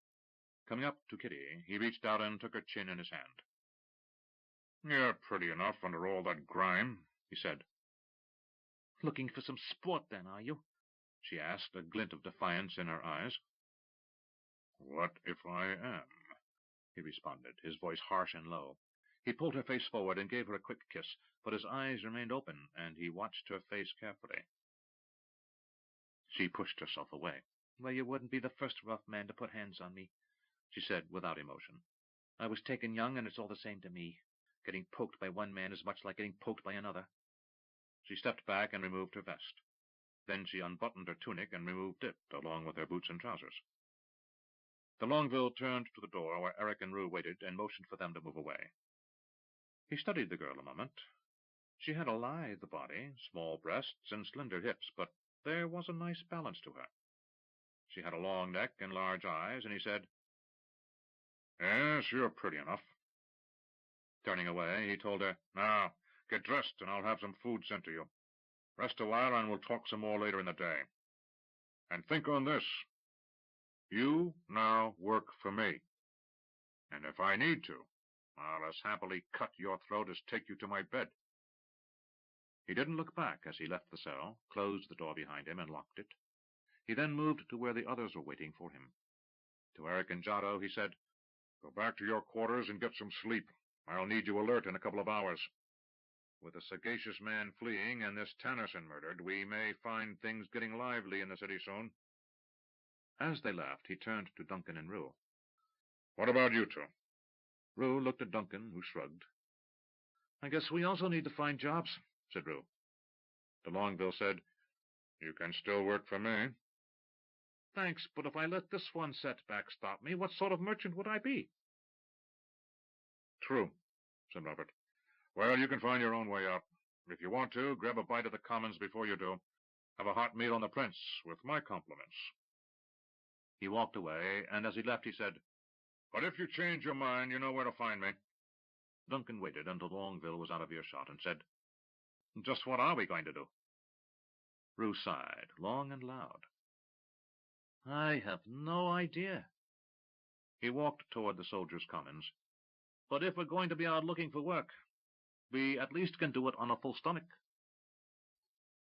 6. Barrett's. Roo jumped. The waiter coming out the door swerved expertly to avoid Roo as he came into the kitchen at Barrett's coffee house, and Roo put down his tray as he called out his order. The chaos in the kitchen stood in direct contrast to the calm evidenced in the common room and the private areas on the second floor of Barrett's. The large oak double doors kept the sound away from those merchant and traders negotiating in hushed voices throughout the coffee house. Roo had sought employment for almost a week before he thought of Barrett's. Several merchant concerns had looked upon the poorly dressed former soldier with little civility, and no one seemed interested in taking on even the most junior of partners without receiving a large sum of capital as an incentive. Promises of hard work, diligence, perspicacity, and loyalty were far less important than gold to these men. Most merchants either had sons or apprentices, and few had any work available save as guards or menials. Roo felt close to defeat before he remembered the young waiter at Barrett's named Jason, who had directed Eric and Roo to the horse trader by the city gate. Roo had returned to Barrett's, found the man in charge of the waiters, mentioned Jason by name, and after a short consultation with Sebastian Lender, the manager of Barrett's, a man named Hone, offered Roo a tryout as a waiter. Roo quickly learned his way around the floor, with Jason acting as his tutor. Roo had come to like Jason, the youngest son of a merchant in another part of town. McKellar, the head waiter, had told Jason to show the new boy the ropes. Roo disliked being referred to as a boy, but given McKellar's age, he supposed it was reasonable. Duke James would appear a boy next to McKellar.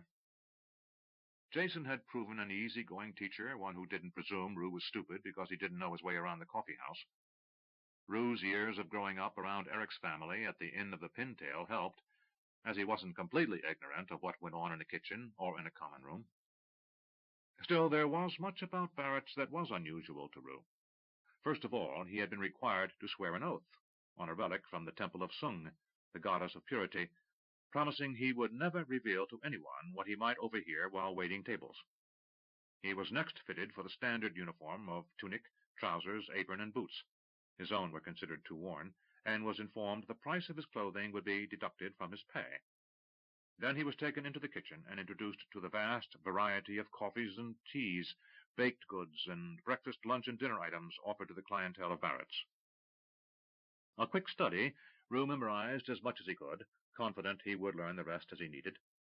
The organized chaos of the coffee house at its busiest reminded Roo of a battle in many respects. The orders came in from each waiter, who was expected to remember everything a customer requested, and who would also remember which table to return to, and which gentleman or nobleman received which item. Mostly it was coffee, or an occasional sweet roll, but often it was a complete breaking of fast or a noontime meal. Rarely did anyone eat an evening meal at Barrett's, as most businessmen preferred to eat at home with their families, but sometimes the late afternoon business ran long, and waiters and cooks could be working until 2 or 3 hours after sunset, before the last customer left and the doors were locked. That was the custom at Barrett's, that the doors remained open so long as one customer remained, and a few times over the years, at the height of financial crisis in the kingdom, the coffee house had remained open around the clock, with the wait staff expected to remain alert, neatly dressed, and ready to answer the call of the frantic businessmen and nobles crowding the floor of the common room. The cook said, "Your order's ready." Roo grabbed his tray from off the counter, double-checked the order, and moved toward the door. He paused a beat to ensure the slight swing of the door was the result of the last waiter moving through it, and not because some fool had forgotten which door to pass through. Always keep to the right, he had been told. Jason had told him the biggest problem was caused by customers, who occasionally would mistake the kitchen door as an entrance to the jakes or a back way out, and the resulting collision was usually both loud and messy. Just before reaching the door, Roo turned and backed through, as if he had been doing this for years, and moved with a fluid grace into the commons. Only his battle-trained reflexes prevented a collision with a customer, who turned and moved across the aisle down which Roo moved. "Excuse me, sir. Roo intoned when what he wanted to say was, "What's where you're going, Fishbrain?" He forced a smile. Jason had impressed upon him that while his salary from Barrett's was modest by any measure, the true source of income for the waiters was the gratuity. Quick, efficient, polite, and cheerful service could earn a waiter a week's wages in a day, if business was particularly good. Occasionally, a single table would provide enough income for a waiter to invest in one of the common undertakings. For which reason, Roo, as the newest member of the staff, had the poorest section of the common room. He glanced longingly up to the galleries where the business associations, brokers, and partnerships gathered. Among their number were several bright young men who had begun their business lives as waiters at Barrett's. It might not be as quick a rise as seeking treasure in far lands, but it could be as dramatic as that in results. Roo placed his order expertly in front of each businessman as he had been instructed, and they all but ignored him as they continued their discussion. He heard enough to realize they were discussing the extramarital adventures of an associate's wife, rather than matters of business, and he ignored them. A single copper piece, more than the price of the coffee and rolls, was placed upon his tray, and Roo nodded once and backed away. He moved through his area, inquiring politely if anyone needed anything, and when he had made his way around his area and had received no new orders, he stationed himself quietly in plain sight, ready to answer the call of any customer who needed him.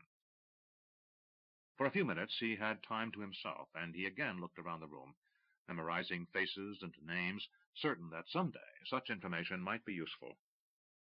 From across the room a figure waved at him. Roo recognized him as another waiter, Kurt, a tall, nasty-tempered bully who had most of the younger waiters cowed. He was also a suck-up, and had both Hone and McKellar convinced he was a competent and pleasant waiter, while he was neither. He managed to get the younger waiters to do as much dirty work as possible while avoiding work at every turn. Roo wondered how such a lout had come to such a senior position at Barrett's. Roo ignored the wave, and at last Kurt came across the room toward him. As he approached, Kurt forced a smile for the benefit of the patrons.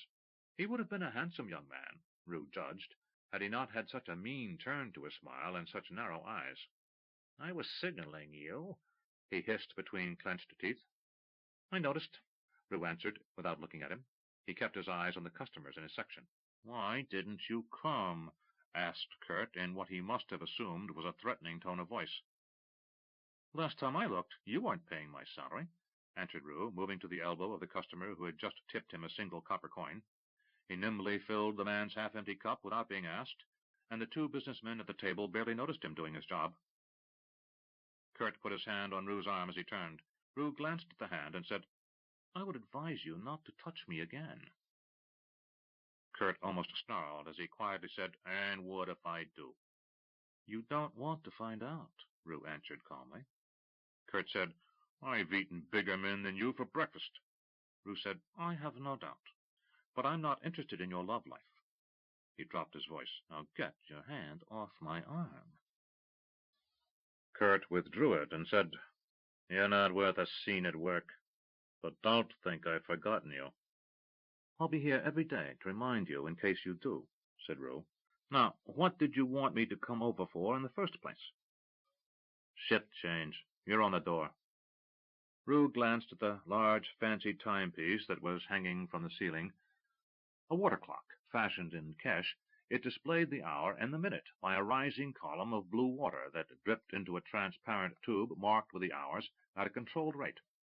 One of his jobs, as junior-most waiter, was to be in the common room at dawn to quickly flip the valve that caused the strange device to pump water back to the tank above, while the second tank began dripping so that the time was always accurate. Roo had been uncertain why it was so critical for these businessmen always to know what time it was, but he was fascinated by the device and the fact that he could see what time of day it was with a glance to the center of the room. "Why the change?" he asked as he headed for the kitchen, Kurt a step behind him. "We're not due for a shift change for another hour." "It's raining," answered Kurt with a smug grin as he brushed his black hair away from his forehead and took up his own tray. "New boy always gets to wipe up the mud." Roo said, "Fair enough, I guess." He didn't think it was fair at all, but he was damned if he was going to give Kurt the satisfaction of seeing him distressed by the news. He left his own tray and cleaning cloth on a shelf designated as his, and moved quickly through the large kitchen door and crossed the commons to the front door. Jason was waiting for him, and Roo looked out to see that a tropical storm up from Kesh had swept across the bitter sea and was now dumping massive amounts of warm rain on the prince's city. Already a pile of damp rags were tossed into the corner, and Jason said, "We try to keep the floor as clean as possible before the rail, so we don't have to mop down the floor completely throughout the coffee house." Roo nodded. Jason tossed him a rag and knelt and began to clean up the mud that was splashing in from the force of the rain along the edge of the doorway on his side. Roo duplicated his actions at his own door and knew it was going to be a long, frustrating morning. After the fourth cleaning of the portal, a large carriage turned the corner at high speed just a few feet from the doorway to Barrett's. The splash of mud through the door barely missed Roo's boots. He quickly knelt and used a rag to get as much of it off the wood as possible. The rain continued its steady tattoo, and little splatters of dirty water continued to edge the wooden floor with grime, but the majority of the entrance hall to the coffee shop was still clean. Jason tossed Roo a fresh rag. "Here you go." "Thanks," answered Roo, catching it. "This seems a bit pointless," he added, nodding through the open door to where the rain was picking up in intensity. It was a typical fall storm off the bitter sea, and it could mean days of unrelenting rain. The streets were becoming rivers of mud, and each new arrival at Barrett's tracked increasing quantities of the dark brown ooze onto the wooden floor of the entranceway. "Think how it would look by now if we didn't keep at it," suggested Jason. "What else do we do besides fight mud?" asked Roo. Jason said, "Well, we help customers out of coaches. If one pulls up on your side, first see if it's driven by a coachman alone, or if there's a footman riding on the back. If there's no footman, open the carriage door. If the coach has one of the new fold-down steps, lower it for whoever's inside. If there's no step, get that box over there and carry it to the coach." He pointed to a small wooden box kept in the corner of the entrance for such use. It sat next to some dirty towels and a larger metal pan. A coach pulled up, and Roo glanced at Jason, who nodded. There was no footman, as this was a hired coach, and Roo could see there was nothing like the fancy swing-down step in evidence. He grabbed up the box and, ignoring the rain, placed the box below the door, then pulled down on the handle as instructed. Swinging the door open, he waited. An elderly gentleman climbed quickly down from the coach and took the 2 steps into the relative shelter of the entranceway. Roo grabbed the box and was barely a stride away as the coach moved on. He reached the entrance in time to hear McKellar greet the newly arrived patron. "Good morning to you, Mr. Estabrook." Jason was already cleaning the mud from Mr. Estabrook's boots as Roo replaced the box in the metal pan designed to confine water in mud. He then took up a rag, and by the time he had it in hand, the client had moved into the inner sanctum of Barrett's. "That's Jacob Estabrook?" asked Roo. Jason nodded. "You know him?" "I know his coaches. They'd come through Ravensburg all the time." "He's one of Crondor's richest men," confided Jason as they finished cleaning up the floor. "He's got an amazing daughter, too." "Amazing how?" said Roo, putting away the muddy rag. Jason was a young man of middle height, a lightly freckled, fair complexion, and brown hair, one who Roo judged unremarkable in appearance, but his expression became close to transfixed as he answered, "What can I say? She's the most beautiful girl I've ever seen." Roo grinned. "And you're in love?" Jason blushed, which amused Roo, though he kept any jibe to himself. "No, I mean, if I could find a woman who looked like that who would give me a second glance, I'd tithe Dorothea, the goddess of luck, for the rest of my life. She's going to marry some very rich man or a noble, I'm certain. It's just that—" "She's someone to daydream about," supplied Roo. Jason shrugged as he put away his cleaning rag. He then glanced at Roo's feet and said, "Boots." Roo looked down, saw that he was tracking mud on the floor they were trying to clean, and winced. Taking the rag out of the metal pan, he cleaned his own boots and then the tracks he had made. "You don't do much of this when you spend your life barefoot." Jason nodded. "I guess. Now, about this wonder Sylvia Estabrook." "Yes, Sylvia. When have you seen her?" "She sometimes travels here with her father on her way to shop in the city. They live out on the edge of the city, near the Prince's Road, on a large estate." Roo shrugged. He knew that in Crondor, the King's Highway was called the Prince's Road, and he had traveled it with Eric the first time he had come to Crondor, though they had left the highway and cut through the woods and some farmland. Later travels had been by the southern road to the training ground where he had learned the soldier's trade, so he had never seen the estate of which Jason spoke. What'd she look like? She has the most amazing blue eyes and blonde hair that's almost pale gold in color. Roo said, Blue? Not green? Blonde hair? Blue eyes, blonde hair, answered Jason. Why? Just checking. I met a really beautiful woman who almost got me killed, but she had green eyes and dark hair. Anyway, go on. There's nothing more to say. She rides up with her father and then goes off after he gets out. But she smiles at me, and she even took a moment to speak to me once. Roo laughed. That's something, I guess. A shout and the sound of a large wagon moving near caused Roo to turn. Heaving around the corner, looking for a moment as if it were about to attempt to enter the building, came a horse, as tired, old, and ragged a creature as Roo had ever beheld. A loud grinding of wood upon wood was punctuated by oaths and the sound of a lash as a wagon wheel ground across the open portal and a driver came into view. An instant was all Roo needed to realize this man didn't possess even the most rudimentary knowledge of driving a wagon, and had tried to turn the corner too sharply, jamming the wagon against the side of the building. Ignoring the driving rein, Roo turned and moved in front of the horse, grabbing the animal by the bridle while shouting, Whoa! The animal obeyed, as it was hardly moving at all because of the jamming of the wagon against the corner, the deep mud, and near total exhaustion. What's this? Demanded the driver. Roo looked up at a young man, only a few years older than Roo, thin and soaked through to his skin from his appearance. It was also obvious he was a sailor, as he wore no boots or shoes and was sunburned and drunk. Heave to, mate, cried Roo, before you run ashore. Trying to look threatening, the young sailor shouted belligerently, Clear away! You're fouling my rig!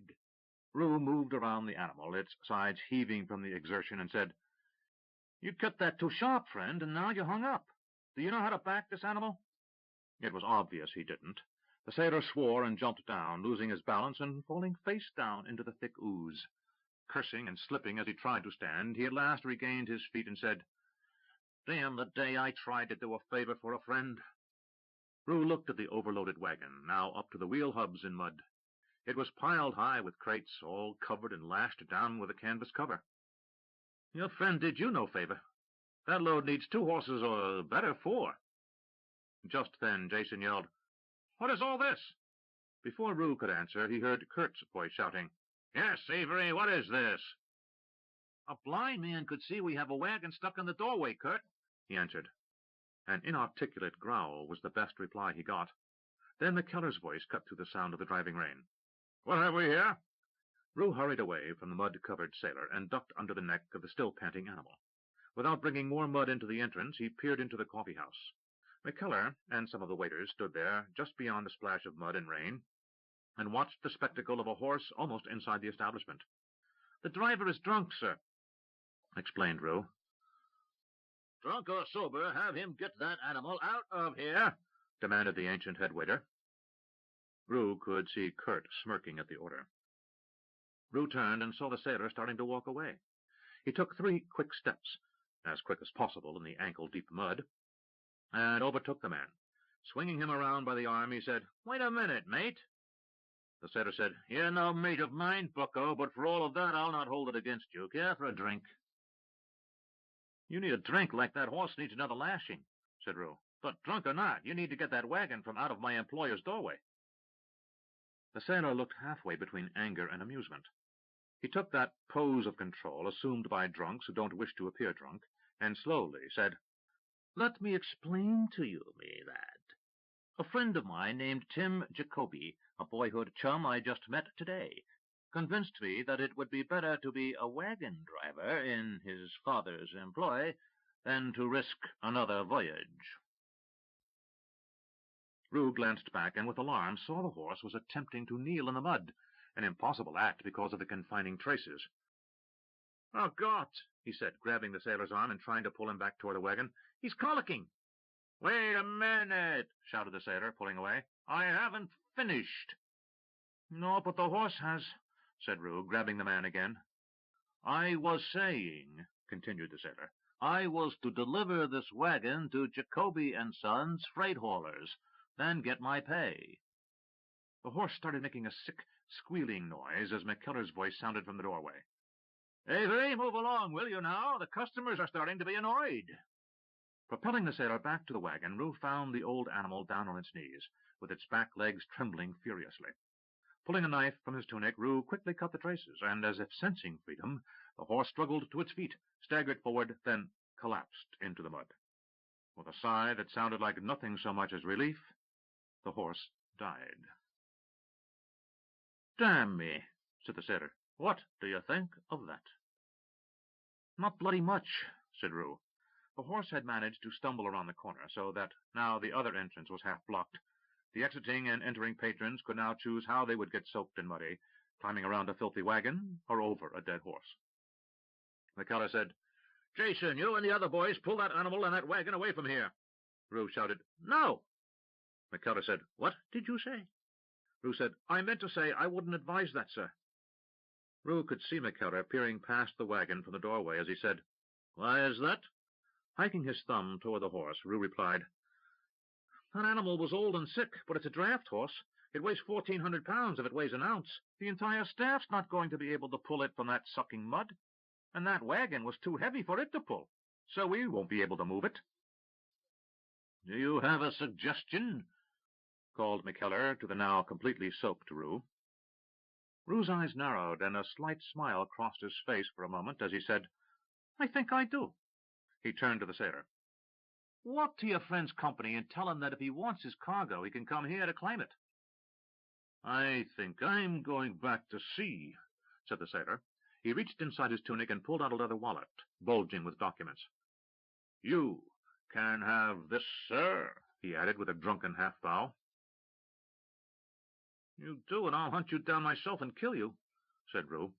He took the wallet and said, Go tell your friend's father his freight is here at Barrett's and to ask for Roo Avery. Then you can go drown yourself in ale for all I care. The sailor said nothing as Roo shoved him away, but he turned in the direction he had indicated Jacoby's lay, and not back toward the harbor. Jason! Yes, Roo. Run and find some knackers. Wait, he corrected himself. Knackers would charge money to cut up and haul away the animal.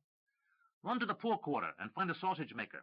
Tell him what we've got here and that he only has to come and haul it away. The knackers are going to sell the meat for sausage anyway. Why pay a middleman? Jason's voice could be heard asking McKellar if that was all right, and when the answer came in the affirmative, he ran out into the rain and disappeared quickly toward the poor quarter. Roo quickly inspected the wagon and knew that it would never be moved until it was unloaded. I'm going for some porters, he shouted to McKellar. We need to unload the cargo before we can move this rig. McKellar said, Very well, as quickly as possible, Avery. Roo hurried down to the next street, then one street over, until he came to a Porters Guild hiring office. Stepping inside, he saw a dozen burly men sitting around a fire, waiting for work. Moving to the small desk where the guild officer sat, he said, I need 8 men. And who are you? Asked an officious little man sitting on the stool behind the desk. I'm from Barrett's, and we have a wagon stuck in the mud in front of the coffee house. It needs to be unloaded before it can be moved. At the mention of Barrett's, the man lost some of his officious manner. How many men did you say? Years of being around teamsters and porters served Roo well, as without hesitation he said, Your stoutest 8 men. The officer quickly singled out 8 of the 12 men and said, There's an extra charge for the wetter. Roo narrowed his gaze. In his best no-nonsense tone, he said, What? They're now tender boys who can't stand to get wet? Don't try to hold me up so you can catch some extra drinking money, or I'll be talking to the guild masters about how many other clever little schemes you may have conceived over the years. I was loading and unloading wagons since I could reach a tailgate, so don't be telling me about guild rules. Roo actually had no idea what he was talking about, but he could smell a con in his sleep. The man's face turned red as he made an inarticulate sound in his throat and said, Actually, that is for snow and ice, not rain, now that I think on it. Sorry for the misunderstanding. Roo led the 8 men back into the storm to the wagon. He unhitched the tailgate and pulled up the canvas. Oh, damn, he said. The cargo was mixed, but right before him was a large pile of fine silk, worth more gold than he'd make this year and the next if he was any judge of fine fabric. But once wet and muddied, it might as well be homespun for the price it would command. He said to the lead porter, Wait here. Rounding the wagon, he found McKellar still at the door with a mixed company of waiters and customers, the latter watching the performance with some amusement. "I need one of the large, heavy tablecloths, sir." "Why?" "Some of the cargo will have to be kept dry, and—" He glanced around. Seeing the unused building cater-corner to Barrett's, he continued, "And we can put it there for the afternoon, but we'd probably have less difficulty if we kept the cargo undamaged. They might claim we damaged their goods and should have let it sit where it was until they came to collect it." That argument might not have convinced any inn or tavern keeper in Krondor that it was a good idea to possibly ruin a precious tablecloth. But Barrett's was an establishment founded on protecting cargo, among other investments, and McKellar nodded. With dozens of litigators among his clientele, he wanted nothing to do with a possible hearing before the local magistrate. "Fetch a large tablecloth," he instructed Kurt. Looking pained to have to do anything to help Roo, Kurt turned and moved between the patrons, returning a few minutes later with a large cloth. Roo held it close to his chest and hunched over in an attempt to keep it as dry as possible as he ran to the back of the wagon. He pushed it under the tarp and then loosened the two-end tie-downs. Holding the canvas up with one hand, he climbed awkwardly into the back of the wagon, making sure he didn't touch the precious silk. He motioned to the nearest porter and said, "Climb up here, but be cautious you touch nothing. Get any mud on this cloth and you'll be discharged without pay." The porter knew from the exchange in the hall that this boy knew a thing or two, and that one of the Porters' Guild's reasons for existing was for goods to be carried without damage. So he was cautious enough to be almost slow in getting up next to Roo. "Hold the canvas so it keeps this dry," Roo said, pointing at the silk. Roo tried to examine the balance of the cargo, which was difficult in the dim afternoon light of this heavy storm. After a moment, he was convinced it could withstand a little water. He unfolded the tablecloth and made sure that only the clean side, not the mud from his tunic that had gotten on it, touched the silk. It took him nearly 10 minutes to get the entire bundle covered and turned over and covered again with a large linen cloth, but when it was as protected as it was going to be, he said, "Now untie the rest of the tie-downs." The other porters hurried to obey, and when the job was done, he said, "Wrap this canvas around the bundle." 2 porters jumped into the wagon and did as instructed, while Roo jumped down and started across the street.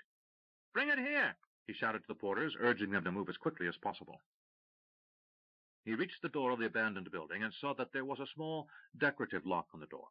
He inspected and then rattled it. With no idea how to pick such a lock, he sighed, raised his boot, and kicked as hard as he could. The lock remained intact, but the small hasps, 4 screws, pulled from the wood as the door swung inward.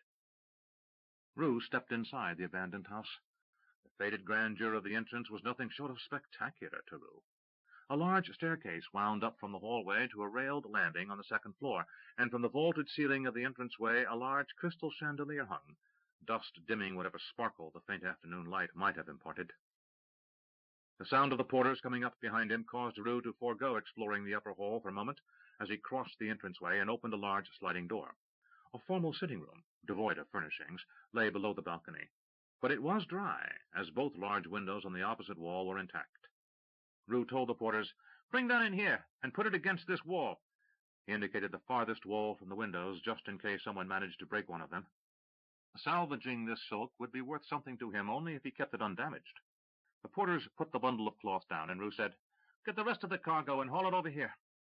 It took the 8 men less than a half-hour to unload the wagon. Roo had opened the wallet and found the inventory list, as he had expected, but with one significant difference. There was no bill of lading for the bolts of silk. Each of the boxes bore a customs stamp and had a corresponding paper also bearing a stamp and signature. But as far as the royal customs were concerned, that silk did not exist. Roo considered this, and after the last load was brought into the building, he had the workers pick up the silk again and move it to another room, a small storage closet under the stairs, next to an old metal pail and dried-out mop. He led the men back outside and secured the door by pushing the hasp screws back into the stripped-out holes in the wood. There was no security in it, but any casual passer-by might think the lock still intact. By then, Jason had returned with a sausage-maker and a half-dozen apprentices and workers, as unsavory a band as Roo had seen this side of the war in Novindus. Leading the porters over to where Jason stood, now as drenched as Roo was, he said, "Remember to tell me where you got this crew, so I never buy sausage there." Jason made a face. One step inside his shop would do it. He watched in revulsion as they set to the horse with large knives. "I may never eat a sausage again, even if it's from the king's own table." Horses, dogs, and other animals died in the streets of Crondor often enough that the bloody spectacle of the sausage-makers cutting up the horse did little but cause a few passers-by to look twice.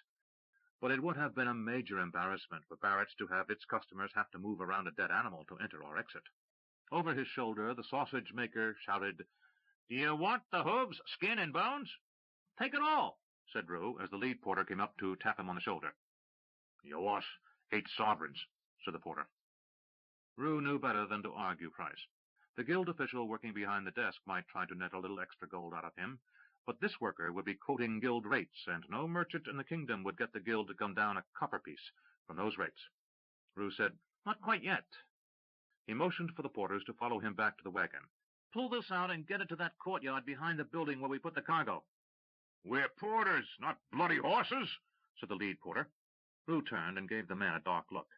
"I'm cold, wet, and in no humor to argue. You can pick it up and carry it like porters for all I care, but move it over there," he shouted. Something in this little man's manner impressed the porter, for he didn't argue, and signaled his men to form up. 4 took the ruined traces, while the other 4 moved to the rear of the wagon. They raised the tailgate, and 2 got ready to push, while the other 2 moved to turn the rear wheels by hand. It took some struggling and a great deal of swearing, but after a bit of work, the wagon was broken loose from the mud and was half-rolled, half-dragged through the mud across the street and down the little alley that led to the rear courtyard of the abandoned building. "How did you know there was a courtyard behind that house?" asked Jason. Roo grinned. "I told a friend I might buy that place some day, so I got curious and looked around. There's a little alley that leads around it, and 2 windows that look out of the sitting room over it. Might be a nice place for a lady's flower garden." "Going to marry a fine lady?" said Jason, in only slightly mocking tones. "I don't know," said Roo. "I might marry that Sylvia Esterbrook you speak so highly of." Soon the sausage-maker and his half-dozen apprentices and workers were finished with their bloody work, and they carried off the horse, leaving some scraps of skin and entrails behind. Roo said, "The rain will clean things up quick enough." He led Jason back toward the entrance as the porters returned. "Here now," shouted their senior-most porter, "about our pay." Roo motioned for them to follow and led them across to the portal to find McKellar still there. "Sir, these men need to be paid." "Paid?" said the head waiter. It was obvious to Roo that the old man hadn't given a thought to cost when Roo had gone to get the porters. "These are guild porters, sir." At mention of that word, McKellar almost winced. Like every other person in business in Crondor, he was used to the many guilds in the city, and no business could long endure if it found itself at odds with the guilds of the city. "Very well. How much?" Before the head porter could answer, Roo said, 10 gold sovereigns, sir." 10, said McKellar. That was more than a skilled craftsman might expect to earn in a week. "There are 8 of them, sir, and it is raining." McKellar said nothing as he removed a large purse from his belt and counted out the coins, handing them to Roo. Roo went to where the porter stood and gave the head porter 9. The man frowned. "You told the old coot?" In low tones, Roo said, "I know what I told him. You take the 9 and give 8 to your guild scribe, and he gives you back your share. He doesn't complain about the 9th coin he doesn't know about, and you don't complain about the 10th. The man didn't look pleased, but he didn't look that unhappy either. The extra few silver royals each man would get were a proper bonus. He slipped the money into his tunic and said, "I get you. We'll hoist a drink to you this evening." Roo turned away and moved back to the entrance, where Jason was toweling himself dry. Roo stepped into the area and saw it was now filthy with mud and rain. The wind was picking up, and McKellar said, "We'd better close the shutters, and then we'll clean up this mess." He signaled for Kurt and another waiter. "Clean up this area." To Roo and Jason he said, "Go around back and come into the kitchen from the alleyway. I don't want you tracking mud across the floor. Change into clean clothing and get back to work." Roo tossed his dirty wet towel back into the metal pan and saw Kurt glowering at him, as if this extra work was Roo's fault and not the result of the weather.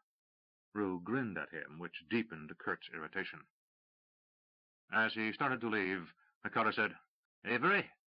Roo turned. "Sir?" "You thought and acted quickly. You did well." "Thank you, sir," said Roo, as he and Jason stepped back into the storm. As they headed for the alley behind the coffee house, Jason said, "That's rare." "What?" "You don't often hear McKellar compliment one of us. Sometimes he calmly tells us how we're lashing things up, but most of the time he says nothing. He expects us to do the right thing. You've impressed him. Roo rubbed his nose. I'll remember that when I'm dying of a cold tonight. They turned the corner and moved down the alley, reaching the large delivery yard behind the coffee house. They climbed up on the loading dock and then moved into the kitchen. After the time spent in the cold storm, the kitchen felt hot to them. They went to where they kept dry clothes and started to change. As Roo finished dressing, Kurt came into the kitchen to where Roo and Jason were tying on their aprons. Well, I had to clean up your mess, Avery. You owe me for that. What? Said Roo, his expression a mix of amusement and irritation.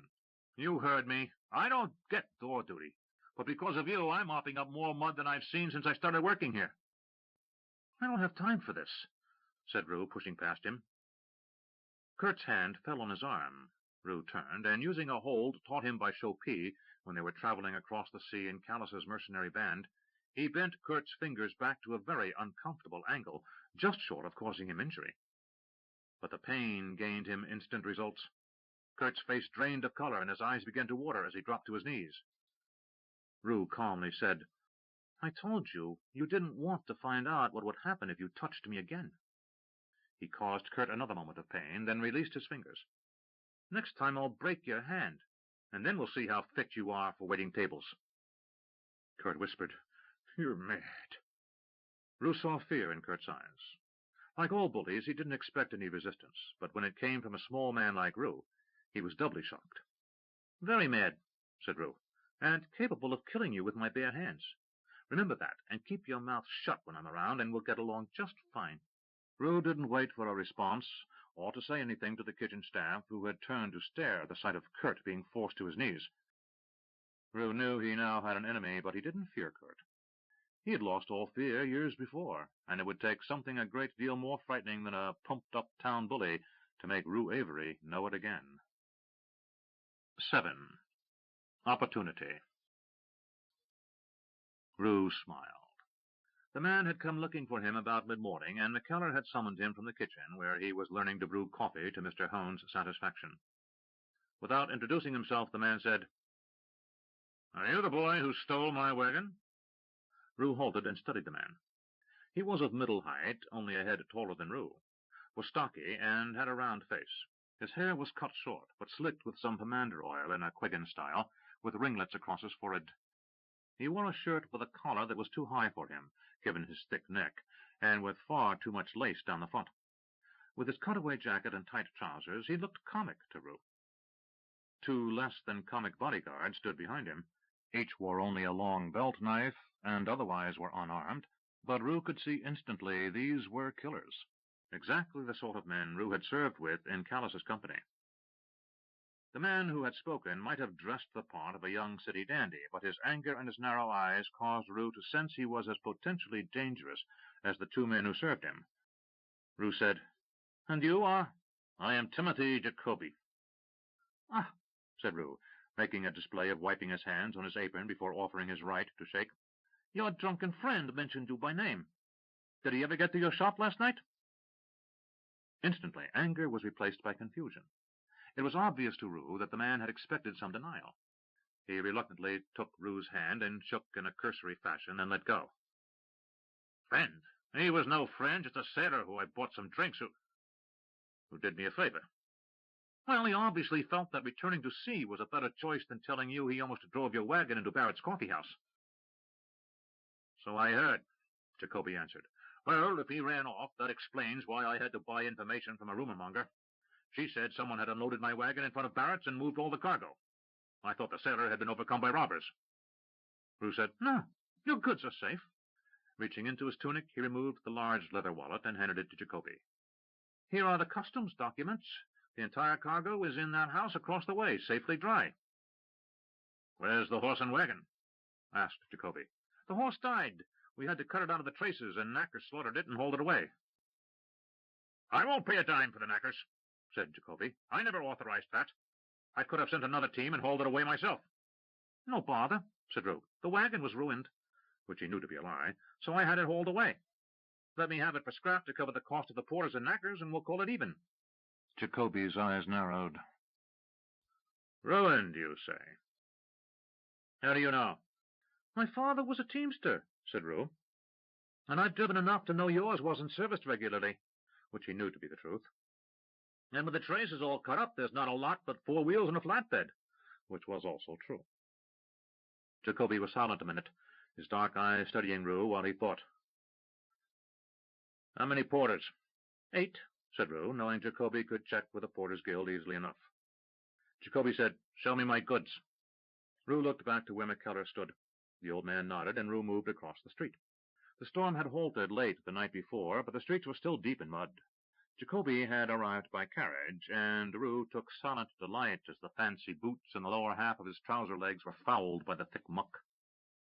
Reaching the door, Jacoby looked at the heavy lock. "How'd you get the key?" "I didn't," said Roo, easily pulling the hasp away. The screws came out, and one fell to the porch. Roo picked it up and stuck it back in the hole. "The owner obviously thought no one was likely to steal this house."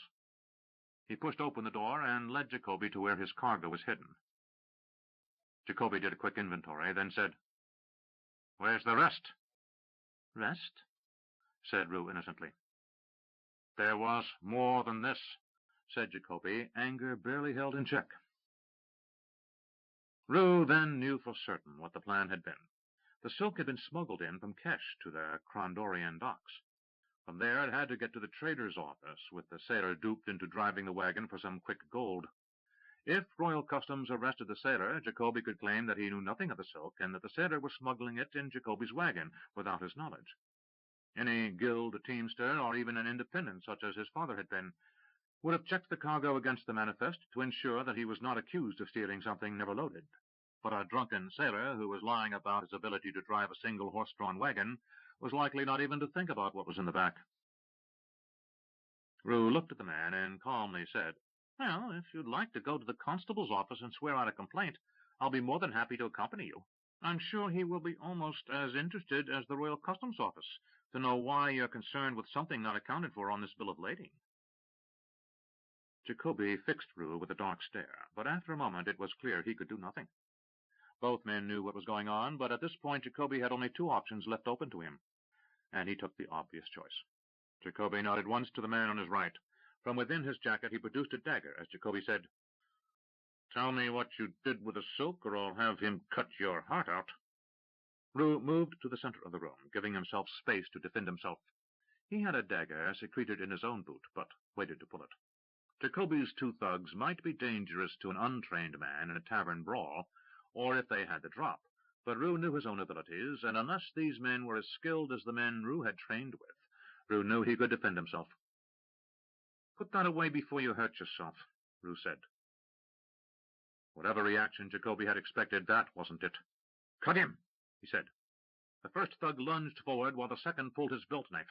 The first attacker found Roo's hand on his wrist, and suddenly pain shot up his arm as Roo dug his other thumb into a particularly delicate set of nerves in his elbow. He quickly wrestled the knife from the man's hand and let it fall to the floor, deftly kicking it aside. He then disposed of the first guard with a kick to the man's groin, causing him to groan as he collapsed. The second thug was disposed of as quickly, and Jacoby pulled his own knife. Roo shook his head as he said, "You really shouldn't do this." Jacoby's temper got the best of him, and he made a growling sound as he lunged at Roo. Roo easily got out of the man's way, gripped his arm as he had the first man's, and found the same bundle of nerves. But rather than jabbing to force the fingers limp, Roo ground his thumb into his elbow, ensuring as much pain as possible. Jacoby cried out softly as his knees buckled and his eyes filled with tears. Then Roo released his grip, and the dagger fell from limp fingers. Roo calmly picked it up. Jacoby knelt, holding his right elbow with his left hand. Roo calmly took the dagger and reversed it, handing it to Jacoby. "You dropped this." The first thug was slowly trying to regain his feet, and Roo could tell he would need to soak in a cold bath to reduce the swelling in his groin. The second guard looked at Jacoby with uncertainty written on his face. Jacoby said, "Who are you?" "Name's Avery. Rupert Avery. My friends call me Roo. You can call me Mr. Avery." He waved the dagger. Jacoby took the dagger and looked at it a moment. Roo said, "Don't worry. I can take it back any time I want." Jacoby got to his feet. "What kind of waiter are you?" "The former soldier kind. I tell you so you don't think about sending these 2 buffoons with some friends tonight to teach me a lesson. Then I'd be forced to kill them, and then I'd have to explain to the city watch why you were trying to teach me a lesson. Now, I suggest you get back to your office and get another wagon and team and get this cargo out of here. The owner of this building might want to charge you rent if he finds you warehousing your goods here. Jacoby signaled to his guards to go on outside, and after they had left, followed them to the door. He paused and regarded Roo over his shoulder before leaving. From outside the door, he said, "The wagon?" Roo said, "Do you see a wagon anywhere around here?" Jacoby said nothing for a long moment, then spoke. "You've made an enemy, Mr. Avery." Roo said, "You won't be my first, Jacoby. Now get out of here before I get irritated with you. And thank Ruthia," he invoked the goddess of luck, "that someone hasn't taken all your cargo and vanished with it." After Jacoby left, Roo shook his head. "Some people. He didn't even say thank you." Returning to the door, he closed it and crossed the street. McKellar was waiting for him and said, "You were gone a long time." It wasn't a question. Roo said, "Mr. Jacoby seemed to think some of his cargo was missing and was ready to claim Barrett's was responsible for the loss. I carefully accounted for every item on the manifest, and he was satisfied when he left." If McKellar wasn't completely convinced, he seemed ready to accept the lie at face value. With a nod of his head, he indicated Roo should return to his duties. Roo moved back toward the kitchen and found Jason standing next to the door. "You taking a break this hour?" Jason nodded. "Do me a favor, if you've a mind to. Go to the hiring hall and see if my cousin Duncan is still in town." After the destruction of the wagons of wine, Duncan had decided Roo's get-rich-quick plan was over, and was seeking guard duty on a caravan heading eastward. "If he is," asked Jason, "tell him we're back in business." If Jacoby had revenge on his mind for Roo, he didn't attempt to extract it quickly. The night passed with Roo sleeping lightly in the loft he rented above the kitchen at Barrett's. Duncan had returned with Jason, complaining that he had been about to leave on a large caravan heading to Kesh, and was sleeping next to his cousin. Roo suspected it was a lie, as Duncan was inclined to aggrandize his own discomfort and diminish others, but he didn't mind. He knew that the silk he had hidden in the building was worth a great deal more than he had first thought. Otherwise, why would Jacoby have been so desperate to regain it? So having Duncan around was important. Roo knew he needed someone reliable to guard his back as he entered into the world of commerce. The night passed slowly as Roo lay awake, making and discarding plan after plan. He knew that the silk would be his recovery from the disaster of his wine venture, and that while sound in theory, the manner in which he had undertaken to build up his wine trade revealed to anyone who cared to look just how unpracticed Roo was in matters of business. As dawn approached, Roo rose and dressed. He went out into the pre-dawn morning, listening to the sounds of the city. A village boy from a small community in the mountains, he found the strange sounds of Crondor exhilarating. The squawk of the gulls flying in from the harbor, the creaking of wagon wheels moving over the cobbles of the street as bakers, dairymen, and fruit sellers brought their wares into the city.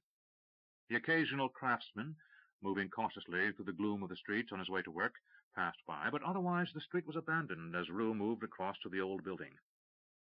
He had felt a strange attraction to the once rich domicile from the first moment he had seen it. He had visions of himself standing at the large windows on the second floor, looking down upon the busy intersection that stood between the home and Barrett's. Somehow that house had become a symbol for Roo, a concrete goal that would show the world he had become a man of importance and means. He entered the dark house and looked around. The gray light that came in the doorway barely outlined the stairway under which he had stored the silk. He suddenly wondered at the upper room and moved up the stairway. He paused as he reached the top of the stairs, as they bent to the right to form a balcony overlooking the entryway. He could see the shadowy form of the chandelier, and wondered what it would look like with the candles ablaze. He turned and saw that the hallway led into pitch darkness. He could barely see the handle to the first door on the right, the one that would provide a window view of the city street. He opened the door and saw the room in the dim light of the gray morning. The room was empty, save for some rags and a few shards of broken crockery. Roo walked to the window and looked out. In the morning gloom he saw the doorway of Barrett's. A thrill ran through Roo, and he put his hand out and touched the wall.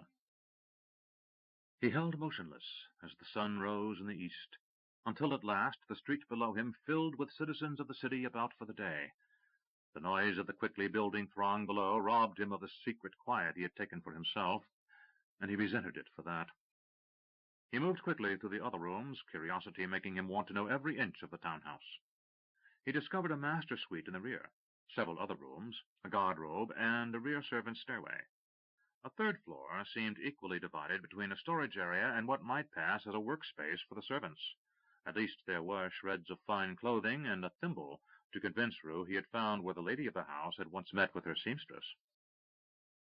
Roo worked his way through the house, and when he was done, he left with a twinge of regret. He closed the door behind him and promised himself that he would return some day as the owner. As he reached the center of the street, he realized he was holding a small shred of cloth. He examined it. It was a faded piece of once fine silk, now yellowed by age and dirt. Without understanding quite why, he slipped it inside his tunic and moved past the doorway to Barrett's. The door swung open as he passed through the side street, and he knew he was late. He should have been among those opening the coffee house. Roo returned to his quarters, put on his apron, and hurried to the kitchen, where he slipped in with the other waiters without attracting attention. Duncan had not stirred for a moment, and the silk was still safe below the stairway. Roo knew it would be a long day until he was free in the evening and could embark on making his fortune. Duncan found him during his lunch break. Roo moved into the rear courtyard of the coffee house and said, "What is it?" "It's less than diverting sitting in that cramped loft, cousin. Maybe I could be about seeing if there's a buyer for—" A warning glance from Roo silenced him. "I have plans already. If you really want to get something done, return to the house across the way and inspect the wagon. Let me know what you think we need to repair the traces. You're no teamster, but you've been around enough wagons to have some sense of it. If we need to buy new ladders, let me know. And if we can repair what's there, so much the better." "Then what?"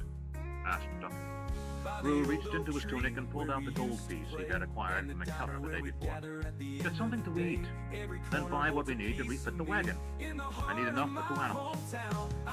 "Why?" said Duncan. "That won't buy what we need and get us horses.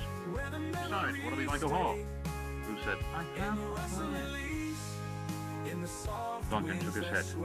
"Your plan seemed to lead nowhere, cousin." Roo's features clouded, and he was about to say something in anger, but Duncan said, "Still, it's your goal, and I've nothing better to do." His smile caused Roo's anger to flee before it was fully formed. Duncan's roguish ways always brought a smile to his lips. "Get on with you," said Roo. "One of us has to work for a living." Roo returned to the kitchen, and he was due to return to the floor, and he regretted he had spent his few free moments talking with Duncan, rather than grabbing a bite to eat, as was the purpose of the break. Suddenly he was hungry, and that only made the day pass even more slowly. "Are you sure you know what you're doing?" asked Duncan. Roo said, "No, but I can't think of anything else to try."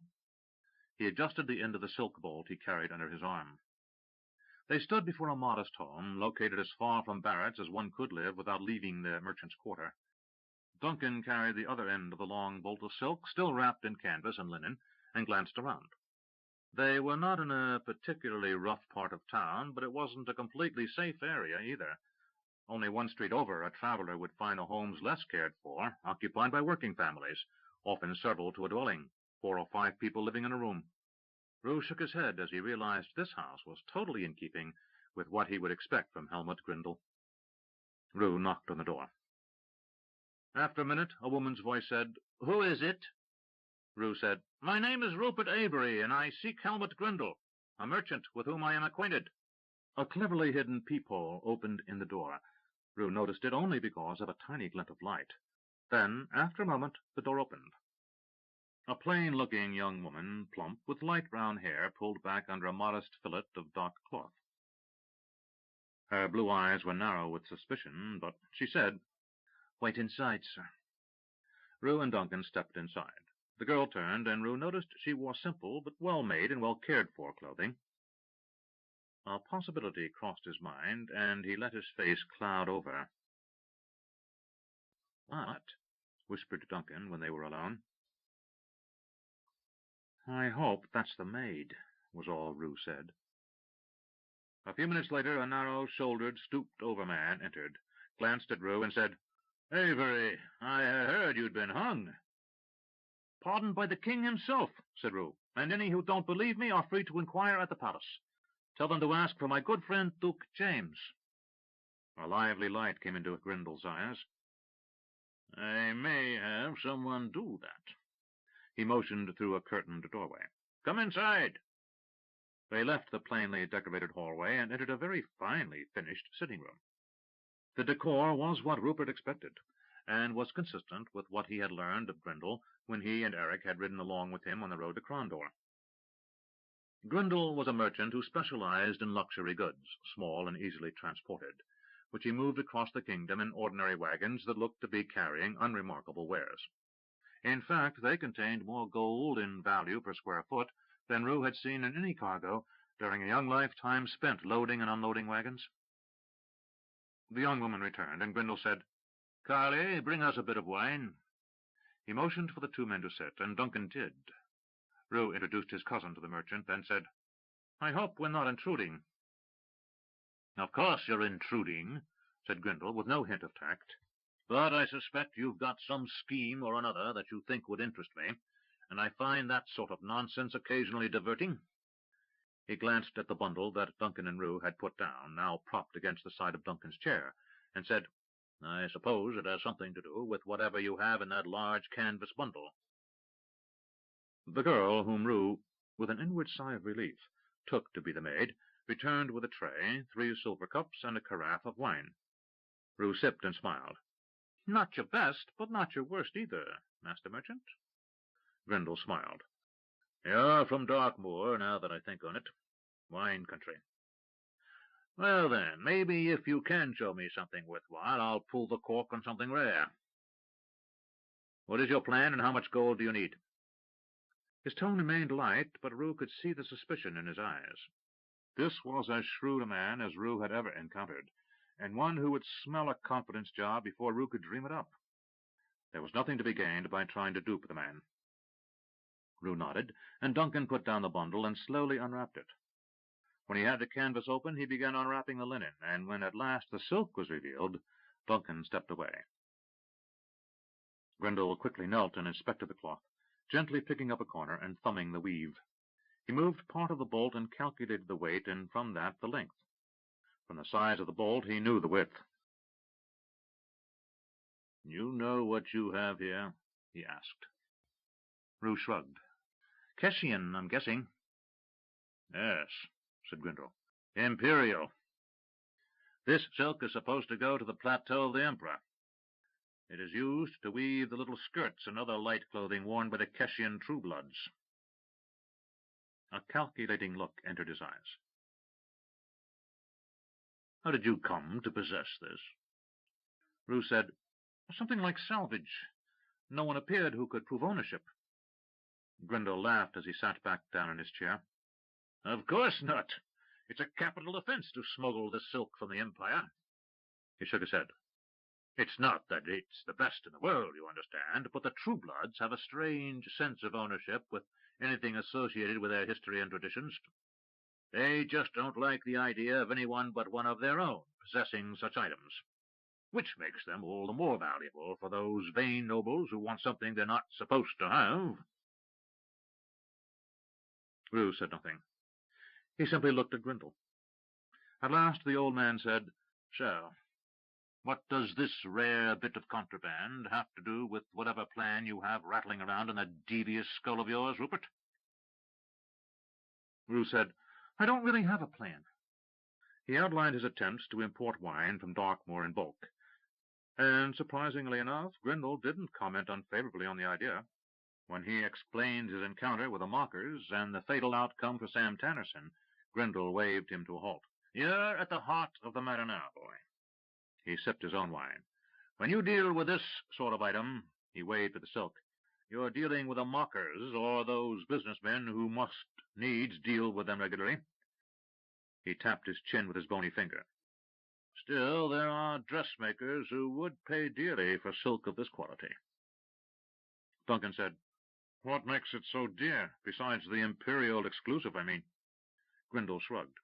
It is rumored to come from giant worms or spiders or some other fantastic creatures rather than from the usual silkworms.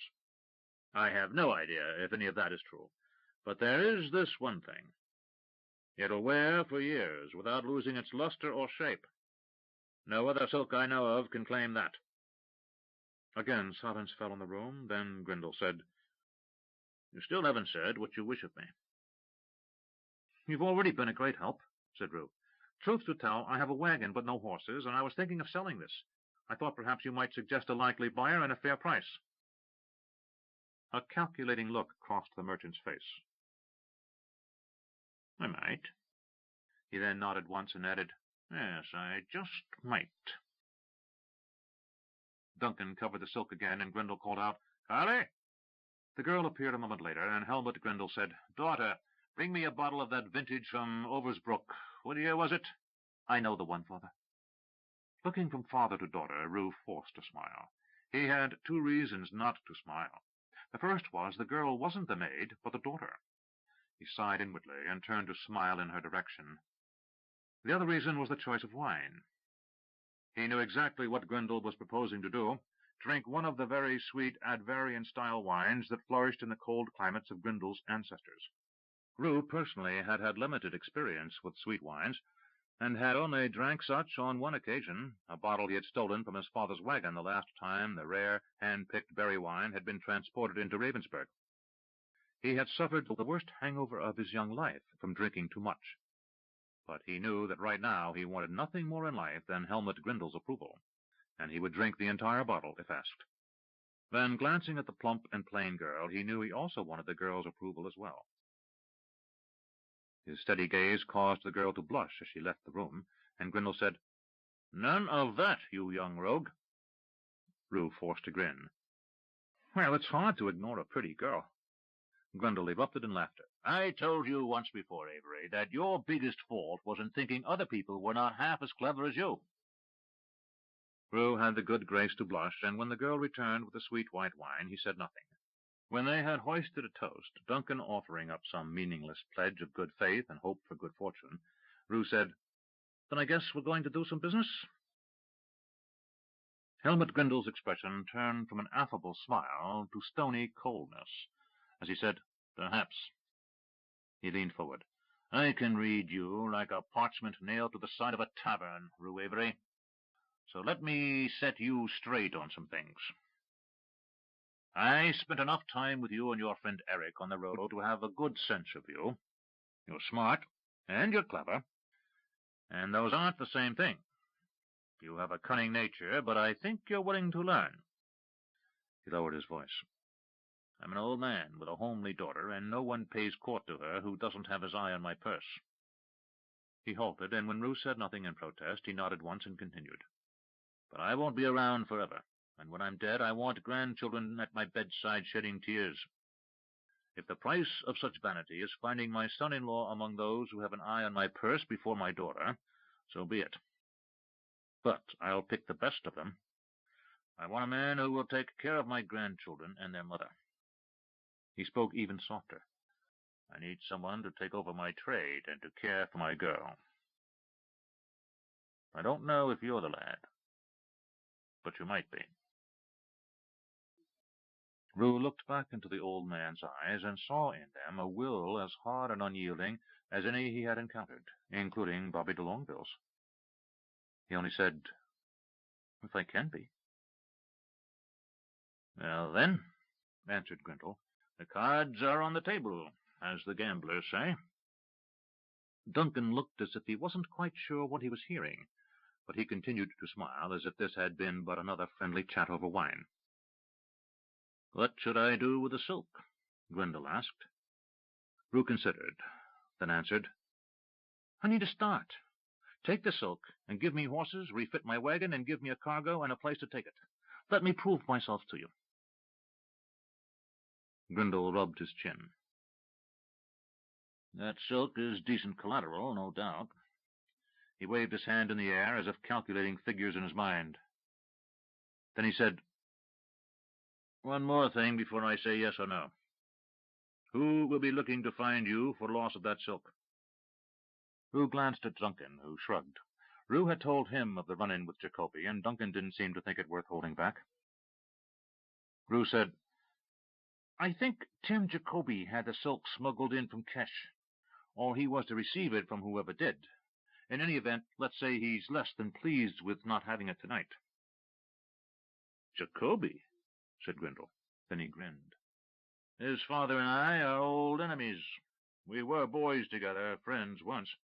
I hear his son Randolph is a decent enough boy, but Timothy's a different sort. He's a bad fellow. So I gain no new enemies by supporting you in this." "Then we're in business?" asked Roo. "Seems we are," answered Grindle. He poured more wine. "Now, another drink." They drank, and after the second glass Duncan said, "You wouldn't have another daughter then, would you? A pretty one, perhaps?" Roo covered his eyes, but was taken aback when Grindle laughed. He uncovered his eyes, and was surprised to see Helmut Grindle genuinely amused at the question. They drank the bottle dry and spoke of many things, but mostly Helmut Grindle and Rupert Avery made plans, discussing various trading strategies and cargoes, which routes to take, and after a while neither man noticed that Duncan had fallen asleep in his chair, or that Collie Grindle had come down, removed the bottle of wine, replaced the low guttering candle, and retired, leaving the two men to talk late into the night.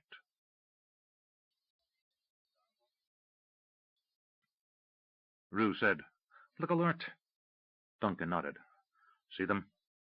They were driving a wagon along the coast road, just south of the town of Sarth, the next safe harbor north of the city of Crondor. The wagon had been restored to Roo's satisfaction, and the horses were fine animals, and Grindle assured him that his share of the profits from the silk would prove ample for his participation in this undertaking. A band of armed men gathered near the roadside, holding some sort of discussion. As the wagon approached, one of the armed men called it to the attention of the rest, so that by the time Roo and Duncan were upon the group, the men were arrayed across the road, with one in front holding up his hand. "Who disputes my right to pass on the King's Highway?" demanded Roo. "No man," said the leader, "but these are difficult days, and we need to ask if you've seen armed men riding past to the south." "None," said Duncan. "Who are they?" asked Roo. "Bandits, and they hit us late last night. A full score of them, or more," said a man nearby. The leader threw the man a black look over his shoulder, then said to Roo, "Bandits. Late last night they robbed a couple of merchants, ransacking their stores, then robbed the two inns in the town." Roo glanced at Duncan, who looked amused. It was nearly mid-afternoon, and there was a small ale cask nearby, so Roo was pretty convinced these soldiers had been debating the best course of action since dawn. "You're the town militia?" asked Roo. The leader puffed up a bit. "Yes, we are. In service to the Duke of Crondor, but free men protecting our own." "Well, then," said Roo, as he urged his horses forward, "you had better get right after them." The man who was doing the talking said, "Well, that's the problem, then, isn't it? We don't know where they went, so we're not too sure which is the best way to take on after them." "North," said Roo. "That's what I said." The man who had presumed to talk before was speaking again. "Why north?" demanded the leader of Roo. "Because we've been on the road since leaving Crondor.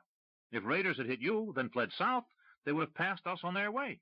None came by us this morning, so it's safe to assume they're heading north up toward Hawk's Hollow or Quester's View." Roo was no student of geography, but he knew enough about trade routes to know that once past the northeast branch road that led up the eastern edge of the Calastius Mountains, there was no easy route across them south of Sarth. One of the more drunken soldiers said, "Why not west or east?" Roo shook his head. To the leader he said, "Sergeant?" The man nodded. "Sergeant, if they were heading west, they would have been in boats, not on horseback. And to the east lies what?" "Only the road to the Abbey of Sarth and more mountains." Roo said, "They've gone north, and odds are they're bound for Illith, for where else will they fence what they've stolen here?" That was enough for the leader, who said, "Men, we ride." The deputation of town militia moved in something like haste, though some of the defenders of Sarth were having difficulty moving in a straight line. Roo continued up the road and watched as the little squad headed for various locations around the town to get their mounts. "Think they'll find the bandits?" asked Duncan. "Only if they are very unfortunate," said Roo. "Where's the prince's army?" asked Duncan. Roo said, Off on the prince's business, I should think. Sarth lay within the boundaries of the Principality of Crondor, which meant it had no local earl, baron, or duke to answer to, and to provide protection.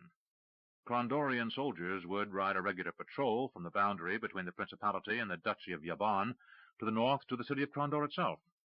But for local problems, a militia, watch, or town constable would have primary responsibility to keep the peace until such a patrol arrived, or answered a request for help. Roo and Duncan had been pleased with the beginning of the journey. Roo had tendered his resignation from Barrett's and had been surprised to hear something akin to regret from McKellar. He promised Jason that should fate take a kind turn, he might find him a position that matched his wit some day. Helmut Grindel had been straightforward enough about bringing Roo into the business.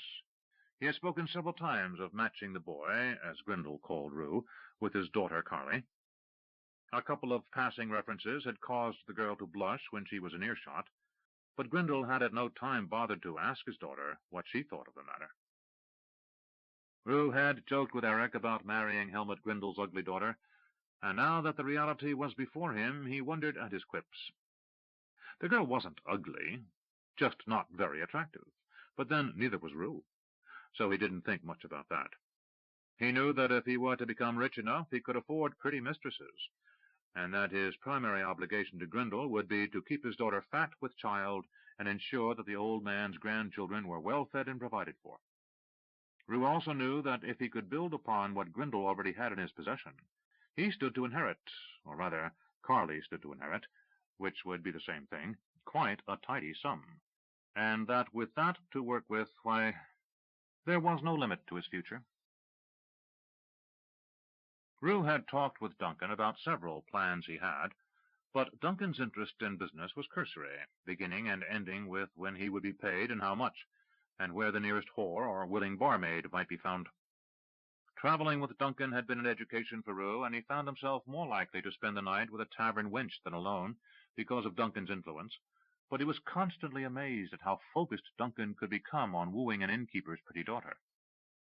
The man had a passion for women that far exceeded Roo's normal young male appetite. Duncan, on the other hand, had absolutely none of Roo's passion for riches. He had traveled, fought, loved, drunk, and ate, and his dreams were not shared. But while easy money appealed to him, hard-earned money was something that would never come his way. Roo drove through the south end of Sarth, and when he saw a store with a broken-in door, he pulled over. "Keep an eye on things," he said to Duncan, as he jumped down from the bookboard. He entered the establishment and saw at once it had been totally ransacked. "Good day," he said to the merchant, who looked at him with an expression halfway between irritation and hopelessness. "Good day, sir," said the merchant. "As you can see, I am unable to conduct business in my usual manner." Roo studied the merchant, a middle-aged man with an expanding middle. "So I've heard. I'm a trader, by name Rupert Avery," he said, sticking out his hand. "I'm on my way to Illith, but perhaps I may be of some service." The merchant shook in a distracted manner and said, "I'm John Vincy. What do you mean?" "I am a trader, as I said, and I am able perhaps to provide some goods that you may need to replace your pillaged stores." The man's manner changed instantly, and he regarded Roo with a studied expression, as if suddenly he had wagered every coin he owned on the outcome of a bet. "What sort of goods?" "Only the finest, and I am embarked upon a journey to Illith, and was planning on purchasing goods to return to Crondor. But I may be able to add a leg, as it were, providing you can, in turn, trade with me those goods I was seeking to purchase in Illith." The man said, "What manner of goods?" "Goods easily transported in small quantity, but of high enough quality to ensure me a profit." The merchant studied Roo a moment, then nodded. "I understand. You trade in high-priced baubles for the nobility." "Something like that." "Well, I need little in the way of finery, but I could certainly use a dozen bolts of sturdy linen, some needles of steel, and other goods required by the townspeople." Roo nodded. "I can take a list with me to Illith and return within 2 weeks. What have you to offer?" The merchant shrugged. "I had a small cache of gold, but those bastards found it quickly." Roo smiled. The merchant had most certainly left a small strong box of gold poorly hidden to let the raiders think they had captured his only treasure. but almost as certainly had another richer deposit of coins nearby. "Some items of worth?" The merchant shrugged. "A few articles, perhaps, but nothing that might be called unique."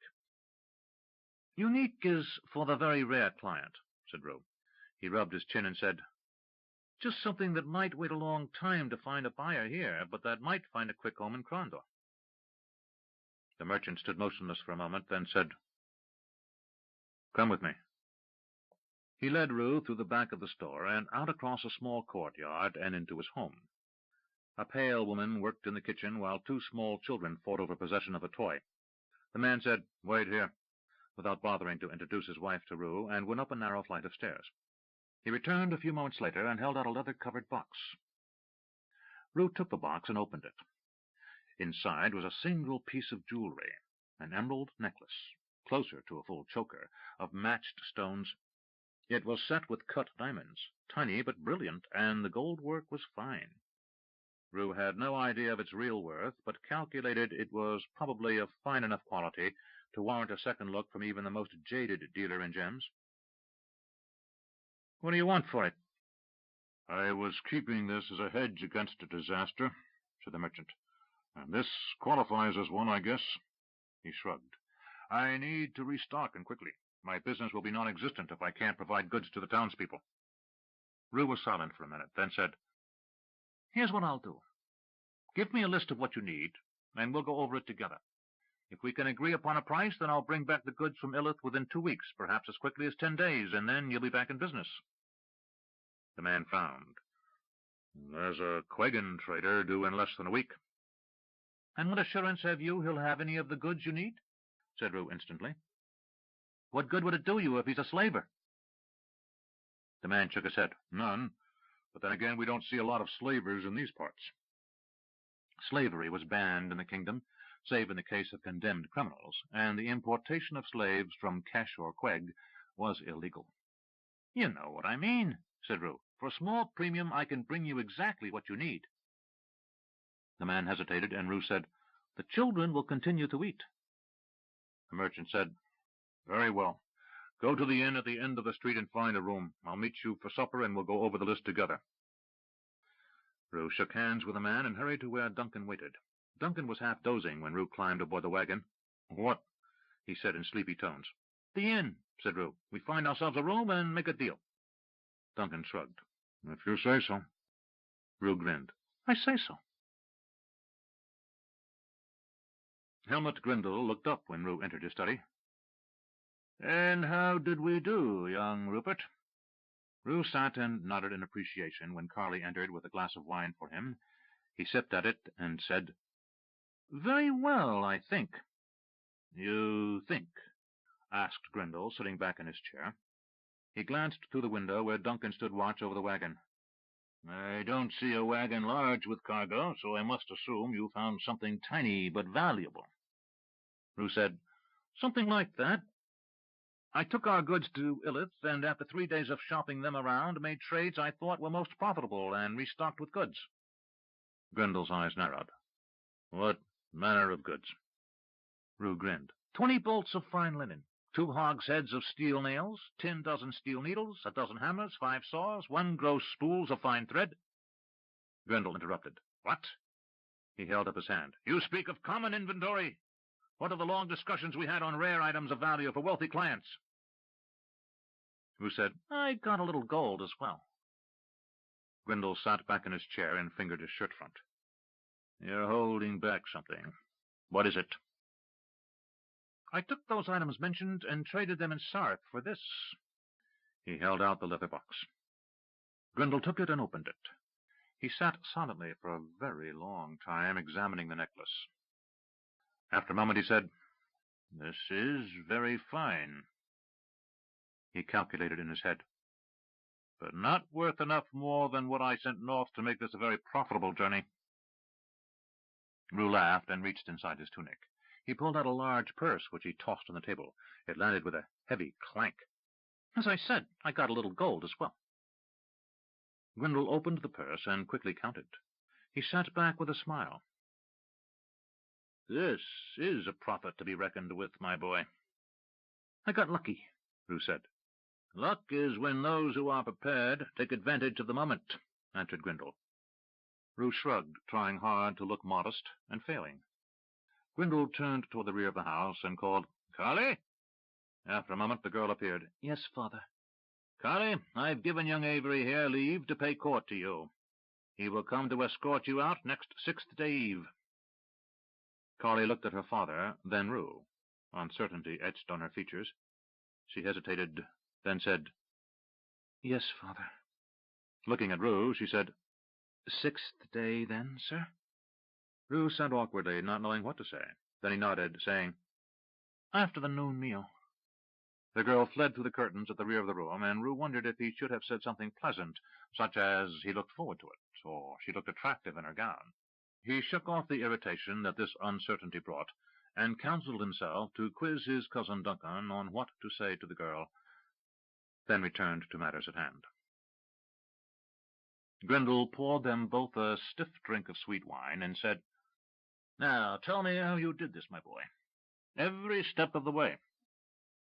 Roo smiled, basking in the approval written in Grindle's eyes, as he beamed at Roo, occasionally looking down at the necklace. 8. Players. Roo pointed. "I see Greylock," he said. Eric, Giotto, Duke James, Robert de Longueville, and Knight Marshal William waited upon the royal dock as Trenchard's revenge was approaching the waiting party. Anxious eyes scanned the distant ship, looking for those other members of Callus's company who might have somehow survived the Emerald Queen's attack on the distant city of Maharta. "Easy to see that grey streak," said Roo, shading his eyes against the bright afternoon sun. In the last month, since he had become veritable partners with Helmut Grindle, Roo had been too busy to think overly long on his former companions. But when Eric had sent word that the other ship from Novendus was sighted coming across the harbor's outer boundary, he left Duncan to oversee the loading of wagons for a short trip up the coast to Sarth, and hurried to see the ship put in. Like Eric, he felt the loss of those other men who had endured the hardship of that long voyage across the sea 2 years before. Then he saw a familiar figure near Greylock, and he shouted, "Luis! It's Luis!" Giotto said, "You're right, man. It's that foul-tempered Rhodesian mother-lover I'm a priest of sung." Roo waved, and Greylock and Luis waved in return. Then the mood darkened as Roo realized there were no other members of his company on deck. As if sensing his boyhood friend's thoughts, Eric said, "Maybe some of them are ill below decks." "Maybe," agreed Roo, but his tone revealed he had little hope that was true. Time passed slowly as the ship came closer to the royal docks. Unlike Admiral Nicholas, the captain of the Revenge seemed disinclined to ignore the prerogatives of the harbor-master and his pilots, so the ship slowed until it was close enough to the docks to be towed by longboat, then hauled into place. As soon as the gangplank was run out, Greylock and Luis came down. Greylock saluted Duke James and Knight Marshal William, while Luis, Giotto, Eric, and Roo all slapped each other on the back, weeping unashamedly at the sight of one another. Then something odd about Luis struck Roo, and he said, "Your hand." Luis wore a long-sleeved jacket and black gloves. The former Rhodesian courtier turned murderer lifted his right sleeve, letting it fall away. His right hand was fixed in a half-claw, the fingers unmoving. A moment of regret shone in his eyes, but all he said was, "Buy me a drink, and I'll tell you about it." "Done," said Eric, then turned to de Longueville. "If you don't need us right now, Sergeant?" De Longueville nodded. "Don't get too drunk. I need you and Giotto clear-headed tomorrow. And bring Luis back with you. I'll have a few questions for him, and there's the matter of his official pardon." "Pardon?" said Luis. "I remember the captain saying something, but doubted he'd get it done." "Come along," said Roo. "We'll tell you about it and try to keep you from getting hung by the city watch before tomorrow." Eric said, "Master Greylock, it's good to see you." "I'll be around," answered the former sword-master of the Baron of Darkmoor. "We can catch up tomorrow." A momentary sadness passed over his face. "We have a lot to talk about."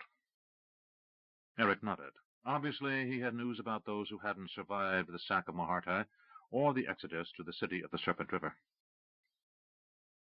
The reunited members of Callus's company were quickly free of the royal docks, and Eric led them to an inn close by, often used by soldiers from the palace. Eric suspected that every employee of the inn was in the prince's service.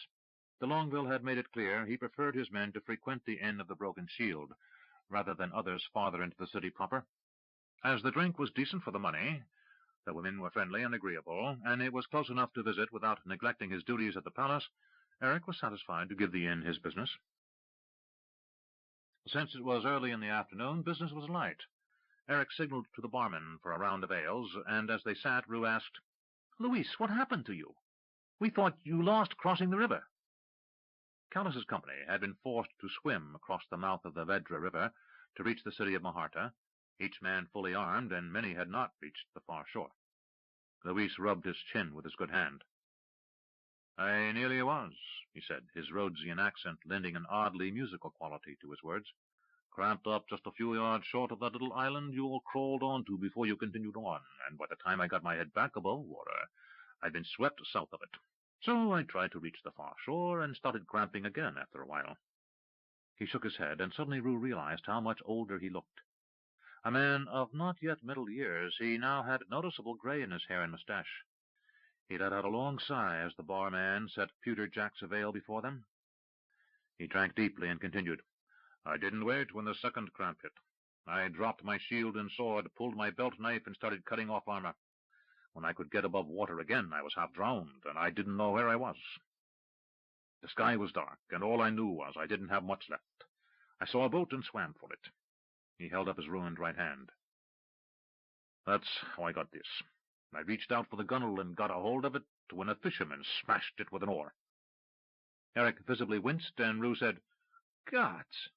"I must have shouted," said Louis. "I blacked out and should have drowned, but someone hauled me in as I came to on a boat full of refugees, sailing out into the open sea." "How did you get to the city of the Serpent River?"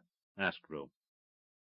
Louis told his story about the desperate fishing folk who sailed past the warships heading after those fleeing the harbor proper, ignoring the little boats that were fleeing the estuary near the city. "We started taking on water," he said, looking off into space as he remembered. "We landed a day northeast of the city, and those of us not inclined to trust their future to the sea went ashore. They repaired the boat, I suppose, or they were taken captive by the invaders. I didn't stay around long enough to find out." He sighed. "I owed someone there my life, and never did find out who it was who pulled me out and why. We were all brothers and sisters in misery." He held out his hand. "Besides, this was starting to throb and puff up, black and angry." "How did you fix it?" asked Roo. "I didn't.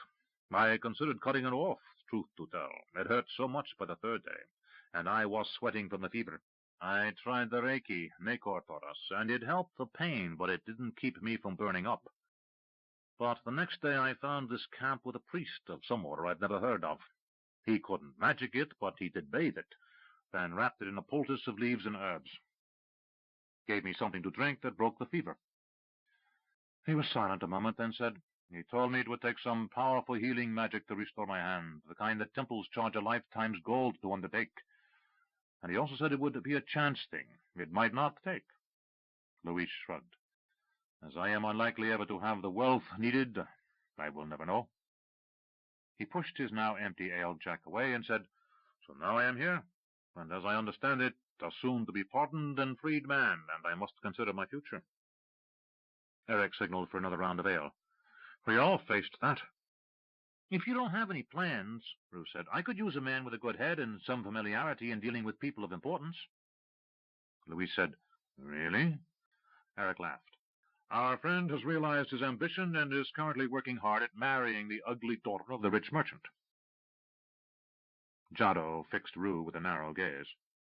"You're not taking liberties with that tender child, are you?"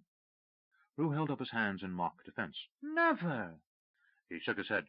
"Fact is, she appeals to me a little more than you do, Jado. She's a nice enough girl, very quiet. Not as ugly as I imagined, really, and there's a hint of something when she manages a smile. But right now I'm fighting a two-front battle."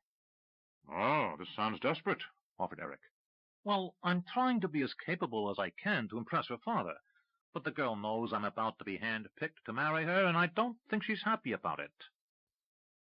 "Make her happy," offered Louis. "How?" "Court her as much as you're obviously courting her father. said the Rhodesian. "Bring her small gifts, and talk to her of something besides business." Roo blinked, and it was obvious to those at the table that this thought had never occurred to him. "Really?" The other three men laughed, and after they were finished, Louise said, "Who else made it?" Eric lost his smile, and Giotto's grin faded to a scowl. "Not many," said Roo. Eric said, "The captain and the sergeant, Nacor and Chopin. Those of us here, and a few others from some of the other squads, but of our original 6, only we 3. He indicated Roo, Louise, and himself. Giotto said, "That's better than the rest of us." They all nodded. Giotto's original company had perished in a holding action with the Sa'aur while he carried word to the captain, and he lost his other companions during the final battle at Maharta. "Tell him about Biggo," suggested Roo, and Eric told Louise about the last of their squad to die. By the time he finished, they were smiling again. "I swear he looked surprised. After all that talk about the goddess of death and how pious he was," Eric said, "and this and that, he looked as if—" "What?" asked Roo, who hadn't been there but had heard the story before. "As if he was saying," Eric lowered his voice to sound like Biggo's, "Oh, this is what it's like." He widened his eyes in mock astonishment. The others chuckled. After the next round was served, Louise picked up his jack of ale and said, "To absent companions." They drank, and for a moment was silent. "What are you two doing?" asked Louise. "We're helping the captain build his army," said Giotto. "Eric and me are corporals." Eric removed a small book from within his tunic. "Though they have us doing some odd things." Louise picked up the book and looked at the spine. "Cassian?" he asked. Eric nodded. "Not that hard to learn to read after you learn to speak it, but it's slow going. I never was the reader Roo was when we were boys." "What is it?" asked Roo. "An ancient book on warfare from the Lord William's library," Giotto said. "I read it last week. This week he's got me reading something called The Development of Effective Lines of Supply in Hostile Territory by some Kragan lord or another." Louise seemed impressed. "Sounds like they're making a couple of generals out of you." "I don't know about that, but it matches what Natombi told us when we were on the march in Noventus," said Eric. Louise nodded. Natombi had been another of their company, but he had come from the heart of Kesh and had served with the Inner Legion, the most effective army in the history of Great Kesh, one that had conquered more than 2/3 of the continent of Triagia. He had spent many hours talking to Eric about the manner in which the ancient legions deployed their forces and fought their many campaigns. Given the close quarters of their tiny 6-man tent, Louise and Roo had heard every one of those conversations, save when they were serving guard duty. Giotto said, "We're building an army like none seen before." He lowered his voice. "And you know why?" Louise half laughed and shook his head. "Better than you do, I think." He glanced from face to face. "I only got away from their advanced units by minutes 6 times, and I watched as they butchered those trying to get away." He closed his eyes a second. "I'm a hard man, or so I thought, but I saw things down there I couldn't imagine. I've heard sounds I can't get out of my ears, and I've smelled odors that linger in the nose no matter how much spice you burn or wine you drink." The mood was now somber, and after a quiet minute, Roo said, "Well, yes, we know what's going on. Still, we have to get on with our lives. Do you want to work with me?" Louise shrugged. "Doing what?" "I need someone with court manners who can present certain goods to men and ladies of breeding, nobility even, and who can negotiate prices." Louise shrugged. "I've never been much of one to haggle, but if you show me what you want, I think I can do this." Conversation ceased as the front door opened, and Robert de Longueville entered, a slender girl at his side. The 4 men at the table regarded the unlikely pair, the short, stocky, and pugnacious sergeant, and the almost frail but attractive young woman. She wore common clothing, a homespun dress, and simple shoes. Other than unusually short hair, her appearance was unremarkable, but Eric's face showed he recognized her. "Kitty," he said. De Longueville held up his hand. "This is my fiancée, Catherine, and if any of you murdering scum so much as look at her in a way to cause her to blush, I'll have your liver on a stick." He said this with a casual tone, but his eyes clearly instructed the men. There is something going on you do not need to know anything about, and wise men heeded even the vaguest warnings. The girl looked irritated at being referred to as de Longueville's fiancée, but said nothing. He took the girl to the barman and spoke to him. He nodded and directed the girl toward the kitchen. She threw one last black look at de Longueville, then went into the kitchen. De Longueville returned to the table and pulled up a chair. She's going to work here, so if one of you lot causes her any trouble... He let the threat go unfinished. Roo shrugged. Not me. I have a fiancée of my own. Oh, is that a fact? Said de Longueville, evil delight showing in his eyes. And does she know her intended is a former gallows rat? Roo had the good manners to blush. I haven't told her everything. And he hasn't proposed, said Eric. He's assuming a bit here. Well, that's our Rupert, said de Longueville, signaling for an ale. Louis said, They were telling me that not many of our friends came back. De Longueville nodded. Not many. But we've gone through this before. His features darkened as the barman placed an ale before him. I've been down under to that bloody continent twice now, and I've left nearly 2,000 dead men behind, and I'm sick of it. Is that why you and the Knight Marshal have us reading these? Asked Giotto, indicating the books he and Eric held. De Longueville's manner changed, and he grinned as he reached out and pinched Giotto's cheek. No, Ducky. It's so I can watch your lips move. It amuses me. Eric laughed. Well, whatever the reason, there's a lot of interesting things in these books. I'm not sure I understand it all.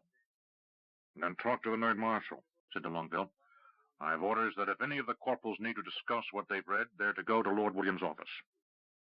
De Longueville took a long drink and smacked his lips with exaggerated satisfaction. The Knight Marshal? Asked Eric. He was the most important military leader in the West, after the Prince of Condor. One of the two of them carried the title Marshal of the armies of the West in time of war, and historically it was the Knight Marshal as often as it was the Prince. For any soldier, he was something of a figure of awe. Despite having spoken to the man a half-dozen times, Eric had never spoken with him in private or for longer than a few minutes. The prospect of trying to hold a conversation about something he didn't understand obviously caused Eric some distress. Don't worry, said de Longueville. He understands how stone-headed you lot are, and he won't use any big words. Roo and Louis laughed, while Eric said nothing. Just seems strange that you and the captain think we need to learn this, Sergeant, said Giotto. De Longueville glanced around the room. If you haven't puzzled it out yet, this inn is owned by the Duke. Every man and woman working here is one of James's agents. He hiked his thumb toward the bar. Catherine is here to alert us to any mockers who might come snooping around. After our set-to with them last month, we need to make sure they don't cause us more problems. What I'm trying to say is, this is the safest place outside the palace to talk about what we all know from our last voyage. His voice lowered. But there's nowhere that's safe in all ways. He paused. You need to learn as much as you can, because we're building an army like no other in history. You need to be able to take command of as many men as are there, and if that means that everyone in the chain of command above you is dead, you're going to be a general. So if you find yourself in command of the armies of the West, and the fate of the kingdom, and the entire world, for that matter, is suddenly in your hands, you'll not muck things up too badly. Eric and Giotto exchanged glances, but said nothing. Roo pushed back from the table. Makes me glad I chose a life of commerce, he said. Well, it's been wonderful, but I have wagons to see to. He asked de Longueville, Can I take Louis with me now? De Longueville nodded. Come by in the morning and we'll have your pardon signed, he said to Louis. He motioned for Louis to accompany him. He bade the others goodbye and left the inn. As they walked, Louis said, Wagons? I'm a trader now, Louis, and I deal in items of value. I need someone to teach me to talk to the nobility as well as act as my agent. Louis shrugged. He held up his right hand. I guess I don't need this to talk. How bad is it? Asked Roo as they maneuvered through the busy street. I can still feel things, but it feels like I'm wearing heavy gloves. I can't move any finger much. With a sudden movement, he had a dagger in his left hand. This one still works, however. Roo smiled. He knew Luis to be the best man with a short blade he had ever seen, and realized that while Luis could not soldier as he used to, he was far from helpless. As they headed toward Helmut Grindel's establishment, Luis asked, "Where are Chopin and Nacor?" "With the captain." "And where is the captain?" Roo shrugged. "Off on some errand for the king. I hear he headed down toward Kesh. Stardock, maybe." They continued on. "You can't go in there," said the student. Callus pushed past the door guard, Nacor and Chopin following after, and kicked open a large door to the inner chamber of the Council of Magicians, the ruling body of the Academy of Magicians at Stardock.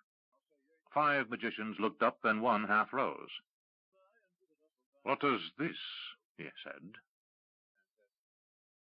"Khalid," said Callus in a cold, even tone of voice, "I have been patient. I have been waiting for weeks for some indication from this body that it understands the problems confronting us and is willing to aid us." Another magician, an older man with nearly white beard and hair, spoke. "Lord Callus—" "Captain," corrected the half-elf. "Captain Callus, then," said the elderly magician named Chalmers. "We appreciate the gravity of your warning and have considered your king's request." "My king?" said Callus in a tone of astonishment. "He's your king as well, need I remind you?" Khalid held up his hand.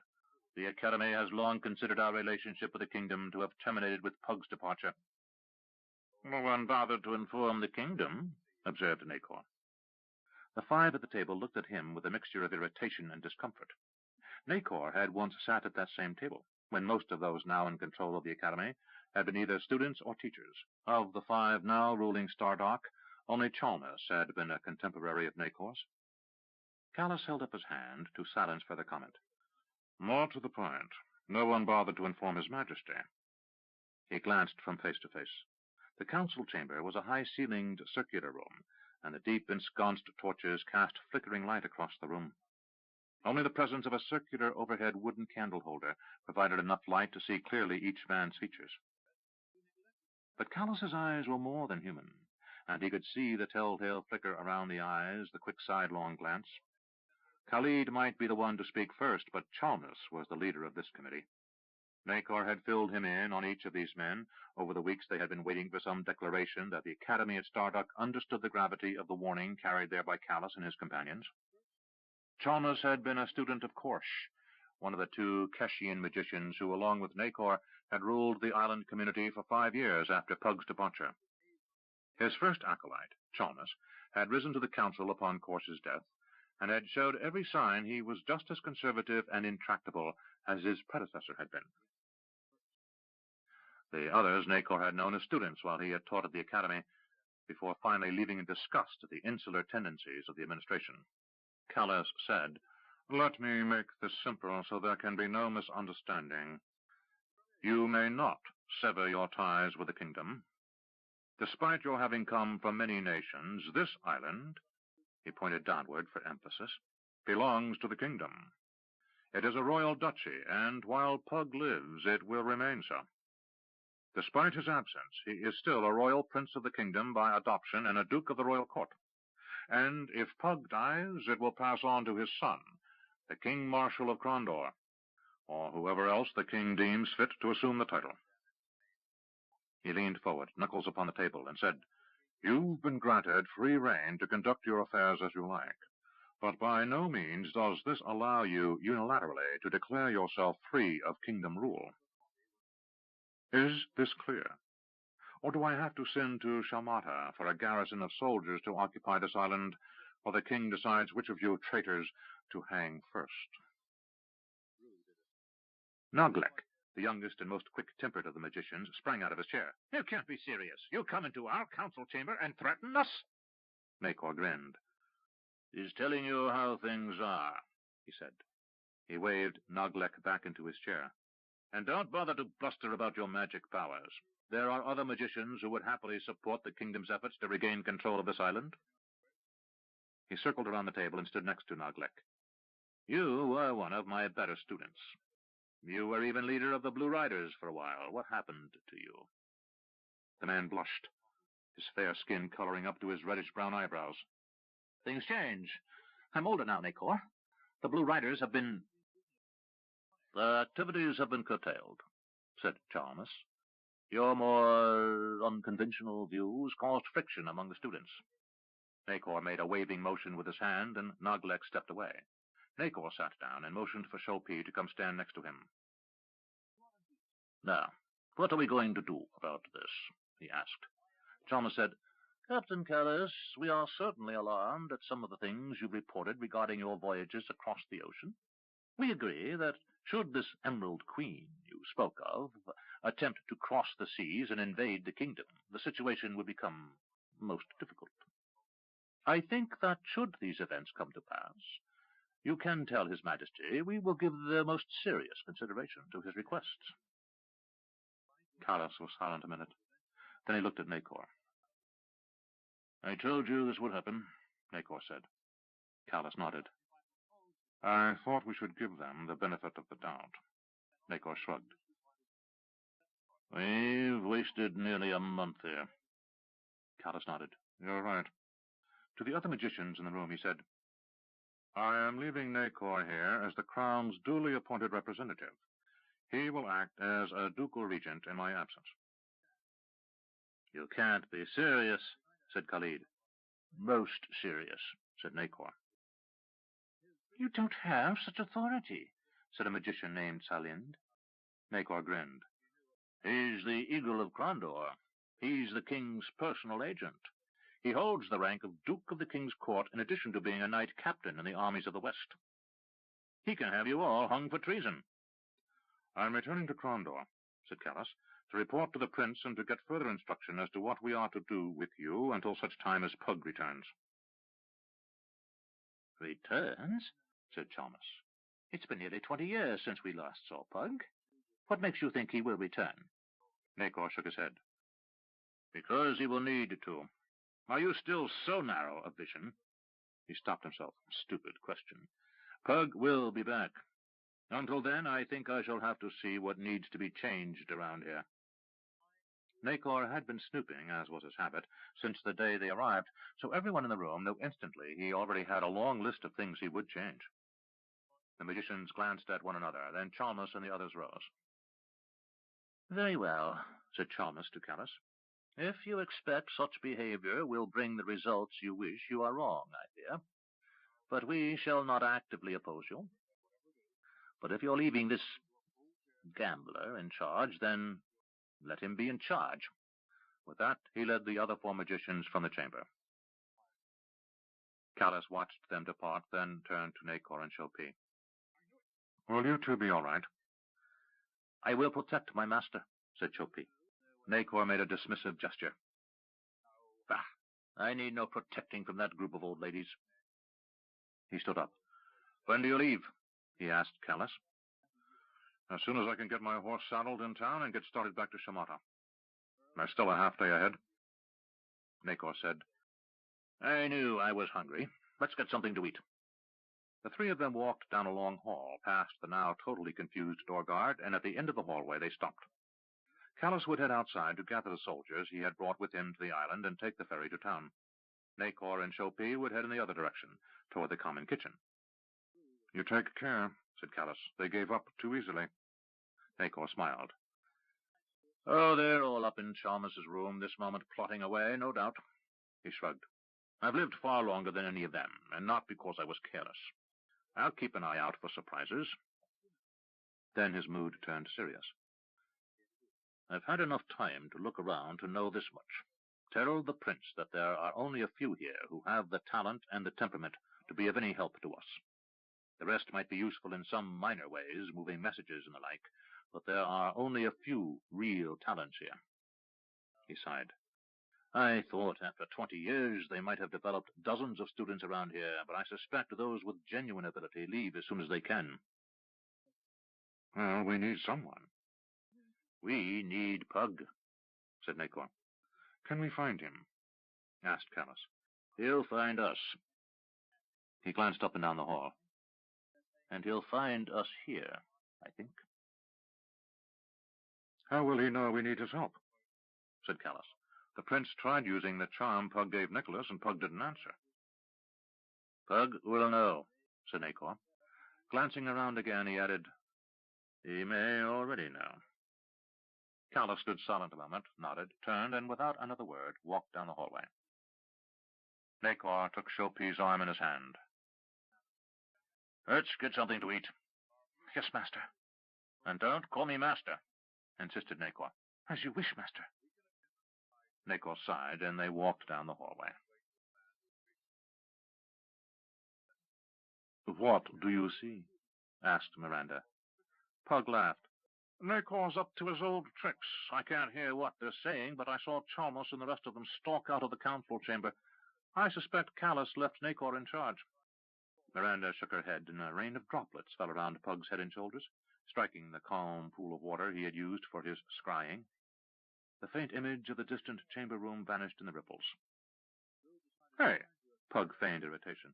Miranda laughed and shook her head harder, making more water fly. She had just emerged from swimming in the warm ocean and had found Pug spying on the doings at Stardock in a still pool. Pug turned and grabbed for her, but she danced quickly backwards, avoiding him. Pug's laughter joined hers as she turned and started running down the beach, back toward the waves.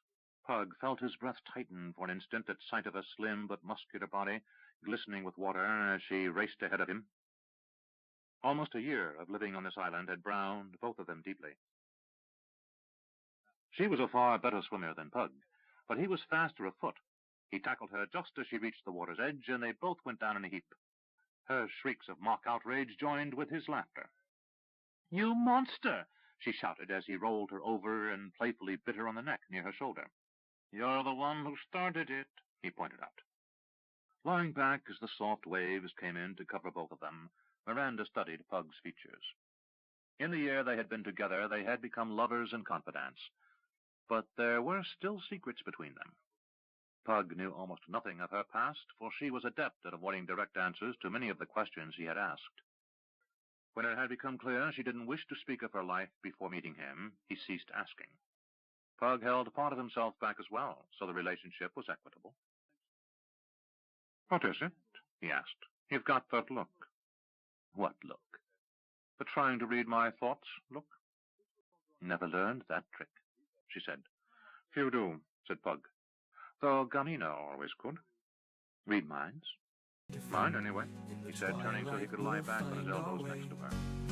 It was something of a problem when she turned 13 or so, and didn't go away until she was nearly 20. He shook his head as he remembered his adopted daughter's childhood. "She's a grandmother now," he said softly. "I've got a grandson, Aruta, and great twins, James and Dashiell."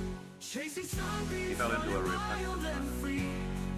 The sun beat down on their bodies while the waves rose higher with each turn of the tide, and they were content to be silent for a few moments.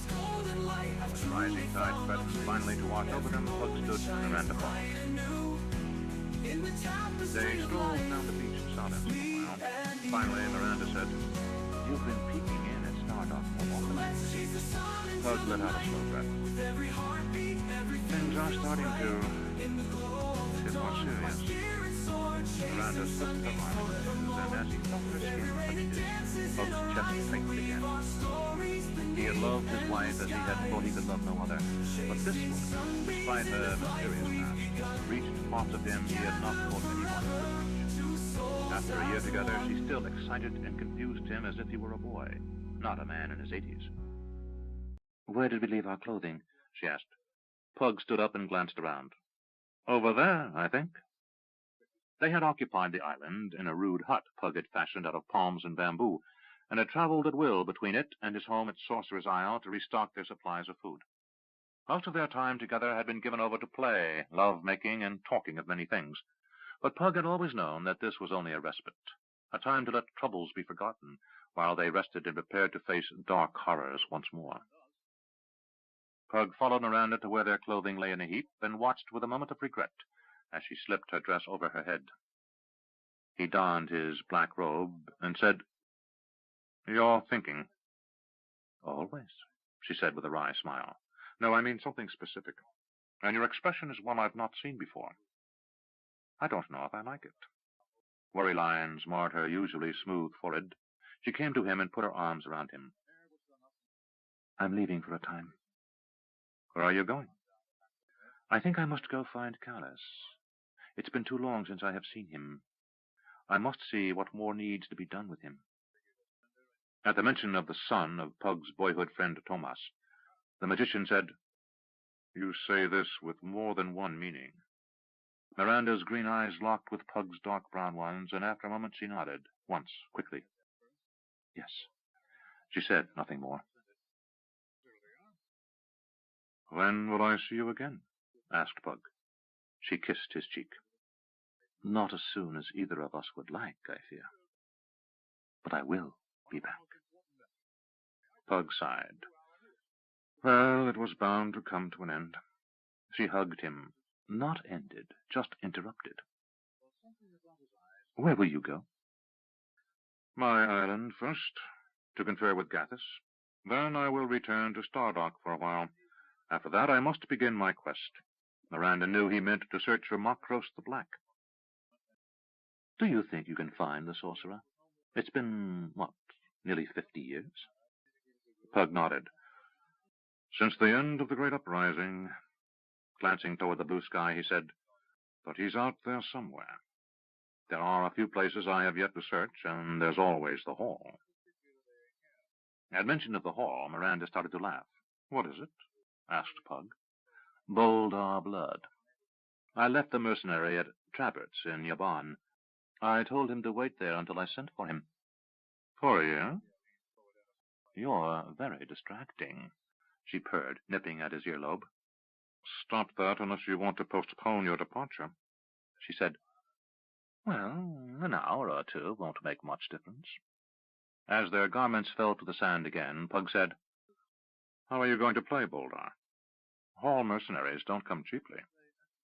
Grinning at Pug, she said, "I have a lover who's a duke." Pug smiled ruefully and said, "I'll see what I can do," as he gathered her into his arms. 9. Growth. Roo smiled. Robert de Longueville walked into the shop, which was filled by the sound of workmen hammering. The building had once been a prosperous establishment, a brokerage for traders that had fallen upon hard times. Roo liked it because there was a small kitchen in the rear, so that he, Duncan, and Louise could fix meals, since they used a corner of the large warehouse as sleeping quarters, saving him the expense of hiring guards and paying rent for quarters. "Sergeant!" said Roo, loud enough to carry over the sounds of the workmen. De Longueville glanced around.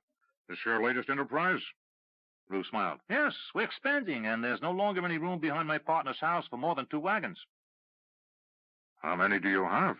asked Bobby. 6, answered Roo. I'm now supplementing our more exotic trade with other traffic." "That's why I'm here," said de Longueville. Roo's interest picked up at once, and he signaled for his guest to follow him to the rear of the office. Inside the large warehouse behind the office, the noise wasn't any less deafening, but they could find a relatively peaceful corner in which to converse. "How may I be of service?" asked Roo. De Longueville said, "We've had some trouble with our freight shipments into the palace." Roo's gaze narrowed. "Trouble?" "Trouble," was all de Longueville replied. Roo nodded. Agents of the Pantathians had long been a constant source of concern to the prince and duke, and while every step was taken to ensure that no one outside those most trusted had any sense of what was being planned by the prince, there were just too many people needed around the palace on any given day to guarantee privacy. De Longueville and Callis had decided after the return from Novendus that it would be less risky to keep the garrison of Callis's new army at the palace and watch closely who had contact with those men. "We need a new freight hauler to deliver key shipments to the palace." Roo hid his delight. He knew that he had no competition. There wouldn't be another freight hauler who could be trusted not to say anything about what he saw at the palace. "Drivers," Roo said. De Longueville nodded. "It's a problem." Roo said, "Maybe there are some men you're training who really aren't suited for whatever it is you're planning." He kept his voice low enough that no one would be able to overhear, "but who are trustworthy enough to run such shipments." "You want us to give you a contract and then provide you with drivers?" said de Longueville. Roo grinned. "Not quite, but if you've already had trouble with your present freight hauler, you know that I'm going to run the same risks with any new drivers I hire. Right now it's only myself, Louise, and Duncan with the valuable goods, and 3 fairly reliable lads I've employed for the other 3 wagons." but I'm not willing to vouch for them. Understood, said de Longueville. Well, we've convinced James to open an inn, so why not provide you with some drivers? Why not just set up your own operation and staff it with soldiers? Asked Roo. Because it's too obvious, said de Longueville. The reason you're here is because we need an already established freight company to cover what you're doing. Grindle and Avery has been expanding for several months now, and you've made a name for yourself. We'll call for a new contract, keeping the news low-key, but not trying to hide anything. Roo nodded. So I'll bid and win. You're not as stupid as you look, Avery. De Longueville lowered his voice even more and put his hand on Roo's shoulder. Look, you know why we have to be careful, and you also know what's at risk. Roo nodded, though he tried to think little about what he had gone through across the sea when he was a soldier in Callus's company. Here's the deal. You make sure that whatever we need gets delivered in timely fashion, and I'll make sure you get paid in timely fashion. And don't go thinking you can charge us outrageous prices, else we'll try our hand at freight hauling. De Longueville grinned, and it was an expression Roo knew all too well. What he was about to hear wasn't going to be funny. After the Duke and I contrive a way to either put you out of business or get you hung for some crime or another. Roo had no doubt at all that should conditions warrant it, in de Longueville's judgment, he would happily hang Roo on a trumped-up charge. The man was single-minded in his desire to protect the kingdom to a point bordering on the fanatical. Roo said, just getting paid in a timely fashion would be novel. You can't believe what I have to go through collecting some of these bills. De Longueville's grin broadened, and this time there was humor in it. Certainly I can. Just because a man has a title doesn't mean he has two coins to rub together. He inspected the yard and asked, how many wagons can you devote to your new service to the palace? How many deliveries a week do you need? Asked Roo. De Longueville reached into his tunic and pulled out a parchment, handing it to Roo. This ship's due in tomorrow from Illith. This is the cargo heading to the palace. We should be looking at similar deliveries 2-3 times a week from now on. Roo's eyes widened at the size of the cargo. Some army you're building, Sergeant. You've enough swords here to invade Kesh. If we need to. Can you do it? Roo nodded. I'm going to have to buy 3, maybe 4 more wagons, and if you step up your demand for unloading... He studied de Longueville's face. What about incoming caravans? De Longueville said, we're unloading them at the city gate, and we'll need you to transport the freight through the city. Roo shook his head in wonder. I'd better get 5 wagons. He calculated in his head and realized he was short of gold. Without changing expression, he said, I'll need some gold to close the deal. De Longueville said, how much? 100 sovereigns. That'll get me the wagons and mules, and hire some drivers, but make sure you do get me paid quickly, because I don't have any reserves. Well, we'll make it a bit more, said de Longueville. I can't have you going insolvent because you weren't ready for trouble. He drew a purse out of his tunic and handed it to Rupert. Then he put his hands on Roo's shoulders, leaning close. You're far more important to us than you think, Avery. Don't create any problems for yourself or for us. And down the road, you're going to be a very rich man. An army needs quartermasters and paymasters as much as it needs sergeants and generals. Don't make a mess of this. Understand? Roo nodded, not quite sure he did. Let me put it another way. If you cause me or the captain the slightest problem, anywhere along the way, the trivial fact you are no longer a soldier in our command will spare you no pain whatsoever. I'll have your guts on a stick, as if you were just down from the gibbet that first day I took your life and made it mine. Now, do you understand? Roo's expression darkened. Yes, but I still don't care for threats, Sergeant. Oh, those aren't threats, my pretty. Those are merely the facts of life. Then he grinned. You can call me Bobby if you wish. Roo mumbled something and then said, Very well, Bobby. How's your love life? Any wedding plans soon? Roo shrugged. I asked her father, and he said he'd consider it. If he says yes, then I'll ask her. De Longueville rubbed the stubble on his chin as he said, From what you said a few weeks ago, I thought it already agreed. Roo shrugged. Helmut has made me a partner, and I dine with him and Carly twice a week, and I escort her down to the town market or square on 6th day, but... He shrugged. Go on with it. instructed the Longbill. The girl doesn't like me. Doesn't like you, or doesn't like the idea you're marrying her for her father's business? Roo shrugged. Louise says I need to win her, but... But what? I just don't find her very interesting, said Roo. The Longbill was quiet a moment, then said, When you're taking her about and trying to woo her, Avery, what do you talk about? Roo shrugged again. I try to make myself interesting to her, so I talk about what we're doing, her father and I, or what I did during the war. As de Longueville's expression darkened, he added, Nothing that would displease the captain, certainly. I'm more discreet than that. De Longueville said, Here's a suggestion. Ask her a question. What question? Any question. Ask her something about herself. Ask her opinion on some subject. De Longueville grinned. You might discover that you are not as captivating a topic of conversation as you seem to think you are. Roo sighed. I'll try anything. As they walked toward the door to the office, he added, I'll have wagons at the docks at first light. You better have your 5 drivers here an hour before dawn. They'll be here, said de Longueville, without looking back as he passed through the door into the front office. The door closed. Roo glanced at the bill of lading and began to calculate. An hour later, Helmut Grindel entered the workshop area and signaled to Avery, who was overseeing the installation of iron gates on the front of stalls where valuables would be warehoused before shipping. Roo crossed to stand before his partner, and he hoped soon to be father-in-law, and said, Yes? Helmut Grindel said, I'm taking the shipment of valuables to Ravensburg myself. Some of the more expensive items are to be shown to the Baron's mother, and given your past relationship, I thought it best if you didn't make this journey. Roo nodded. A good idea. Glancing around, he said, And there's still too much work to oversee here for me to leave. Are you stopping by for dinner? Asked Grindel. Roo considered. I think I'll stay here and make sure we're well along on the work. Would you be so kind as to tell Carly I'll call on her tomorrow? Grindel's eyes narrowed, and his expression became unreadable. After a moment, he said, Very well. Without further remark, he departed, and Roo turned his attention back to the matters at hand. He had come to know his older partner well over the months they had been working together, but when it came to matters concerning Carly, Roo wasn't entirely sure what the old man thought. Several times in the course of the evening, he wondered what had been passing through his wily partner's mind at that minute. Roo sat quietly in the parlor.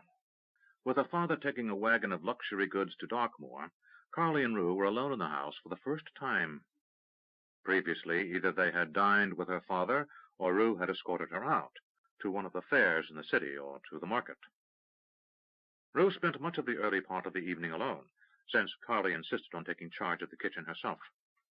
As Roo had discovered, there was a cook as well as a maid living in the outwardly modest Grindel home, but Carly had never allowed anyone to care for her father but herself. Now that supper was over, they sat quietly in a room Helmut used to entertain business guests, one he called the sitting room. Still, Roo now admitted that the comfort and privacy of the room made it easy to relax.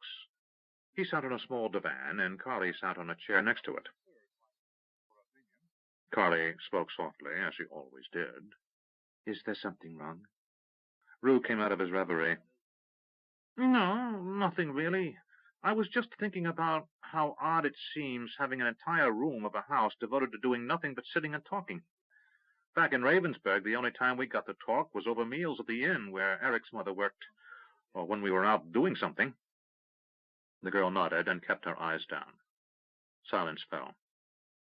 After a moment, Roo said, When is your father expected back? 2 weeks, if all goes as planned, she answered. Roo studied the plump girl. She kept her hands quietly in her lap, and her posture was upright, but not stiff or rigid. Her downcast eyes gave him a moment to study her face again. He had been looking for something in that face to arouse him since the day he had met her. He had a coldly calculated plan here, to woo and win this girl and use her father's good offices to rise as a merchant, but each time he found himself with any opportunity to press his suit to her, he could think of nothing to say. He had at last come to the realization that he found nothing remotely attractive in her. He had coupled with whores far uglier than Carly, with a taste of sour wine and bad teeth on their breath. But that had been on the trail during war, and the prospect of looming death made each encounter urgent. This was different. This was a commitment of a lifetime, and carried with it great responsibilities. He was contemplating marriage and having children with this girl, yet he knew almost nothing about her. Louise had said woo her, and de Longueville had said to stop talking about himself. Finally, Roo said, "Carly." "Yes." She glanced up at him. He began. Then, in a rush, "What do you think of this new contract with the palace?" Roo cursed himself for an idiot before the words had finished echoing in the air. Here he was, trying to convince this girl he would be a fit lover and husband, and the first question he asked was about business. But instead of looking put out, she smiled slightly. "You want to know what I think?" she asked shyly. "Well, you know your father," he quickly said. "You've been around his work all your life, I guess." He found himself feeling more like an idiot each passing second. "I mean, you must have come to a conclusion or two on your own. What do you think?" The girl's smile broadened a little more. "I think having a steady flow of income, even a modest one, is far less risky than continuing to depend on luxuries." Roo nodded. "That's what I thought." He decided she didn't need to understand that he was the only freight hauler in the city the prince would trust to bring in those critical supplies. "Father always talks of maximizing profits, but when he does, he also takes great risks. He's had setbacks that have made it very difficult at times." Her voice lowered as she realized she seemed to be criticizing her father. "He tends to remember the good times and forget the bad." Roo shook his head. "I'm the opposite, I think. If anything, I remember the bad all too easily." Then he realized something about himself. "Truth to tell, there haven't been all that many good times." She was silent, and he shifted the topic of conversation. "So, you think this contract with the palace a good one?" "Yes," she said, and then fell silent again. Trying to think of the best way to draw her out, Roo at last said, "What about the contract is good?" She smiled. For the first time since he had met her, Roo saw genuine amusement in her expression, and he was surprised to discover that she had dimples. For a brief instant, he discovered that when she smiled, she wasn't anything close to being as plain as he had thought. Suddenly, finding himself flushing, he said, "Did I say something funny?" "Yes." She lowered her eyes again. "You didn't tell me anything about the contract, so how would I know what about it could be good?" Roo laughed. Obviously, she just knew the basics of the contract, and given how little he had been able to share with Helmut, he realized she knew even less. "Well, it's like this," he began. They talked, and Roo was astonished to find that Carly knew a great deal more about her father's business than he ever would have suspected. More, she had a good mind for business. She asked questions at key moments and discovered weaknesses that Roo hadn't anticipated. Somewhere during the course of the night, Roo had opened a bottle of wine, and they sipped at it. He had never noticed Carly drinking before, and he recalled with some self-condemnation that he had never really paid attention to the girl. Over the weeks he had been coming to pay court to her, he had really been trying to impress her, not to get to know her. At one point he noticed she had risen to trim the wick in a lamp. Then before he realized it, he heard a cock crow. Glancing at the window, he saw the sky beginning to lighten and said, "Gods, I've been talking to you all night." Carly laughed and blushed. "I've enjoyed it." "Why, son," Roo invoked the goddess of truth, "so have I. It's been a long time since I've had anyone to talk to." He halted. She was now staring at him and smiling. On an impulse, he leaned over and kissed her. He had never tried before, and almost drew back, fearful that he had overstepped his bounds. She didn't resist, and it was a tender, soft kiss. Roo slowly pulled away, now completely confused. He said, "I'll call for you tonight, if you don't mind. We can visit the evening market. If you like." The last came out in a rush. She lowered her eyes, again now embarrassed. "I would like that." He moved toward the door, but kept facing her, as if he were fearful of turning his back. "And we can talk," he said.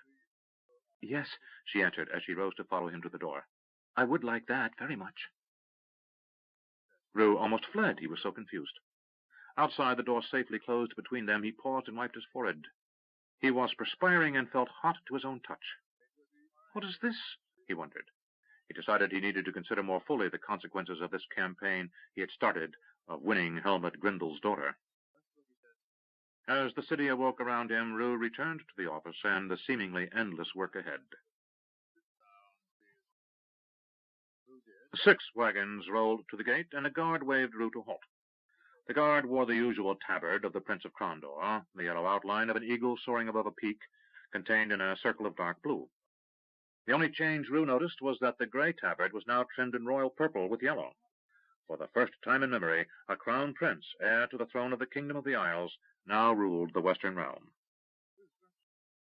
Roo struggled to remember what that meant.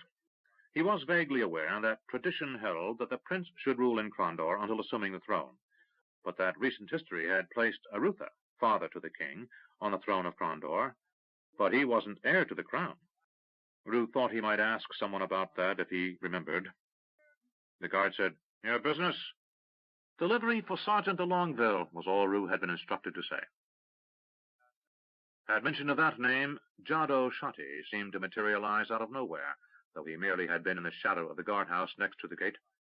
He wore the black tunic of Callus's special forces, with only the crimson eagle above his heart for marking. "Let them in," he said in his deep voice. He grinned at Roo. "They'll get used to your face, Avery." Roo smiled back. "If he got used to yours, mine will be easy." Jado laughed. "And you're such a handsome fellow, after all." Then Roo noticed the sleeve on his old companion's tunic and said, "You've got a 3rd stripe. You're a sergeant?" Jado's broad smile seemed to widen. "That's the truth, man. Eric, too." "What about the Longueville?" asked Roo as the gate swung wide. He urged his team of mules forward. "He's still our lord and master," said Jado, "but he's now called the Major Sergeant, or Sergeant Major, I can never remember which." As the first wagon with Roo aboard passed, he said, "Eric will tell you. He's going to oversee the unloading." Roo waved and steered his team into the yard. This was not his first delivery to the palace, but it was his biggest. A caravan of trade goods from Kesh and the Vale of Dreams had arrived from the south, and attached to it had been goods marked for the palace, specifically for Knight Marshal William. It was now a standing order that anything earmarked for Callus's special force was to be shipped to the Knight Marshal. The palace brokers who controlled the flow of goods in and out of the harbor, and the caravanseries outside the city, were notified that all such cargo was to be shipped directly to the palace via wagons owned by Grindel and Avery. A newly erected warehouse stood alongside the outer wall of the palace, cutting the marshalling yard in half for its entire length. Roo had puzzled over its construction the last few times he had visited the palace, but had said nothing. He pulled his team up before the entrance, where 3 figures waited. Eric waved, as did Greylock, once swordmaster to the Baron of Darkmoor. Next to them stood the Knight Marshal himself, and behind him squatted his pet, the green-scaled flying lizard, as Roo thought of it. "Gentlemen," said Roo as he dismounted the wagon, "where do you want this unloaded?" Greylock said, "Our men will unload. It's going in here." He waved toward the newly finished warehouse. Eric signaled, and a full squad of soldiers in black tunics hurried and untied the lash-down covering the wagon. They lowered the tailgate and began to unload cargo. Roo said, "Jado said congratulations are in order." Eric shrugged. "We've been promoted." Greylock put his hand on Roo's shoulder. "They both need the rank. Our chain of command is beginning to emerge." The Knight Marshal's pet hissed, and Lord William said, "Hush, Phantas. Rupert has served with us before. Captain Greylock isn't spilling state secrets to the enemy." As if he understood, the creature, a fire drake, Roo now recalled, settled down at the Knight Marshal's boots. He stretched forth his neck, and Lord William scratched him behind the eye ridges. "Captain Greylock," said Roo, "what is this?" Greylock shrugged. "It makes things easier in dealing with a normal army command. Our unit is unusual," he said, glancing at Lord William to see if he was overstepping his authority by talking to Roo. When the Knight Marshal ignored him, Greylock continued, "I have a lot of things to do, and this way I never have to ask anyone's permission." Lord William smiled and said, "Except mine, of course." "And the captain's," said Eric. "Which captain?" asked Roo. Greylock smiled. "I'm Captain Roo. There is only one man who's the captain." callous. "Of course," said Roo, as the second wagon was unloaded. He waved to the driver and shouted, "Take it back to the warehouse. I'll be along shortly." The driver, one of the former soldiers of this very command, waved in reply and moved the mules ahead, turned them in a half-circle, and headed back toward the gate. "Where is thee, Captain?" asked Roo. "In the palace, talking with the prince," said Greylock. At that, Knight Marshal William glanced at Greylock and gave a slight shake of his head. Roo looked at Eric, who seemed to be intently watching the exchange. After a moment, Roo audibly sighed. "Very well. I won't say anything. But when are you leaving?" Knight Marshal William took one step and put himself right before Roo. "What do you mean, leaving?" Roo smiled. "I may not be a student of the military like my good friend Eric here, my lord, but I was a soldier." He glanced at the mounting pile of goods in the warehouse. "This isn't usual provisions for an extra garrison here in the palace. You're mounting an expedition. You're going down—" He glanced from face to face. "There again." Knight Marshal William said, "You'd be advised to keep your speculation to yourself, Rupert Avery. You're trusted, but only to a point." Roo shrugged. "I'm saying nothing outside these walls, so don't worry." Then he considered something and added, "But I'm not the only one who can figure this out, just watching what comes in and what doesn't go out." Knight Marshal William looked irritated at that observation. Turning to Greylock and Eric, he said, "Take care of that. I think I need to speak with Duke James." He snapped his fingers and pointed skyward, and the fire drake sprang into the air, his wings beating down with furious power. William said to the startled Roo, "I told him to go hunt. He's old and claims he can't see as well as he used to, but the truth is he's lazy. If I let the kitchen staff beat him scraps, he'd be as big as one of your mules and unable to get off the ground." The last was said with a rueful smile.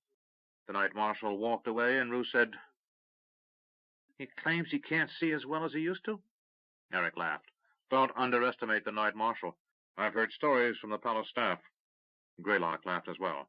"They say he can speak to animals and they can speak to him." Roo looked to see if he was being made fun of. Eric recognized his boyhood friend's expression and said, "No, he's serious. I've seen him do it with the horses." Shaking his head emphatically, he said, "Truth of the gods." Looking after the retreating back of the Knight Marshal, he said, "Think of what a horse healer he would have been." Greylock put his hand on Eric's shoulder. Eric's gifts in healing horses were what had brought him to Greylock's attention years before, and had caused them to become friends. "It takes more than knowing the animal's in pain, Eric. What's a horse going to tell you about a bruised bone beneath a hoof or an abscess? It hurts is about as much as Lord William gets, from what I've heard. You still have to know what to do to find the problem and heal it." "Maybe," said Eric. He turned to Roo. "Do you have any suggestions about ways to mask what we're doing here?"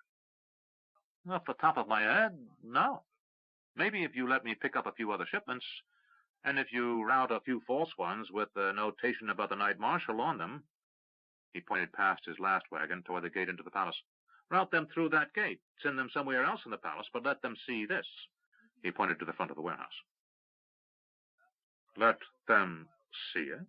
said Greylock. "Yes," said Roo. He smiled a smile familiar to Eric. Eric's own smile broadened until the two old friends stood grinning at each other. "Let them see it." He turned to Greylock.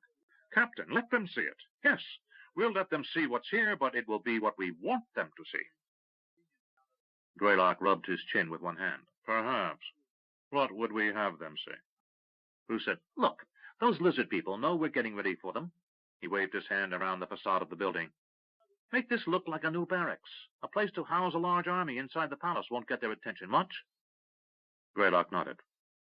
"That might work." Eric shrugged. "We know they've got agents in the city.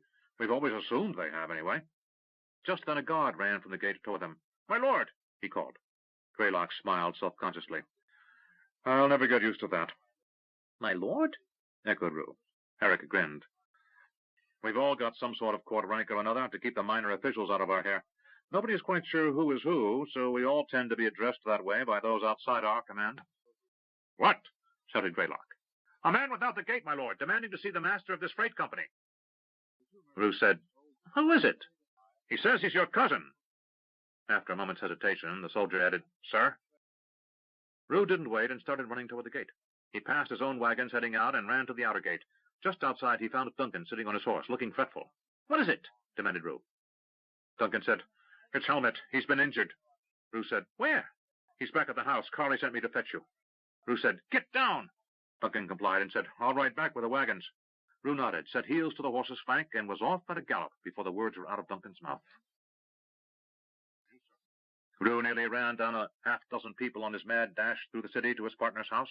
He found two of his workers outside the door and tossed the horse's reins to one of them, passing the other man as he made his way through the entrance. Luis was waiting for him and told him he was ambushed.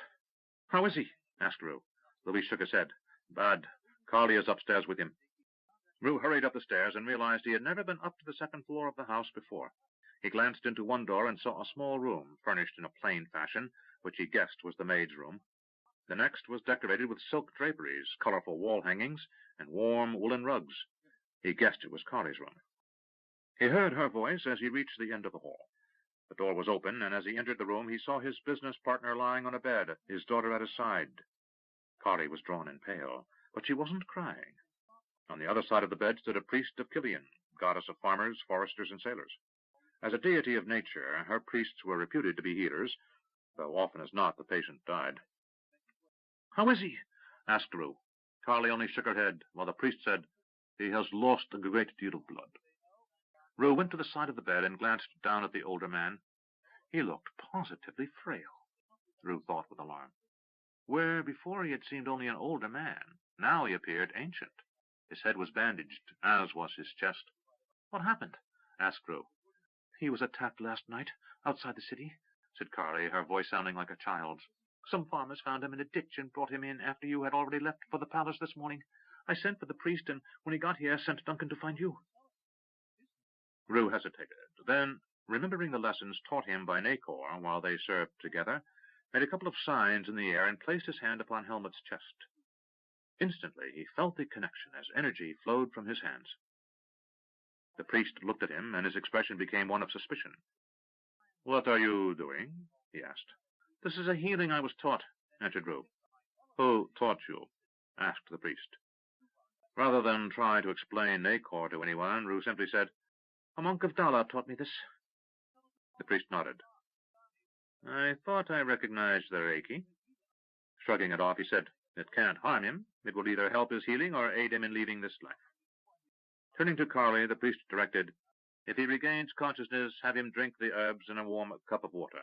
As soon as he can, get him to eat something, a little broth and bread." Carly's eyes were suddenly suffused with hope. "Will he live?" The priest's manner bordered on the brusque, but he kept his voice low as he replied, "I said if he regains consciousness. It's the goddess's will." Without another word, the priest departed, leaving Carly and Roo alone. Time passed. After nearly an hour of doing what he could for Helmet, Roo removed his hands, which still tingled from the energy he had given the stricken man. Leaning over, he whispered in Carly's ear, "I'll be back. There are some things I need to see to." She nodded as he left the room and went downstairs to find Duncan and Luis waiting. "How is he?" asked Duncan. "Not good," Roo answered. He shook his head, indicating the old man might not regain consciousness. "What now?" asked Luis. Roo said, "Get back to the office and make sure everyone is doing what they're supposed to be." Luis nodded and departed. To Duncan, Roo said, "Head down to the inns near the gate. See if you can find anyone who knows anything about what happened. Especially see if you can find out who those farmers were that found Helmet. I want to talk to them." Duncan said, "You don't think bandits?" "This close to the city?" replied Roo. "No, I don't want to think." He took his cousin by the arm and moved him toward the door. "I'm so tired I can't see, and this day is only half over," he sighed. "Find out what you can. I'll be here." Duncan patted his cousin on the shoulder and departed. Roo found the maid standing near the kitchen, her distress clearly showing. "Mary," said Roo, "bring Carly some tea." As the girl hesitated, Roo said, "Thank you." The girl nodded and returned to the kitchen. Roo mounted the stairs and came to stand behind Carly. He hesitated, then put his hand on her shoulder. "I asked Mary to bring you some tea," he said. "Thank you," she answered, but never took her eyes from her father. The day passed slowly, and as the afternoon shadows lengthened into night, Duncan returned. He had found nothing useful from any of those claiming to know something about the injured man fetched into the city that morning. Roo told him to return to the inns near the gate and start looking for someone spending money freely or boasting about sudden wealth. Roo had no idea what Helmut might have been carrying back from Darkmoor, but he knew exactly what the items he had taken were worth. Whoever had robbed Roo's partner had pillaged Grindle and Avery of more than 2/3 of their current net worth. More than a year's profits were gone. Night came. Mary brought supper, but neither of them ate. They watched the still form of Helmut as he fought for life. His breathing seemed easier, at least Roo thought so, but through the early hours of night the man barely moved. Carly dozed, her head on the side of her father's bed, while Roo slept in a chair he had fetched in from the sitting room. He stirred as he heard his name. Suddenly awake, he came to stand over Carly as Helmut's eyes flickered open. Then he realized it had been the old man speaking his name. Carly said, "Father," and leaned over him. Roo said nothing as the girl embraced her father. The old man whispered, and his daughter moved away. "He said your name." Roo leaned over. "I'm here, Helmut." The old man reached out and whispered, "Carly, care for her." Roo glanced back and saw the girl hadn't heard what her father had said. Roo whispered, "I will, Helmut. You have my word on it." Then the old man whispered a word. Roo stood up, and he knew his face had become a mask of outrage, for the girl looked at him and said, "What is it?" Roo forced himself to calmness and replied, "I'll tell you later." Glancing down at the old man, whose eyes were fluttering, he said, "He needs you." Carly moved to stand next to her father and took his hand. "I'm here, Father," she whispered, but the old man had lapsed back into unconsciousness. Just before dawn, Helmut Grindle died. The ceremony was simple, as Roo knew the old man would have wanted. Carly wore the black veil of mourning and watched in silence as the priest of Lim's Cragma, goddess of death, pronounced the benediction and then lit the funeral pyre. The inner courtyard of the temple was busy that morning, for a half-dozen funerals were underway. Each was contained in a marked-off area of the temple park, but above the shielding hedges, the smoke rising from other flaming biers could be seen. They waited in silence. Carly, Roo, Duncan, Louise, Mary, and two of the workmen who represented the employees of Grindle and Avery. Roo glanced around and thought to himself that this was a modest enough turnout for a man who had spent his life selling riches to the powerful and influential of the kingdom. A few notes of condolence from other businessmen had arrived over the last 2 days, but not one of those nobles who had been among Helmut's best customers had deemed it appropriate to send even a single line of comfort to the merchant's daughter. Roo vowed that when he finally died, the kingdom's rich and powerful would be in attendance. When at last the corpse was consumed by flame, Carly turned and said, "Let's go." Roo gave her his arm and escorted the girl to a rented carriage. Once she and Mary were inside, he said, "Tradition says I have to stand the employees to a farewell drink. We're doing it at the warehouse. Will you be all right?" "I'm fine," Carly said.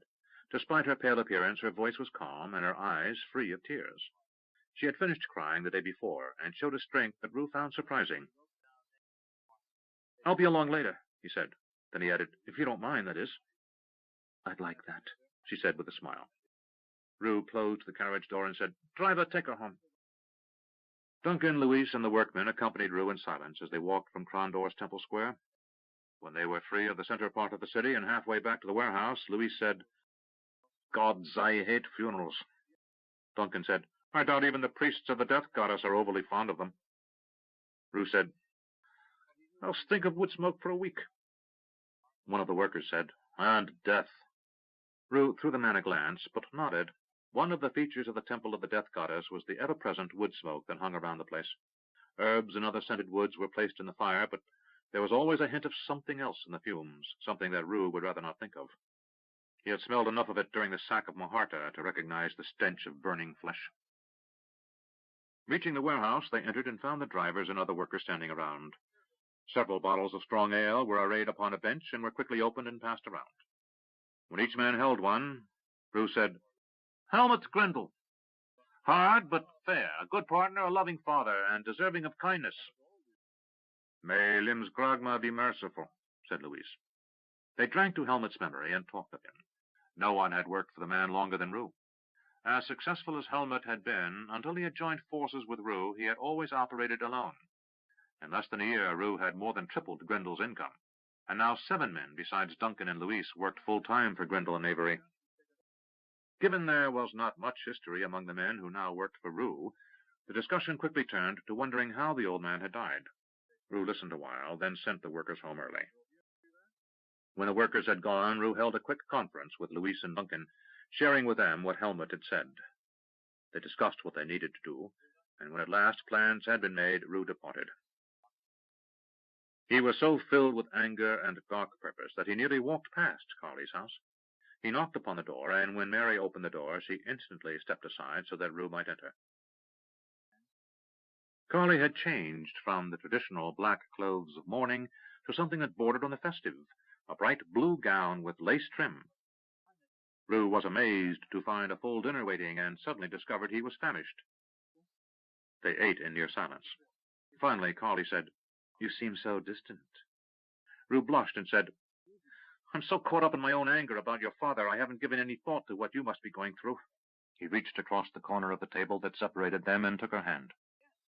He gave it a gentle squeeze and said, "I am sorry." She returned the squeeze. "No need. I understand." They finished eating, and Mary cleared the table while they moved to the sitting room. Roo said nothing as she fetched him a brandy, far finer than anything her father had ever served. In a moment of surprisingly strong feeling, Roo said, "Helmut," held up the goblet a moment in salute, then drank the brandy quickly. Carly sat and said, "I'm still unable to think that he will not walk through that door in a moment." Roo glanced toward the door and nodded. "I understand." He felt the same way. Suddenly, Carly said, "What am I going to do?" "What do you mean?" asked Roo. "With father gone?" Suddenly she was in tears again, and Roo found himself with his arms around her shoulders while she sobbed against his chest. After a moment he said, "I promised your father I would take care of you." Carly said, "I know you meant well, but you don't need to say something you'll be sorry for later." Roo said, "I don't understand." Carly forced her voice to calmness. "I know father intended us to marry, Rupert. You're the first of those who came to see him that he took a liking to. But I also know that he was getting on in years and worried about just this circumstance. He never talked to me, but it was clear that after a while he expected we would simply decide to wed. But the business is now yours. You needn't feel any obligation." Roo felt as if the room were turning on its side. He didn't know how much of that was the brandy, the long hours, the anger he felt, or his dealing with this strange, often unreadable girl. "Carly," he said slowly, "I know your father had plans for us." He lowered his eyes. "And truth to tell, when I first came here, I was ready to court you to win his approval, without thought for you or your feelings." He fell silent a moment, then said, "I don't know if this is something I can explain, but I have come to value you. I find I enjoy the time we spend together. I do feel some obligation to your father, but my feelings toward you are more than that." She regarded him a moment, then said, "Do not lie to me, Rupert." He kept his arms around her waist. "I will not do that. I do care, Carly. Let me prove it to you." She was silent, studying his face. As seconds passed, she looked deep into his eyes, then at last took his hand in hers and said, "Come with me." She led him up the stairs to her room and inside. Then she closed the door behind her.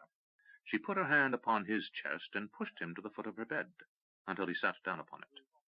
Quickly she undid the fastenings of her gown and let it fall to the floor.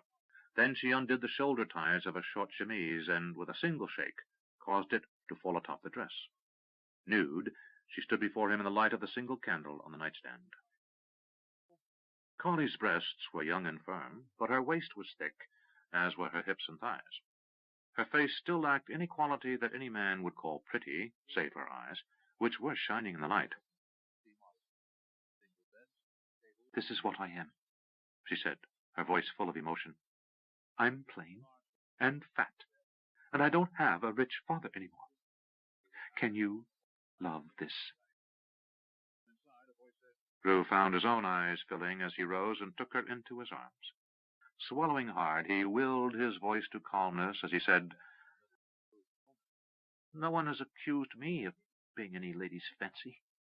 A single tear fell down his cheek as he said, "I used to be called Rat-Face, and worse. Looks aren't everything." She put her head on his chest and said, "Stay." Later, Roo lay staring upward in the dark while Carly slept in his arms. They had made love, awkwardly and with a frantic edge that was more a demand for acceptance than anything freely given. Carly had shown no skills, and Roo had forced himself to be more attentive than he had wished. At some point he had promised to marry her, and he was vaguely aware that he was now engaged to be married after the mourning period was over.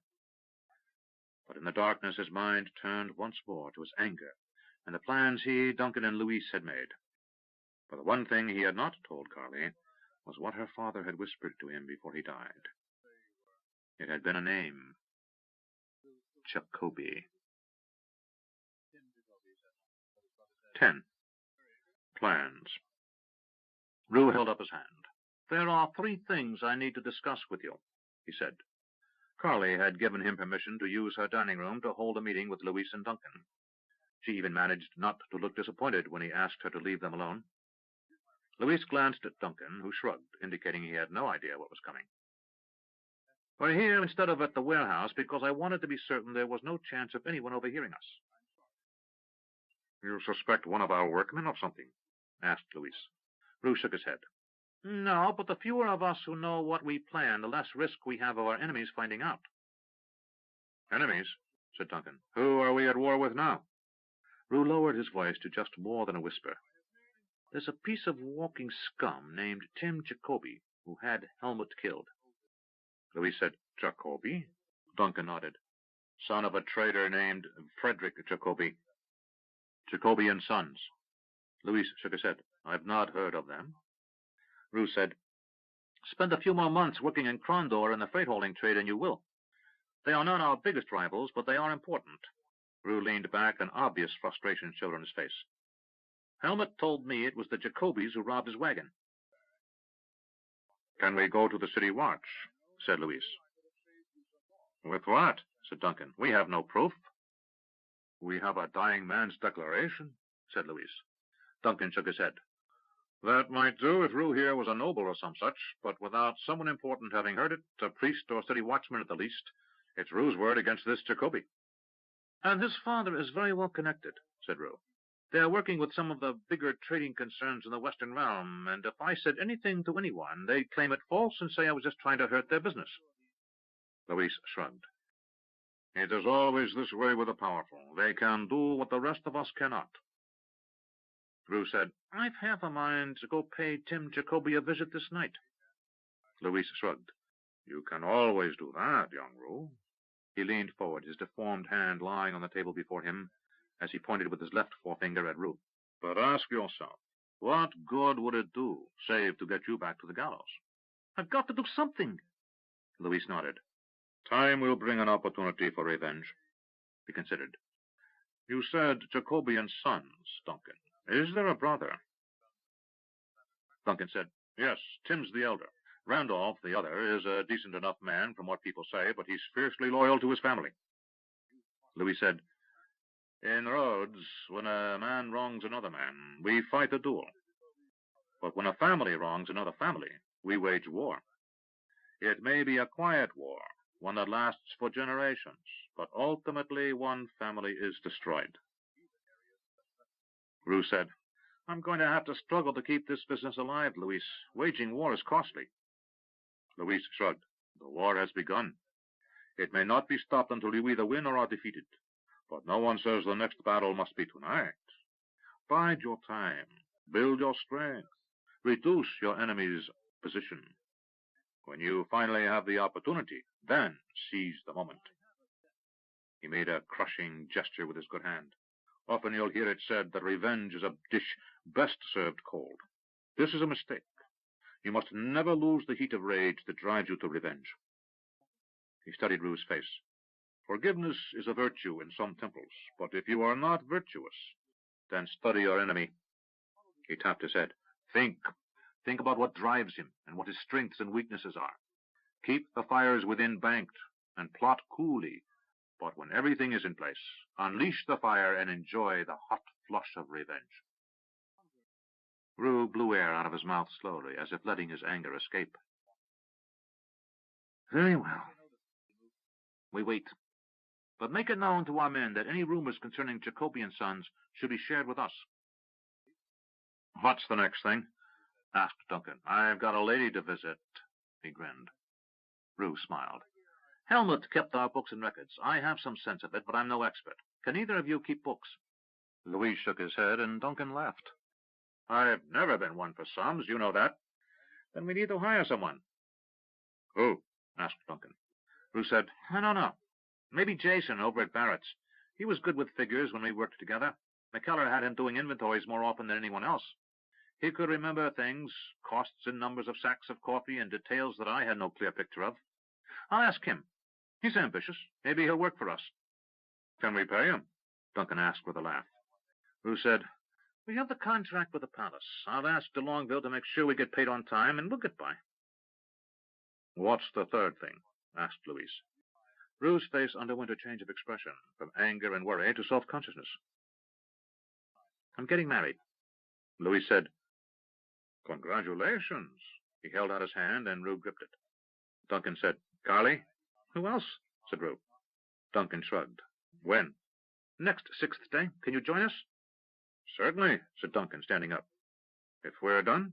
You can leave, said Roo, feeling disappointed at his cousin's lack of enthusiasm. After Duncan left, Louise said, This is a difficult responsibility to assume, Roo. What do you mean? Louise said, It is not my business. I'm sorry I spoke. Roo asked, What's on your mind? Louise said nothing for a moment, then said, You seem to like the girl, but are you marrying her because you feel someone must take care of her and you're the only one? Roo started to deny it, then found he couldn't. I don't know. I like her, and a wife... Well, a wife is a wife, right? I need a wife and some children. Why? Roo looked completely confused. I just do. I mean, I plan on being a man of some importance in the city, and I need a wife and children. Louise studied the young man a while. As you say. I will return to the office and mention to the men there will be a wedding on 6th day. Roo said, I'll tell Eric and Jado tomorrow. Maybe the captain will come if he's still in the city. Louise nodded. As he passed behind Roo's chair, he stopped and put his hand on the younger man's shoulder. I wish you happiness, my friend. I really do. Thank you, said Roo as Louise left. A moment later, Carly entered the room. I heard them leave. Roo nodded. I told them we were getting married on 6th day. Carly sat down in the chair Duncan had occupied. Are you certain? Roo forced a smile. Of course I am, he said, patting her hand, but inside he felt like nothing more than leaving this house and running for all he was worth. Of course I am, he repeated. He glanced out a curtained window as if he could see through the fabric, and in his mind's eye he saw the pale face of Helmut as he lay on his deathbed. His skin was bone white, the same color as the large bolt of silk Roo had stolen. And in his heart Roo knew that there was a thread leading from that bolt to Helmut, and that Carly's father's death lay at his feet. Patting the girl's hand, Roo knew that even if he hated the girl, he would marry her to make up for the wrong he had caused. Callis pushed himself back from the table, stood up, and moved to a window. Staring out at the marshalling yard below, he said, I've got a bad feeling about all of this.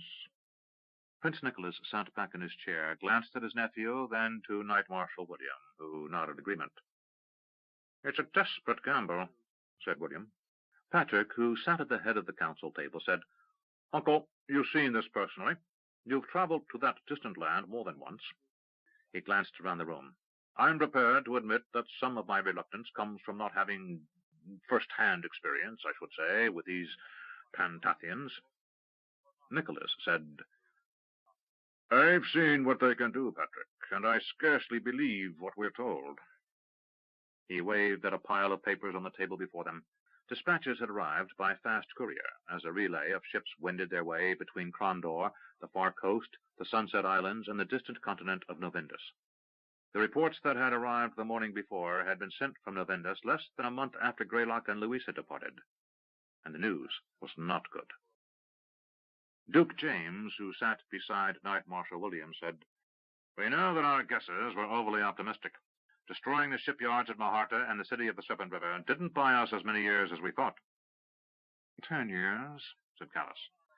I remember thinking it would take them 10 years to rebuild and refit and launch a fleet big enough to carry that host across the ocean.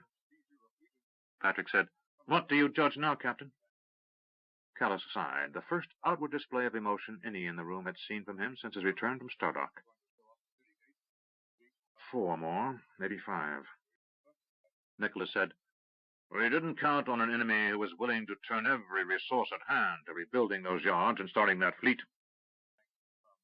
"We didn't count on an enemy who doesn't care if a population dies to the last man," said William. He pushed himself away from the table and stood as if he too could no longer sit still. "We're preparing to defend, and we're making it obvious enough that Pantathians may think we're done taking the fight across the ocean to them." He came to stand next to Callus. "But we have one advantage they are unaware of. They don't know we know where their home is." Callus smiled a half-smile, lacking any humor. "I don't think they care." He moved past William and stood opposite Nicholas, but addressed his remarks to Prince Patrick. "Highness, I am not certain this mission will win us anything." Patrick asked, "You think this wins us nothing?" William said, "Our presumption is they will not expect this, slipping in behind them and destroying their nest." Callus held up a finger, like a schoolmaster. "That's the word. Presumption." He turned to look at William. "Everything we have ever seen from these creatures tells us they think like no others. They die as willingly as they kill.